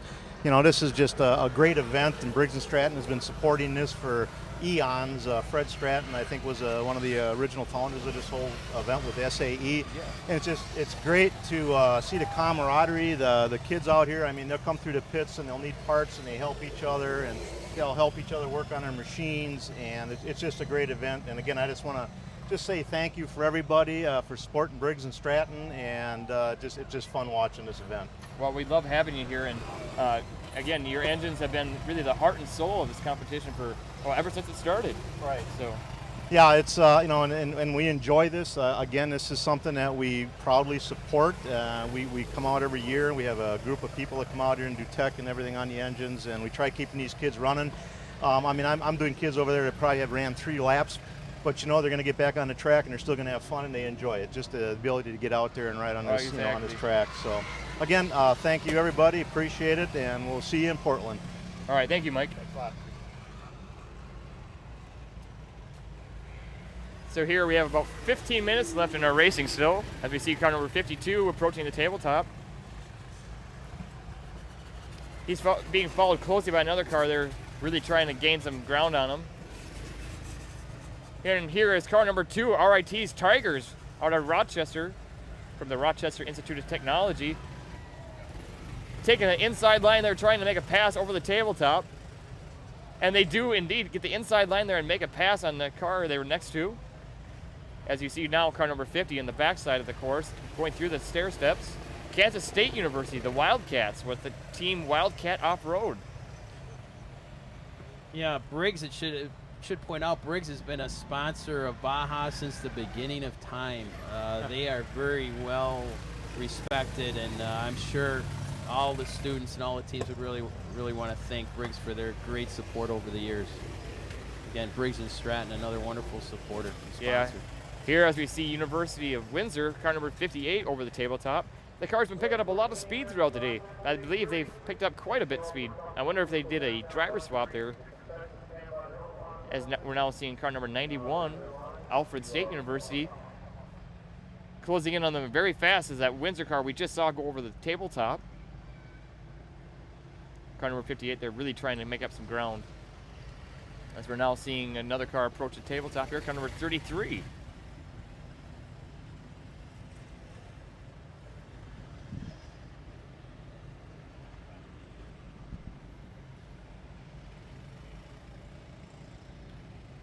This is car number 128, one of our Brazilian friends.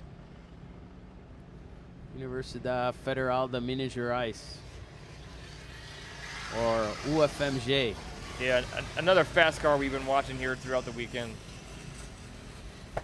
It's interesting, the Brazilian teams have to come in about a week before the event to put their cars back together. They ship their cars up in wooden crates. Costs them quite a bit of money, and takes them a little bit of time once they get here to get things back together. So they've been, actually, I've heard they've been working with RIT up in Rochester, putting their vehicles back together. Yeah, that is where the team management aspect of this is very important, as we see cars coming up the tabletop again here. We saw our leader go by, Cornell, car number 3. Yeah, as we're seeing a bunch of cars trying to find a line to make a pass here, coming off that spectator tunnel. Everyone pretty single file for now, playing very friendly as we see one car trying to, there we see some passing going on as cars are taking the inside line and making some pass over the spectator tunnels.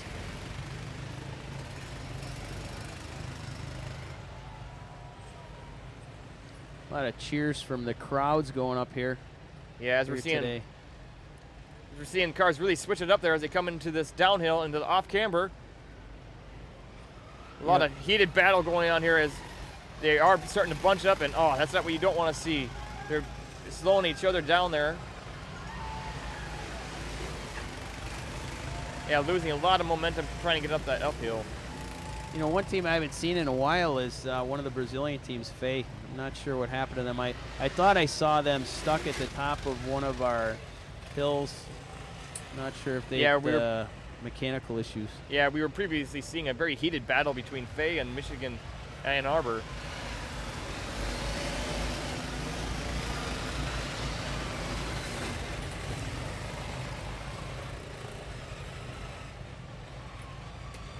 Yeah, here again, we are seeing drivers start to push it more and more as we are nearing the end of our endurance race.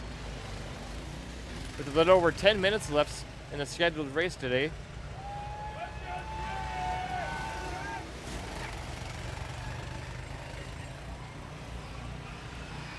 I see car number 23, Georgia Southern, is back on course again.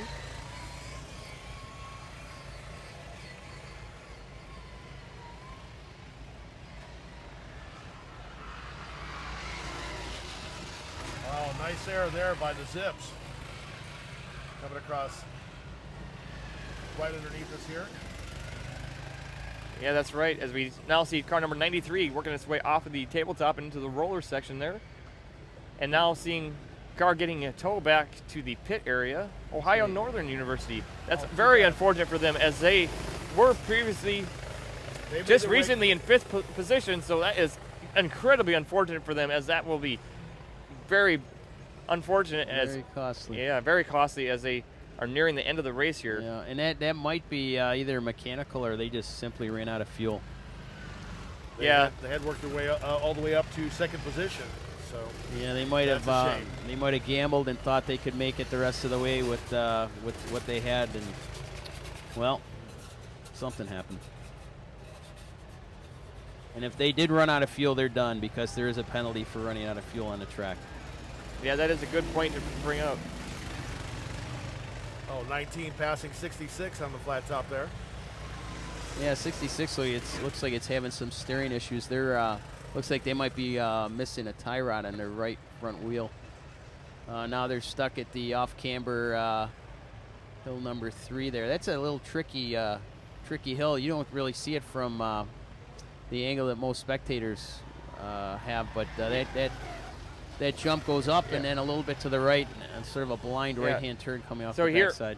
Here we are seeing cars on the backside again on the stair step, switching back to that downhill stretch now.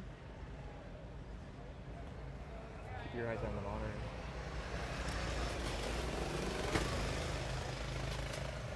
As we're seeing cars go down Doug Henry Hill, or rather just Henry Hill, named after famous writer Doug Henry.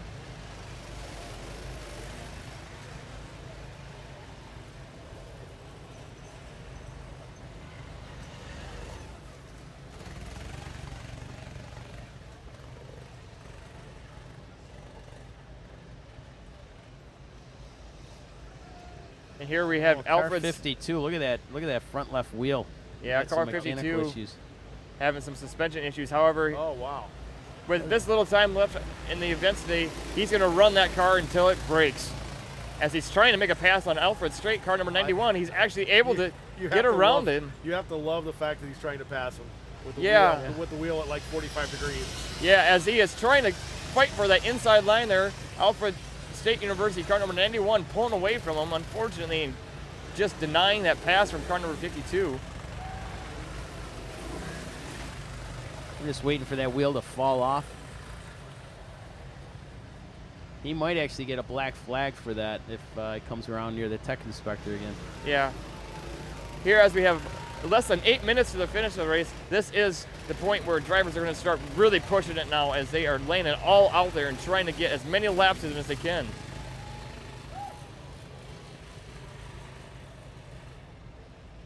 As we see car number 33 here exiting the rollers after the tabletop, and here again is car number 52 with that left front tire that is incredibly cambered out there.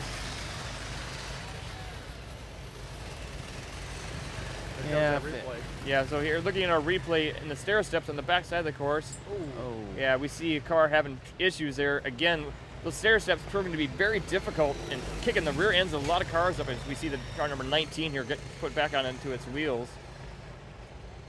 And here again is car number 52 with that cambered out tire. Yeah, I wonder if they lost their upper A-arm on the front left. Yeah, and there is Michigan's Wolverines just airing it out over the tabletop. That driver really making some moves here as we're nearing the end.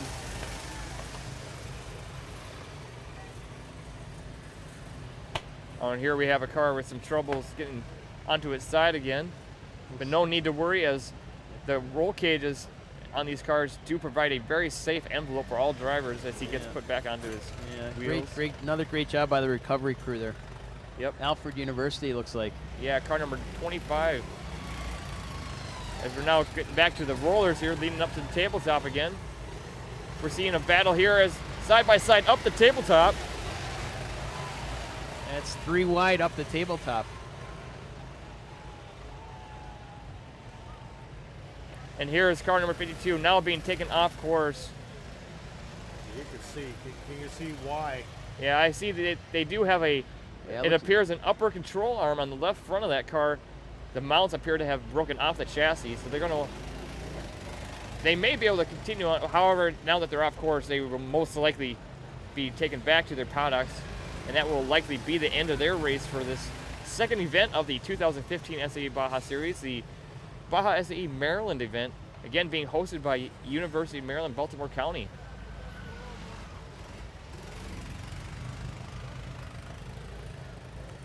Here we have car number 93 going down into the bowl of Budds Creek, holding quite a bit of speed as he approaches the pair of spectator tunnels here. And now trying to get back on course to get a few extra laps in is Sherbrooke. And again, it's important to get back on the course. As we mentioned before, there is a bonus for being on course when that checkered flag is waved. Yeah. Here, airing it out. Sherbrooke trying to catch Santa Lake Career Center. Trying to close in the gap there. But Sanilac still holding quite a few laps ahead, or quite a few lengths rather, ahead of Sherbrooke as they go down into the bowl here. Sherbrooke's starting to close in on them as they go over the pair of spectator tunnels here. They'll be approaching the step up. Sherbrooke take the inside line on Sanilac there, and they will most likely be passing them. As we see a lot of traffic here on the stair steps again, really slowing things down. That lap traffic being very much of a obstacle really for the leaders of our event here today to work around. Yeah, that's one of the few sections of track that's sort of single track. There's no room to pass there. We've been very lucky with all the cars that have flipped over. Yeah, there hasn't been a lot right behind the car that's flipped. Yeah, there as we see car number 35 working its way over the tabletop and going through the tabletop with a lot of speed actually. Now seeing our Connors crew give a little assistance to another car to get up the hill there. I'm not sure, but we could get a look back at that tabletop. I think one of those cars lost something.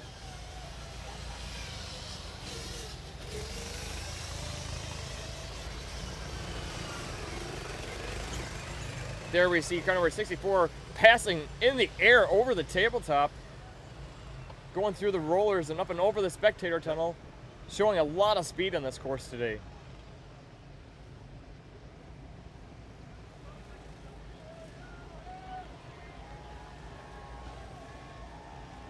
Here we are seeing a lot of action and even more speed as we're nearing, according to my clock, less than 3 minutes left in our 4-hour-long endurance race.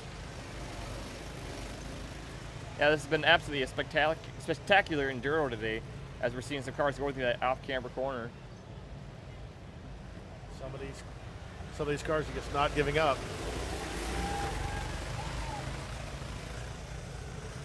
Doing everything they can. Yeah, as we see a tight battle here leading up to the tabletop again. 3 wide up the tabletop. Whoa.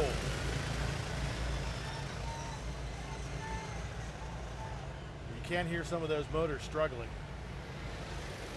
Yeah, as we see, I believe that is car number 80 trying to make the pass on 99 in front of him there.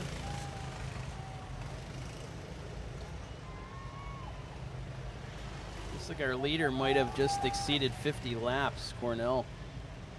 Yeah, I had guessed that we'd be maybe seeing some leaders getting near 60. So we're about 10 laps short of where I thought we'd be seeing. But based on our times, everyone's pretty much on their last lap at this point.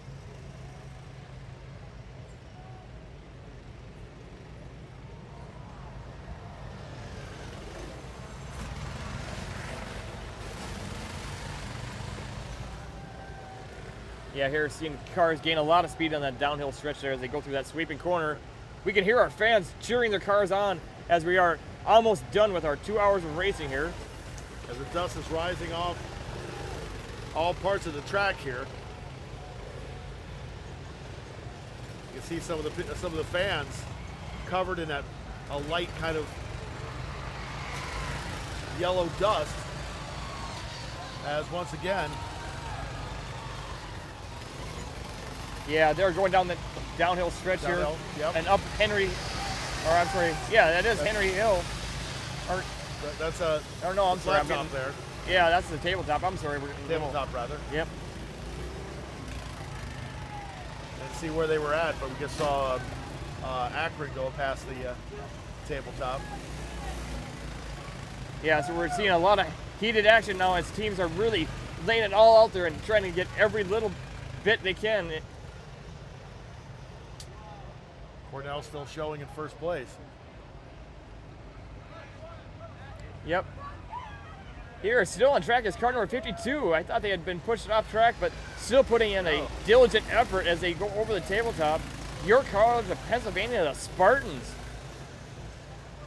showing a lot of heart here as they just refuse to stop with that damaged left front. And moving pretty quickly despite it. Yeah, they are, Patrick.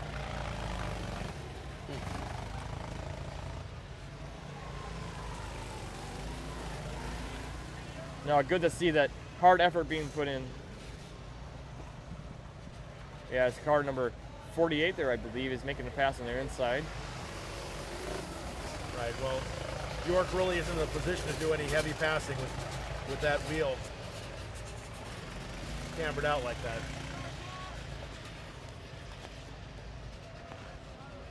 Yeah, it looks like our race time 3:58, heading on to the final minute of the enduro.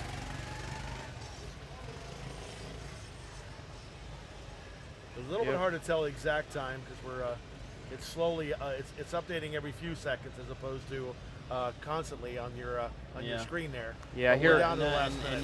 now what they're going to do is they're going to wait for that leading car to come around. They'll get the checkered flag, and then everybody else will be able to finish their lap that is behind that lead vehicle. I guess look. Yeah, here as their cars airing it out over the tabletop as they're not holding anything back now and just letting it all hang out. The final seconds here.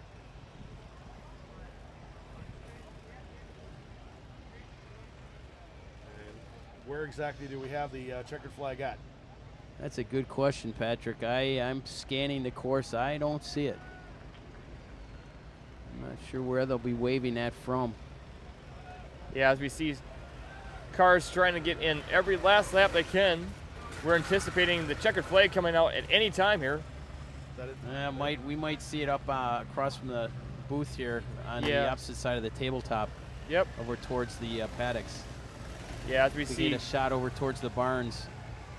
Yeah, as we see this car here putting in a lot of speed as they just fly over that tabletop. Yeah. And maybe if we get a shot over towards the paddocks, we'd probably be able to pick up the checkered flag. I see it lying on the ground a little bit to the left of the announcer booth, directly in front of us. Yeah, there as we see car number 24 trying to gain as much speed as he can here, going through that sweeping corner.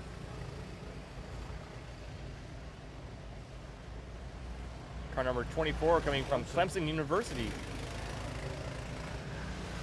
Yeah, I see our lead technical inspector up there, Mr. Jason Rounds, scoping out the action. Standing up at the finish line, start-finish line.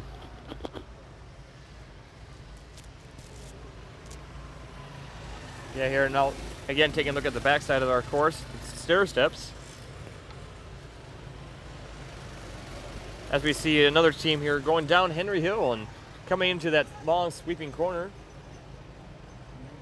Not much banking in that corner, so teams have to do everything they can to create some lateral thrust to get around that corner while still holding speed.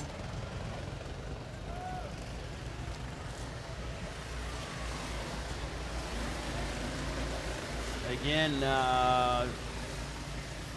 we up in the announcer's booth can see the checkered flag. I'm not sure if we have a camera that can pick that up or not.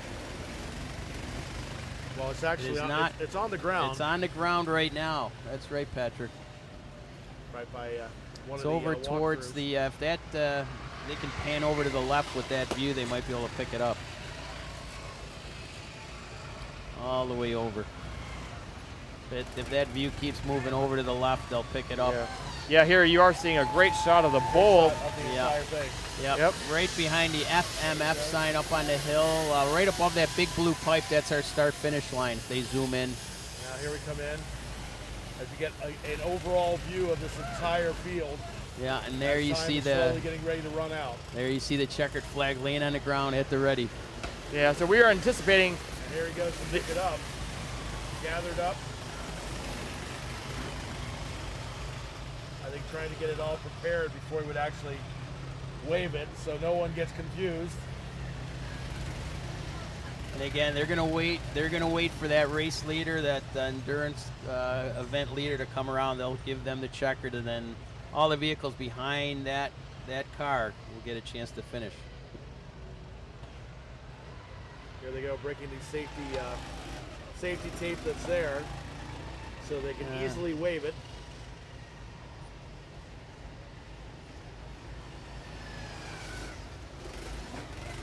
As all of these teams still moving as quickly as they can, get their last opportunities in. That's right. As we're taking another look at the backside of the course on the stair steps again here, we're anticipating the checkered flag coming out at any time here. Oh, there is. Unfortunately, car number 66 flipping over the stair steps. Trying to get that in place. And the checkered flag is being waved over there. As Ohio State gets pushed back off the field, the checkered flag is being waved. Yeah, there we can see it now. The checkered flag is out as our race is finishing here in Budds Creek for the second event of the 2015 SAE Baja Series. I believe that was Cornell that took the checkered. It was sort of hard to see from here, but I don't know if we have a replay of that, of what car actually did take the checkered. We'll have to wait and see. As now we slowly see. Yeah, our unofficial results show Cornell University winning the coveted 4-hour endurance race here on Mother's Day weekend with 51 laps. In second place, unofficially, is the Polytechnic Montreal Poly Mudbeats with 49 laps. Unofficially, again, in third place is ETS with 49 laps as well. And RIT in fourth with 45, and Queen's University rounding out your top 5 in the endurance with 44 laps. You know, what's going to happen is they're going to take those probably top 10 teams and then pound them, meaning you just take in an enclosed space. Don't let any of the spectators or other team members get at those vehicles, and the tech inspectors will go over there and make sure nothing's changed. Everything. Do a final inspection after the fact? Yeah, do a final inspection and make sure everything's good. Yeah, as we now have over 900 viewers on our YouTube channel, I want to thank all the viewers for tuning in here as we are finishing up the endurance race. As we're seeing still some heated action as teams are trying to get the fastest lap time they can here. Any teams finishing with the same lap count will be wanting to finish that last lap as fast as they possibly can. Absolutely, and that's one of the largest checkered flags I've ever seen. Yeah, no, it's great to see this. It was interesting to watch because as we were watching him prep it, he didn't want to lift it up and someone think he was waving it. So on the ground, he spread it out so it was all ready to go, and he could lift it up and wave that big checkered flag. Yeah, it almost looks like a bed sheet to me. Yeah. So now with the checkered flag out, let's take a moment here and look back at some of the action that we have seen throughout the endurance race here. We have a great highlight clip.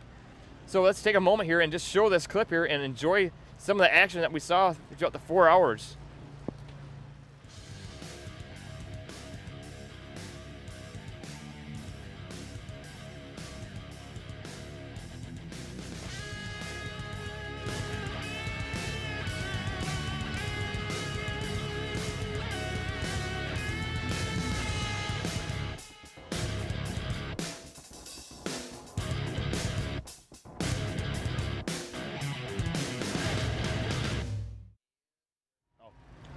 And here we are back. So as we are seeing the last few teams on the endurance course, you're trying to finish the last lap they're on. The checkered flag has been waved. And yeah, there's going to be a sweep vehicle. That's how we'll know what the last car is on the course. So it will be a sweep vehicle that comes through. Make sure everybody's safely off the course. No, we saw a lot of action today with Cornell holding on to the lead most of the time. Do we know who our flag waver is over there, our checkered flag waver? I'm actually not sure who is waving the checkered flag here. No, we don't. Normally it's reserved for the host, so probably somebody from UMBC over there. Again, they've done a fantastic job here as first-time organizers. Again, a wonderful venue. Thank the track owner and thank UMBC for hosting a really, really wonderful event. An incredible event. We saw some great teams moving around here. Some interesting comebacks too. Some teams we saw taken off the field that came back in, and the one team that actually had that wheel cambered way out to the side, they still wanted to finish the race. Absolutely, it's never give up, never give up. Yeah, I know we saw a lot of heart from the teams here this weekend. 98 teams, almost, well, a good number of them international, nearly 10 different countries represented, at least 7 different languages, and we're the second of 3 events. One more event happening out in, well, you said actually Washington State, but technically happening in Oregon in just a couple weeks. Right, they call it SAE Portland, but it actually occurs at Washougal Motorsports Park out in Washougal, Washington, right on the Columbia River. Oh, yeah, that's going to be a beautiful location as well. Yeah, that's right. So I do want to take another moment here to encourage anyone, if you like what you're seeing, please support your local SAE sections. SAE sections do exist throughout the nation, throughout the world actually. If you want to support what you're seeing here today, reach out. You can go to SAE.org and there's a way you can go on there and find some contact information. This is one part of the Collegiate Design Series. The SAE Baja program along with the SAE Formula program are just outstanding programs promoting our youth and developing our youth into future leaders, and also just helping them develop their future careers. Also, we do have the hashtag, so if you go on to Twitter and go to Baja Maryland with that hashtag and ask us a question, ask us where the closest place is, we'll point you in the right direction. Yeah, and here we have our sweep vehicle coming. I believe that last team there, that is NJIT, New Jersey Institute of Technology, and again, they were one of the teams that pulled at least one all-nighter Friday night. I saw them out here working at midnight. And a good example of a smaller college there, right? Aren't they a little bit? Well, that's a team from Trenton, though, right? Yeah, I believe. Yeah, NJIT. I'm always careful because I know there's a couple teams from New Jersey, but NJIT, nice job, and they were the last car in, so they were on the course at the end. That means they get the bonus, and nice job for them. Well done, well done. A lot of teams. We talked about all the different teams from all over, but we also looked at teams from just a few thousand students to almost 50,000 undergraduate students, all right here, all even when the race started. Absolutely, absolutely. It's a great event. Well, I want to thank you guys. I'm Patrick Fee for this opportunity to work with you a couple days, Chase. Yeah, no, thank you, Patrick. Yeah, and thanks for letting me pop up here on a few times and help you guys out. It was a pleasure. And we have some more highlights? Yeah, so we're going to show you a few more highlights from the racing today. So please enjoy this footage today that we saw this morning.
So again, seeing some of the action that we saw throughout this morning here, it was a great race here at Budds Creek in Southern Maryland. It's just been a beautiful venue here. Again, hosted by University of Maryland, Baltimore County. Again, want to give them thanks. It's been absolutely phenomenal having their support here. The University of Maryland, Baltimore County with commitment to innovative teaching, relevant research, and supportive community, empowers and inspires inquisitive minds. UMBC offers an honors university experience that combines learning opportunities of liberal arts college with the creative intensity of a learning research university. At the same time, UMBC is building one of the country's most inclusive communities for undergraduate and graduate education. So please come out and enjoy this. Or actually, well, our events are now wrapping up. So I want to thank all of our viewers for tuning in this weekend. It's been absolutely a privilege to have all you tuning in as our fans are exiting the track here. I've been actually enjoying this broadcast here. It's just been great here with Patrick Fee and also Marty Gordon. Got a great opportunity. Over 5,000 people took a look at this yesterday. 900 watching at the end. Had a chance to see almost 100 teams. Want to make sure that you tune in or you get the opportunity to find out what's happening in a couple weeks over on the West Coast and get involved. If you don't know who to talk to get involved with the SAE programs in Baja, then just go on the Twitter, use the hashtag, and let us know. We'll be happy to point you in the right direction. Okay. Thank you and enjoy your weekend. Happy Mother's Day.